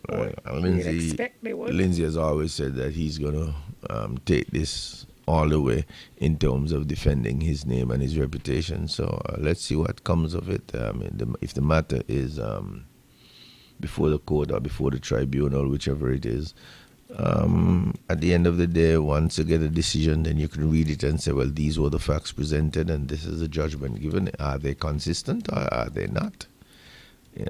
I really wouldn't presuppose what's going to come out of it. But, we still got a few results to come in terms of constituency number 2. And no, I was asking, I do believe that ask because everybody's talking about it, and I'm being deluged with questions of what about and what about and what about. So I wanted to put it out there. Yeah, there were people who asking me if that means that he can't be a minister and that sort of thing. I said, no, that has, even if the court decides one thing, as I said, it's not a criminal charge. There was allegations that there was the shutting down of some investigation or something like that. I don't know anything about it. I can't speak to it. So at this stage, it's not a criminal matter. I don't think so. And let me see. When did this thing happen? When these things happened, I think in 2016 or so. I don't think that there is. Well, perhaps if you look at it.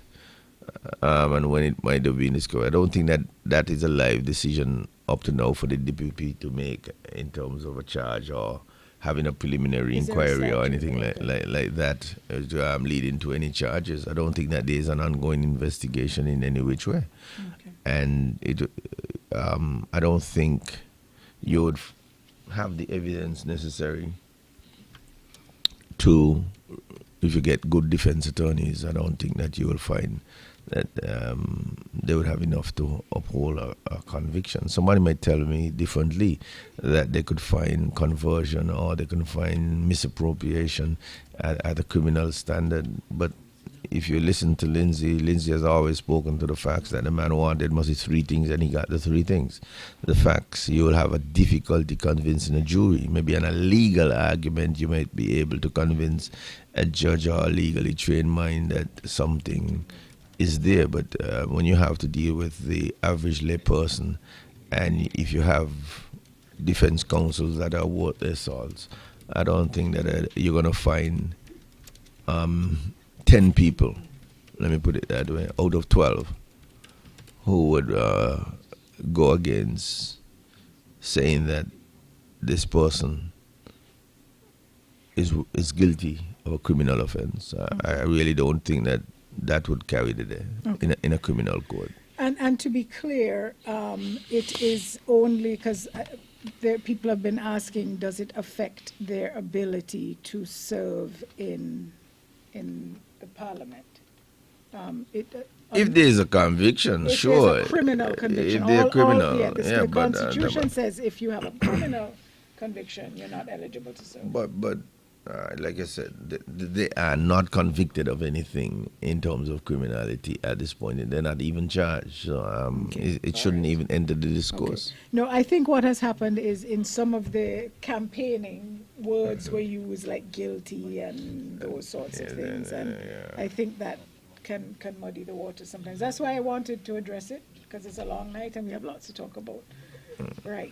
Okay. One of the problems we continue to have, with all due respect to the media professionals in the room, is that there's still insufficient interrogation of these types of issues in a non-partisan, non-political way.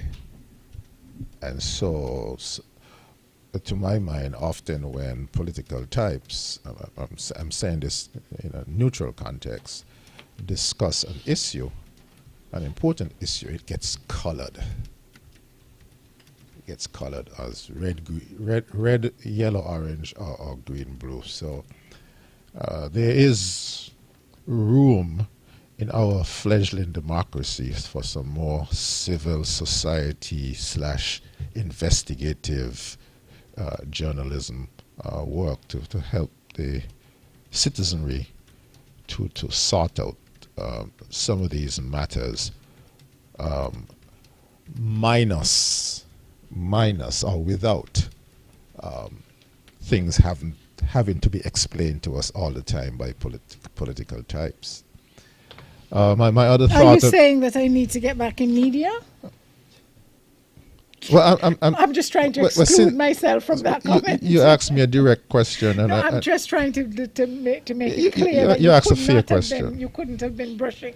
You asked a fair question, Tony Frederick. Those days are behind me. I know. You told me that. But you don't miss the water until the well runs dry, and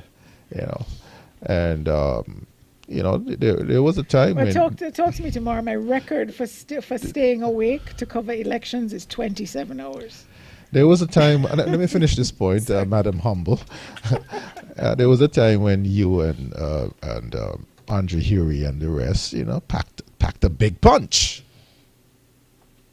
I like to think so. Packed a winning punch, if you pardon the pun. And win. I see what the other point is this, that it bears repeating that in politics, timing is everything. The June 5th election was timed to perfection, it would appear, because it appears to be better to go into next week as a member of parliament rather than being not a member of parliament. Because something is going to happen next week, a disciplinary hearing in a matter. But if something else, if the court of public opinion speaks first, then it seems to me there's some wind in your sail.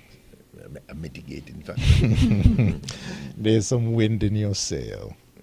Because how does one get levied an adverse action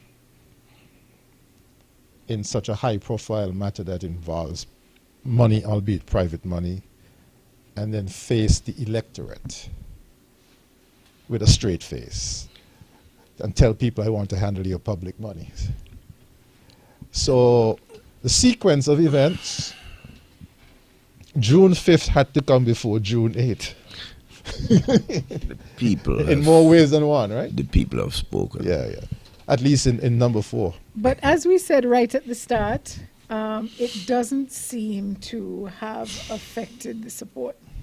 At least, the support for Grant in number 4 has increased. And that might even be a solidarity thing. You all don't think you can come and tell us how we must think about him. Wickham continues to make the point that there are two sides to that. The support has increased, but the swing away from Labour has also increased. Right. And there is also the issue. I think we're underestimating that overseas vote. No, we have not. We have not tonight. No, we have not. I think that's what we saw. Look at 9. The thing, 9. I mean, we expected Brantley to win, and he seems to be, and he's in the lead. But initially, I'm going, well, this turnout is just a disaster. It's like less than 50%. But is it? But I think a lot of that is the overseas vote. In the final analysis, an overseas vote is a vote, right? You keep saying they all have local. Yeah, granted. But no, you're right. There is no such thing. I personally prefer. I remember as a young boy trying to read, was it Limo's article in the Spokesman about residency matters or residence matters on this particular issue. I take the view that persons overseas who pay taxes, that they should be given a leg up, but other persons no. You see the issue with that, because the decisions are local decisions. But you see, or locally impacted here's the decisions. issue about if you own property and you pay taxes. We could work on a formula. But here's my concern about that. Remember, there was a time for me. There's a historic issue here. There was a time when only people who owned land and property were allowed to vote, and that meant a lot of people were disenfranchised. Yeah, I'm glad you brought that up. And we fought to get rid of that. That everybody had the right. So. I don't think we can put that in the equation with the overseas voter. No, I'm saying that we should There are people who live here who have property, like vacation property somewhere else, and they don't vote there. It's just their vacation property. No, what I'm saying, Tony, is that these things should be on the table. They have some historic value to them and some present and future value to them. Put them all on the table. Let's have a massive I think it does need to be discussed. Yeah. And I got to tell you, I'm disappointed because I believe that electoral reform was one of the things that had been part of Unity's platform in 2015. But we have to get this thing sorted out. I got to tell you, I have always been very vocal about this overseas vote. I am not like you. I'm not as, well, if they own thing. And no. I think taxation. I send money to my mother. Are they saying that if they didn't get a chance to vote, they wouldn't send money to their mother? This is taxation deserves some representation, not the other way around. So if you're poor and you can't afford land, it doesn't mean you see the problem. No, you see the problem. Every idea must contend, and then we have a national consultation. Right. Here's the other point. We both agree that there needs to be a discussion. Here's the other point. We live in the smallest country in the Western Hemisphere, the 7th smallest in the world, where upwards of 15 to 20% of the vote resides outside. Exactly. It is untenable. I agree. Not only that, when you look, I believe it could be even more.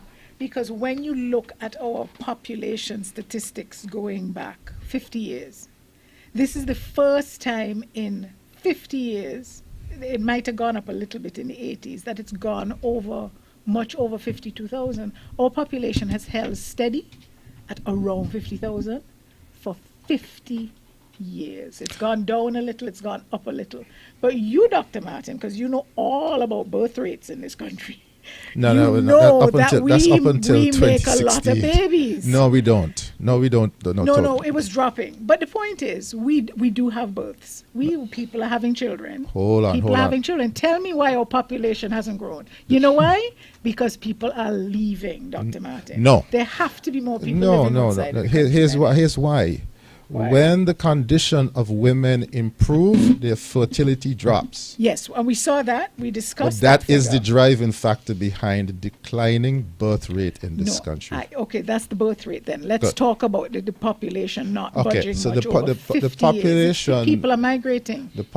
Yes, because people have been migrating before Columbus. But of course, but I'm saying to the point where 50 years later our population has barely grown. Hold on, no, that's not true. Sorry. Let's not be so testy. I can find you figures. The current estimate, and the chief medical officer quoted this on one of the briefings, the current estimate using UN extrapolations from census data and from migration data, the current estimate is about 53,200. And you know what it was in 1965? It was around the same, yeah. So there has been a net inward migration into this country. The Spanish factor and other factors are factors. The Guyanese. Exactly, but if they weren't here, then our local population would be even less. Because the fertility rate has dropped below replenishment. Yep, I don't think so. No, it's not what you... sorry. You think so? No, I know so. The fertility rate is 1.8. Yeah, but that's just in the last handful that's the last shower rain. We've been seeing that pattern. It's the last 5 to 10 years. I'm talking 50 years. Okay. We have had massive outward migration, that is true. Thank you. That's all I wanted to acknowledge. Yeah, but that is that is only one part of the thing. There is now massive inward migration. Right, granted. But the reason I wanted to talk about that is because all of those people living outside have the right to cast a ballot. And all those people living outside who have children who are over 18 can cast a ballot. So we need to talk about that. So my sister, who left here in 1967 at the age of 11, we have to talk who has been living in England, went to Montserrat and lived in England for years, who has 2 adult daughters, who visited St. Kitts once as children for a week. Can vote. They can vote. We have to talk about They can come into this country who know nothing about St. Kitts and Nevis. Do you agree we have to talk about that? Yes. Good. So all of those people who left and their children. We have to talk about that. I think there are more voters outside than in. Potential voters.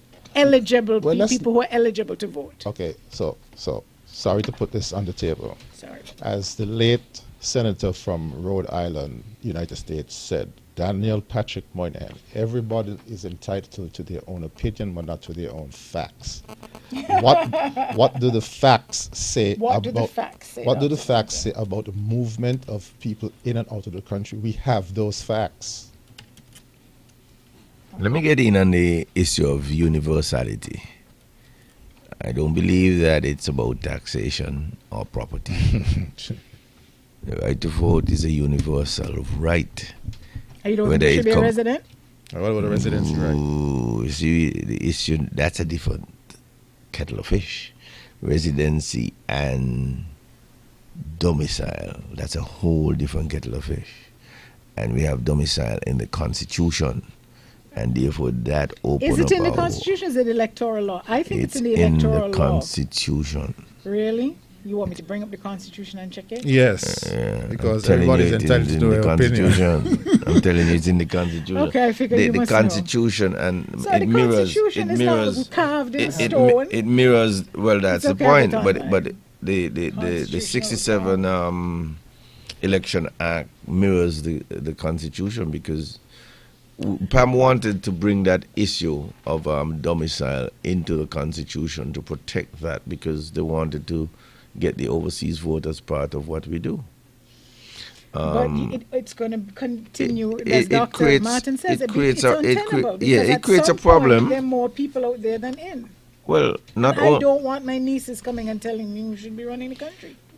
It's not that alone. And even if you move to residency, you're going to have to determine what constitutes residency. But yeah, but because you're not reinventing the wheel. Other countries have this. Antigua has what, a month? Jamaica has 3 months, whatever. We Yeah, figure it out. all right. But, you know, Tony, Let's start by scrapping the voters list. it's quite possible for you to say. By the way, any results? I reside in Toronto, but I work in St. Kitts. It's quite possible for you to say that, Tony. You know, even though, and if here's where you work. So where you work doesn't determine where you reside. But you have to determine what criteria determines where you reside. Then you have students. No, students, they don't. They reside here, they're studying abroad. That's not the same. Well, I'm just showing you where you could reside here and work abroad. And that's different as well. That's not what I'm talking about. Right. So I'm just showing you. Right. So I'm just telling you. The people who left here, whenever they left, move somewhere else. You see they why we work, want to they back in live, they journalism? pay taxes, and they have a house, and they that's it. Doesn't mean or that. Like me, so, doesn't mean that I they left don't when I was resign. 2. I left when I was 2, Dr. Martin, and I lived abroad until I was 30 I'm just so something. happy that somebody can keep Chesley in his crease.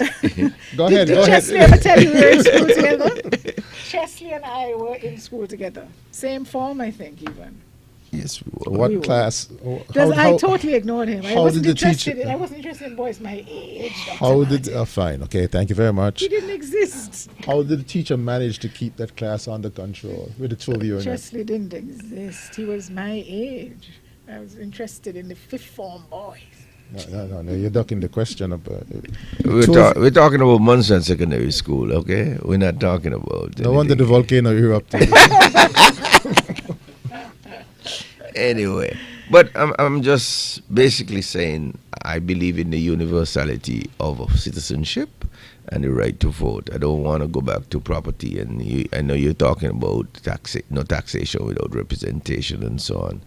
But that's a whole different. That's not for the whole enchilada. That's only for the part of the pie. Right. Okay. But let us then Chesley's understand that there are variables here. Here's the Constitution, Section 29, Election of Representatives, subsection 2. Every Commonwealth citizen of age 18 years or upwards who possesses such qualifications related to residence or domicile in St. Christopher and Nevis, as Parliament may prescribe, shall. So it's not entrenched in the Constitution. It is. It says as Parliament may. But the word domicile is there. Okay, by the It way, makes Peter, it very tenuous. Peter wants to come in. Makes so it very tenuous. So we all agree that we need to go back to the drawing board and have a look at this whole overseas voter and how our electoral not just system about works. residents. Okay, let's go to Mr. Wickham there in Barbados. I'm sorry I was away from the computer for a short while, but I believe we're discussing the issue of overseas voting, which is one of my pet peeves. And if I can weigh in. No, I think the question of people's right to vote and participate in the election comes from a basic constitutional principle that says that if you are a resident, you have a right to vote unless you're mad or incarcerated or one of those things. And that's entirely reasonable. Because you do not have a residency requirement that has knocked that out, ultimately it means that once a person is on the list, you have continuous registration, that person has a right to stay on the list. Over the years, whenever I have asked this question of people in St. Kitts and Nevis in terms of whether they like it or not, I find that the issue is very much polarized. So people who have historically supported the Labour Party like the idea of the overseas vote because a lot of them understand that what happened tonight, for example, is a clear example that a lot of the Labour's support and popularity has come from the overseas vote because essentially it's a vote on tap. There are others who are not necessarily thrilled about it, but would say, well, let people come in and vote because we don't want to deny them, but don't pay for them to come.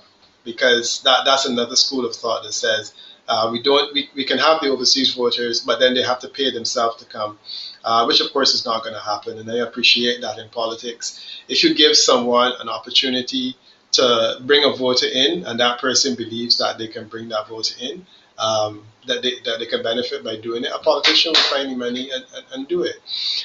So this is basis of my concern with this whole idea of overseas voting. St. Kitts and Nevis has what we call a micro population. There's about 40,000 people that are supposed to be resident in St. Kitts and Nevis.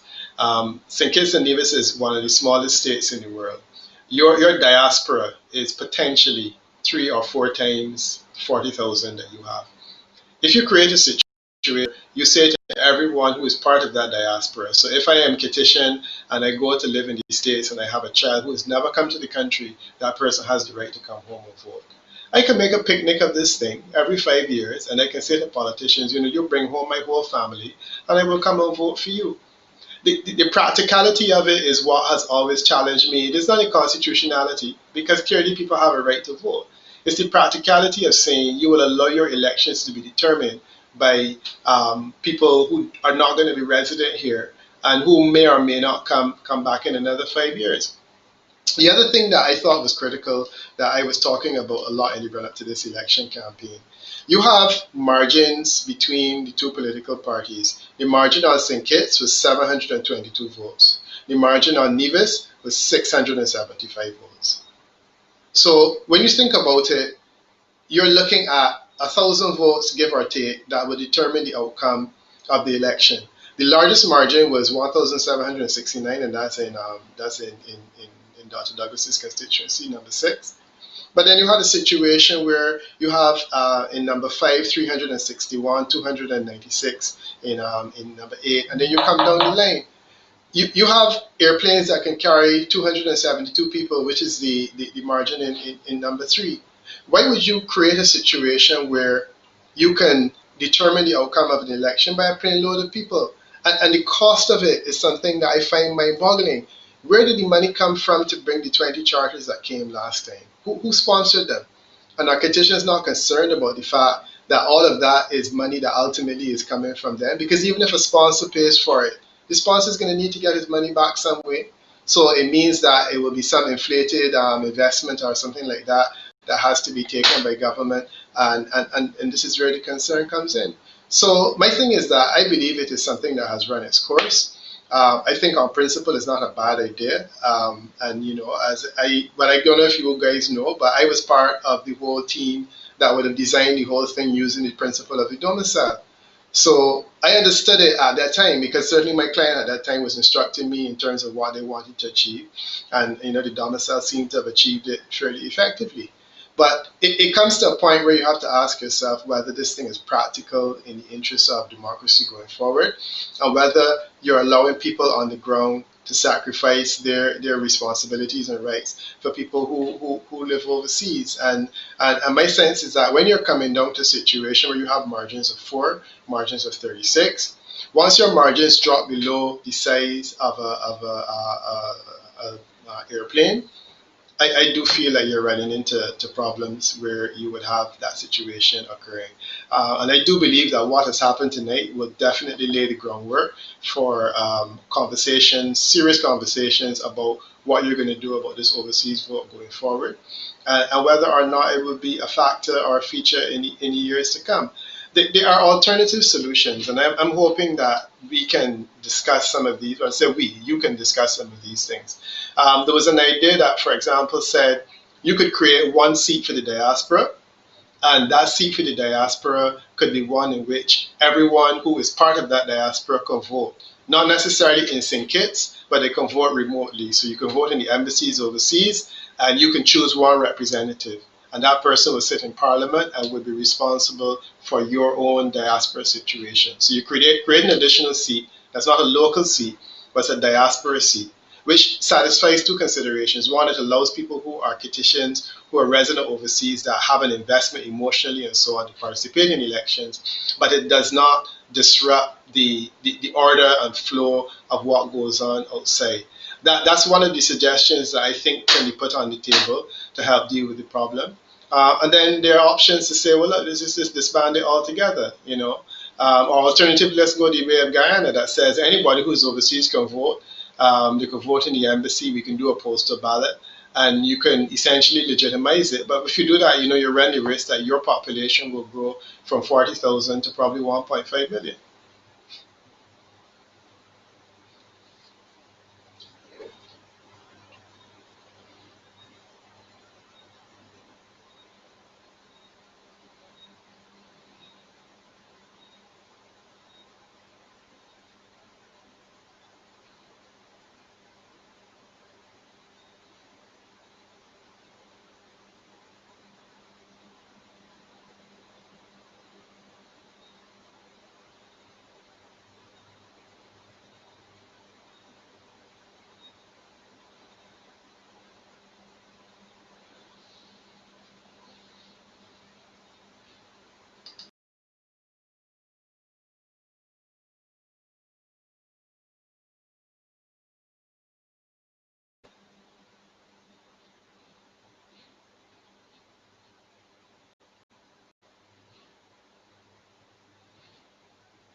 And I'm sure.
Campaigns where we'll have to do some of these things simultaneously.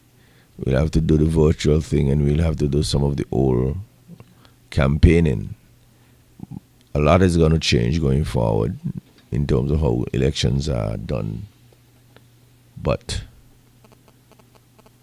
we are also going to have to incorporate some of the old stuff with some of the new trends that we have today and that are going to come in the future. So the young people will always be interested in innovation, but how are they going to participate and what direction it's going to take? Only they can articulate that. Doc, what's your view on that? I share the observation you made that there are a lot of young people involved in all of the campaigns. And so the question in my mind is, what is the percentage, what is the proportion of those involved versus those who are not involved? If those who are involved, the proportion stands at a good 60, 70, 80%, then you know, the young people are involved.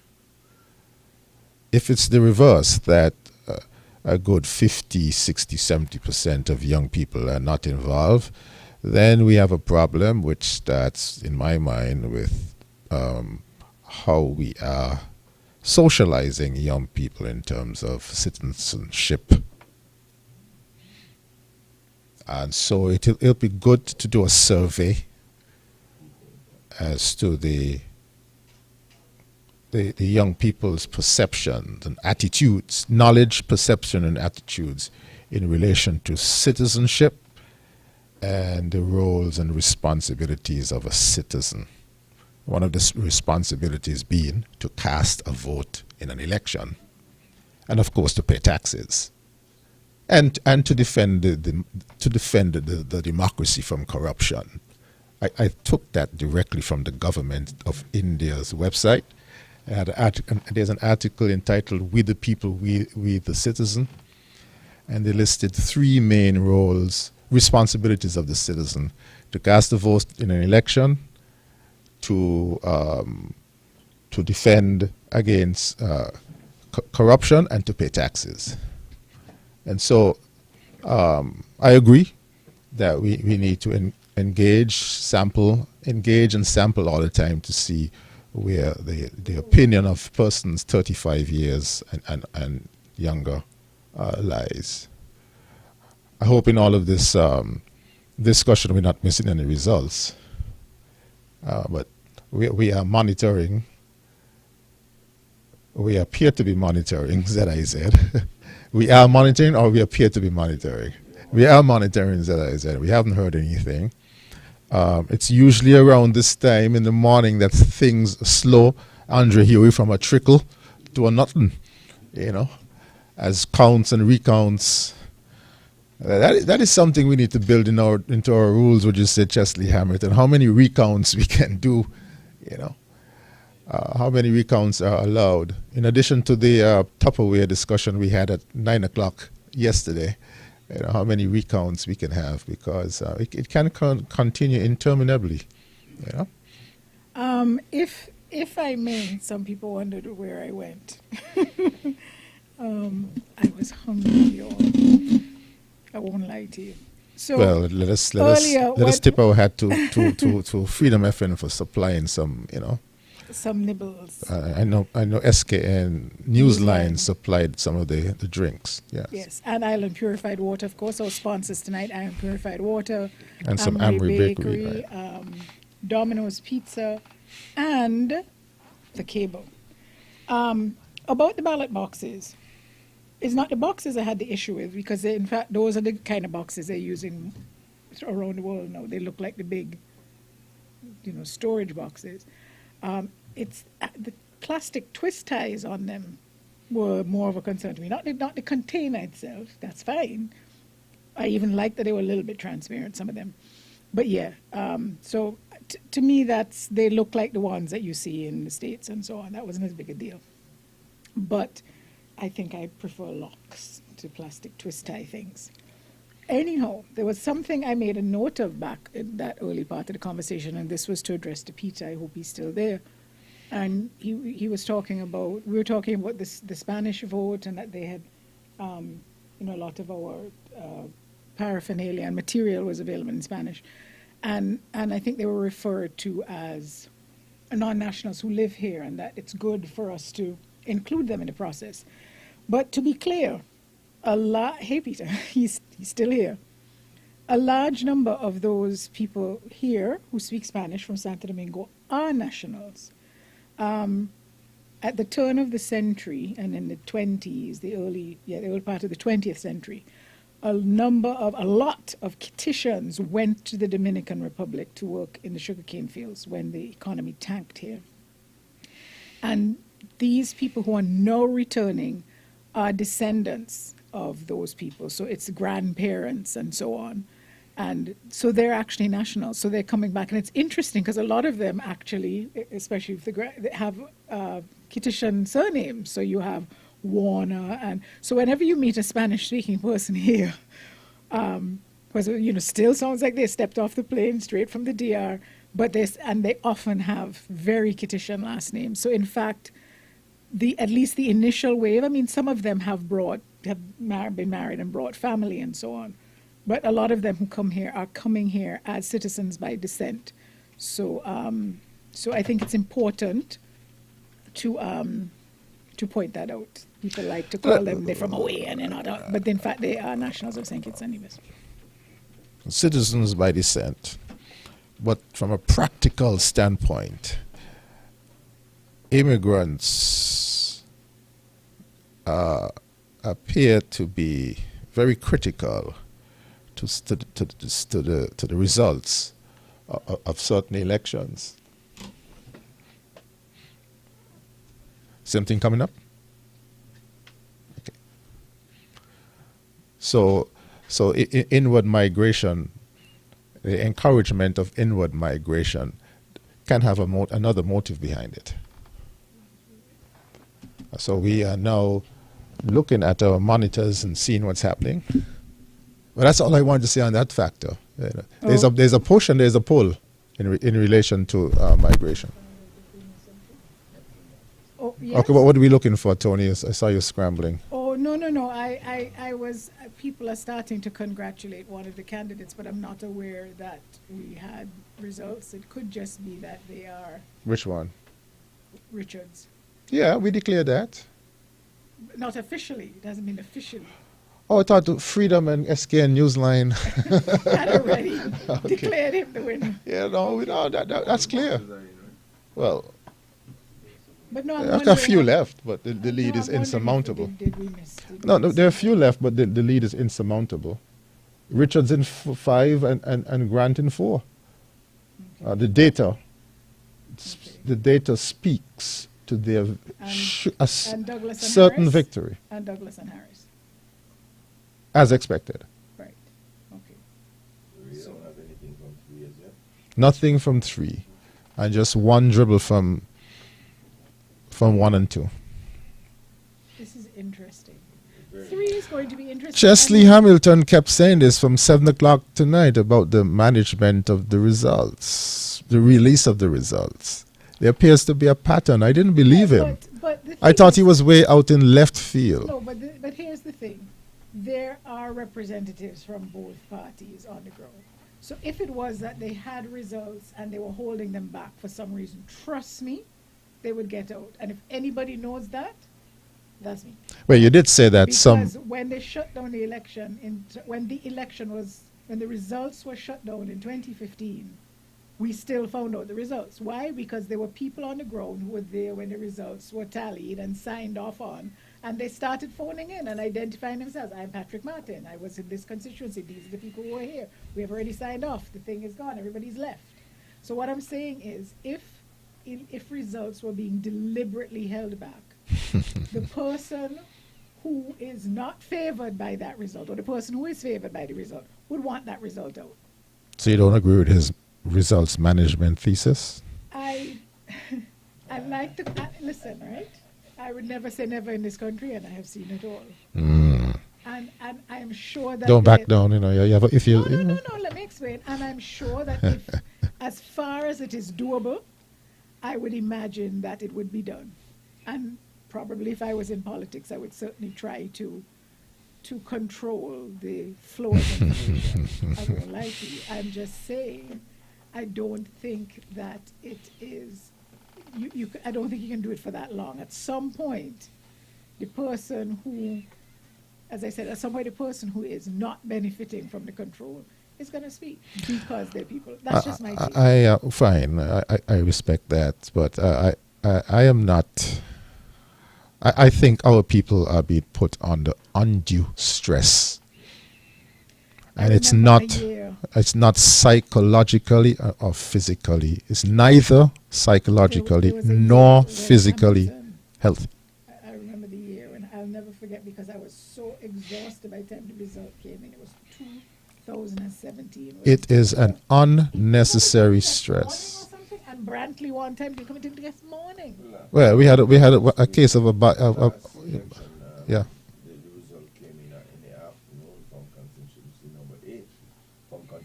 number 8. Yeah, so, is that the same? That must be. So I'm just hoping that that's not going to be the case. Well, you see, now Peter has already declared that he's close to his bed, right? The boxes, so that at least when the results start coming from constituency number 8 and 1 and 2, we will get. I want that we can at least get 5 boxes or so one time, so at least we can see the trends and have something to speak about.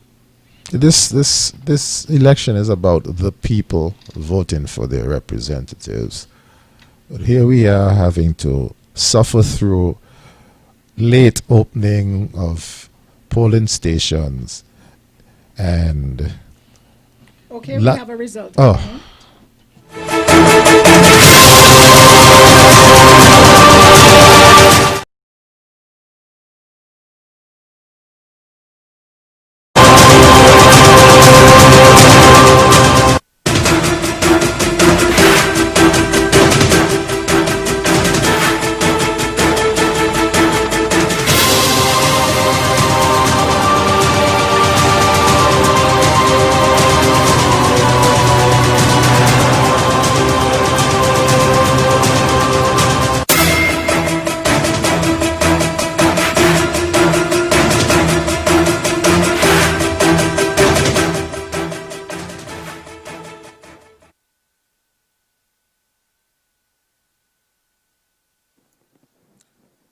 Good morning once again, ladies and gentlemen.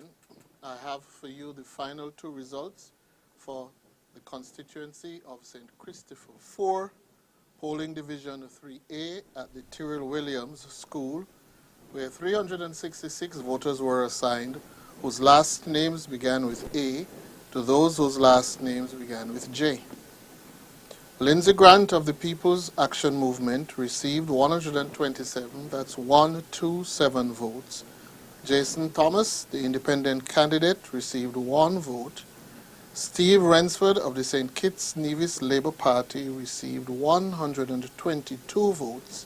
There were no spoiled ballots, and there was 1 rejected ballot for 251 votes.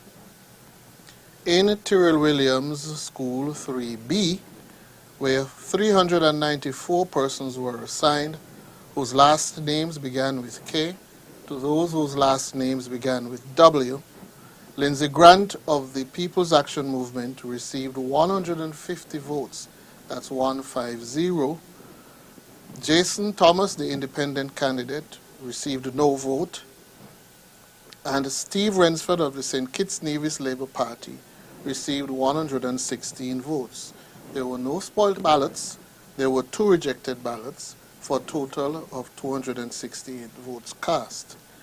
For that constituency, therefore, 3,400 voters were assigned. Lindsay Grant of the People's Action Movement received 1,284 votes. That's 1,284. Jason Thomas, the independent candidate, received 11 votes. Steve Rensford of the St. Kitts Nevis Labour Party received 933 votes, 933 votes. There was 1 spoilt ballot.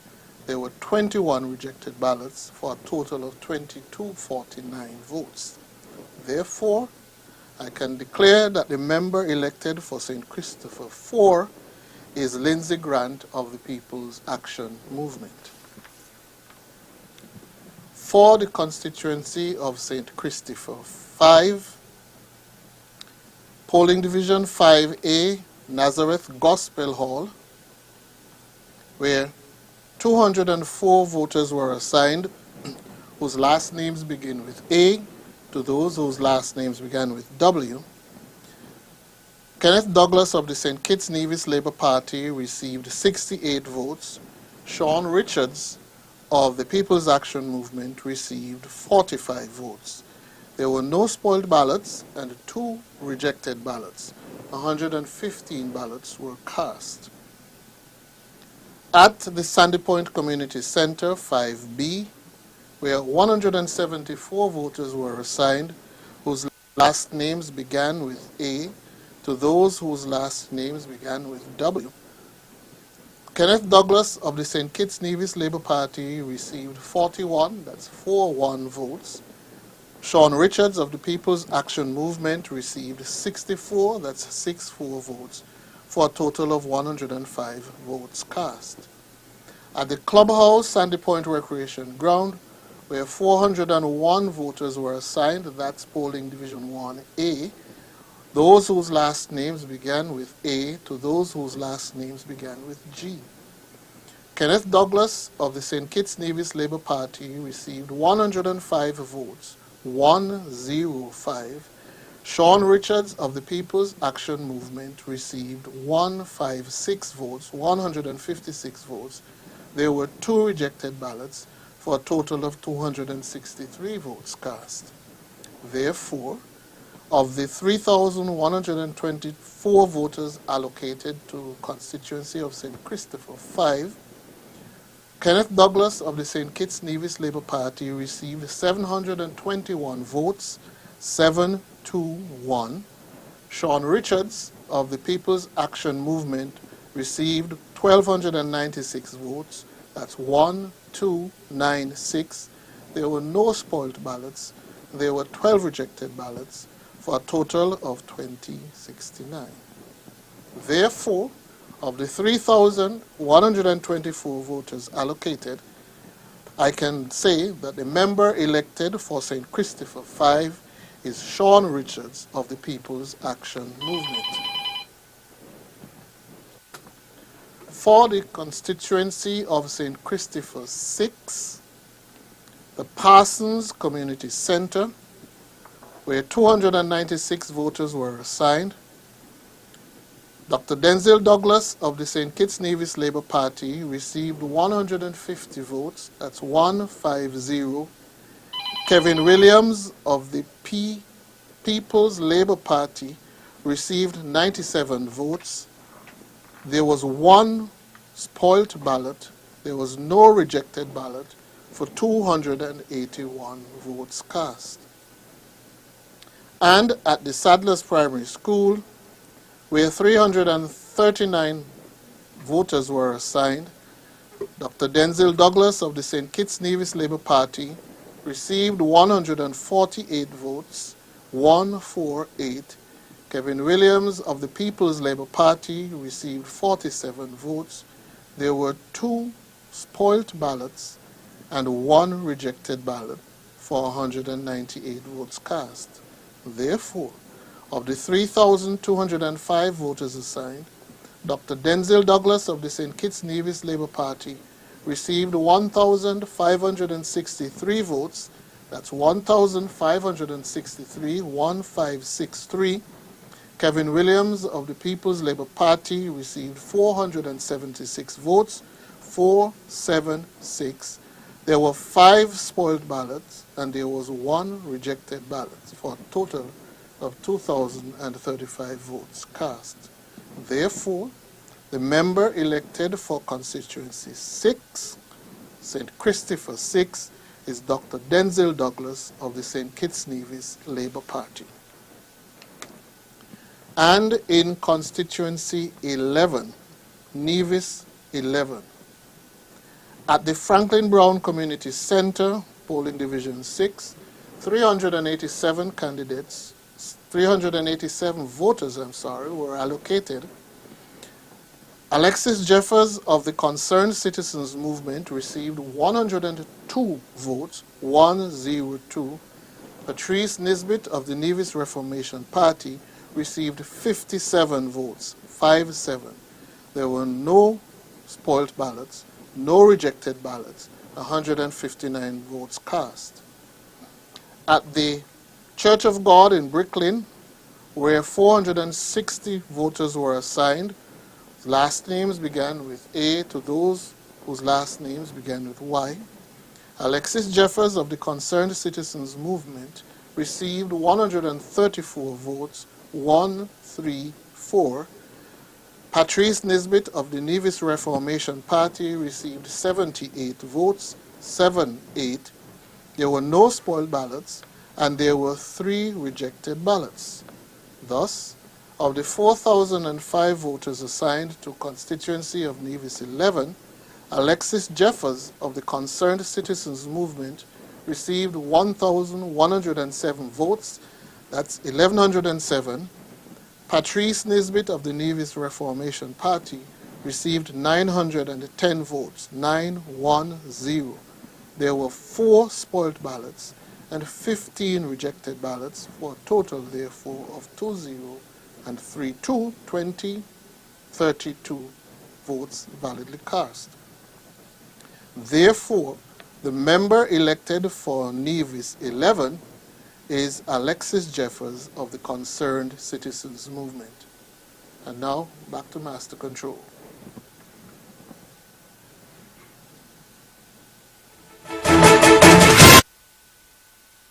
And we're back. You are tuned to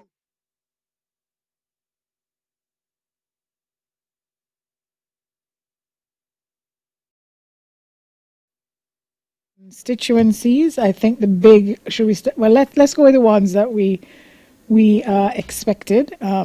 6 has been declared for Dr. Denzel Douglas of the St. Kitts and Nevis Labour Party, 1,563 votes to 476 for Williams of the PLP. We also have another expected seat, and that was 5. That's been declared. Yes. 5 has been declared for Sean Richards of the People's Action Movement. 1,296 votes to Kenny Douglas's 721 votes. So Richards has widened his lead even more. I think last time he won by 300 and about 375. So it's an even more resounding win for him there in 5. Then we have 4. We knew that was going to be tight. Oh, well, actually, no, it has been tight for Grant. But you had figured that he was going to pull ahead of Rensford, I believe. Once Lindsay came out of challenges with a 100-point lead, we knew that was it. That's it, because he's always been aiming for that. He has never really been able to achieve it.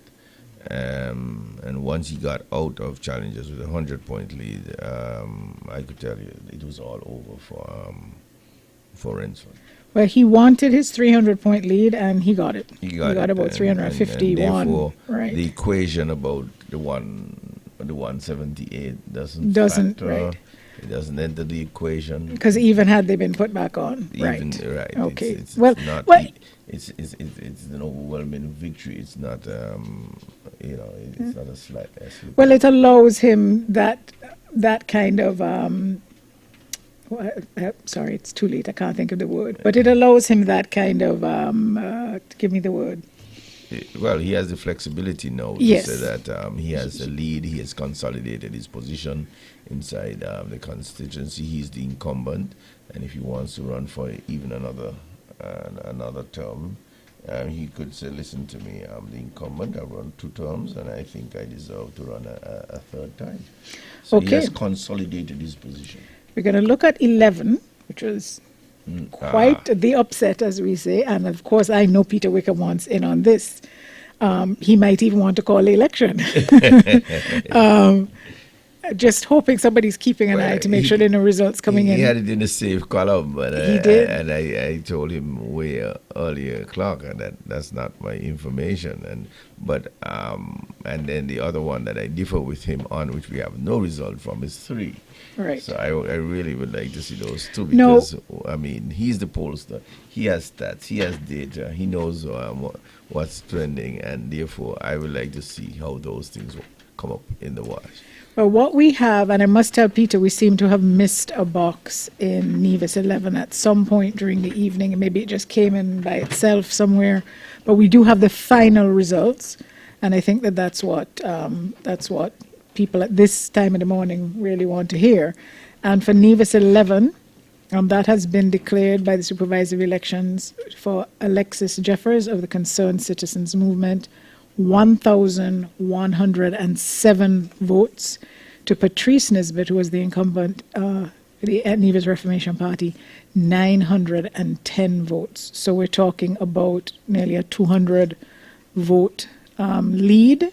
And as Andre pointed out, it's the first time in post-independence history that the NRP has not held that seat. So I guess somebody was suggesting it was a bit of a risk to let him run for that seat. Should he have gone back into the island administration politics? But I think that's probably the big upset, not just for him personally, but for the party and the history of the party. Well, statistics don't lie. All right. And the statistics coming out of Nevis clearly send a very clear message to the NRP, to the Nevis Reformation Party to reform. So we'll and come again. Yeah, certainly. Yes. Okay, so now we are going to go to one Peter Wickham, who likes to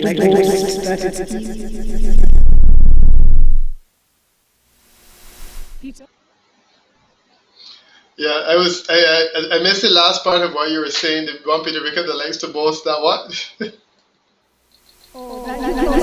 Sorry, that you're closer to your bed than us, so you can stay up later. When we go home, I hope you're ready to do the show by yourself. This is what I think is about my 3rd or 4th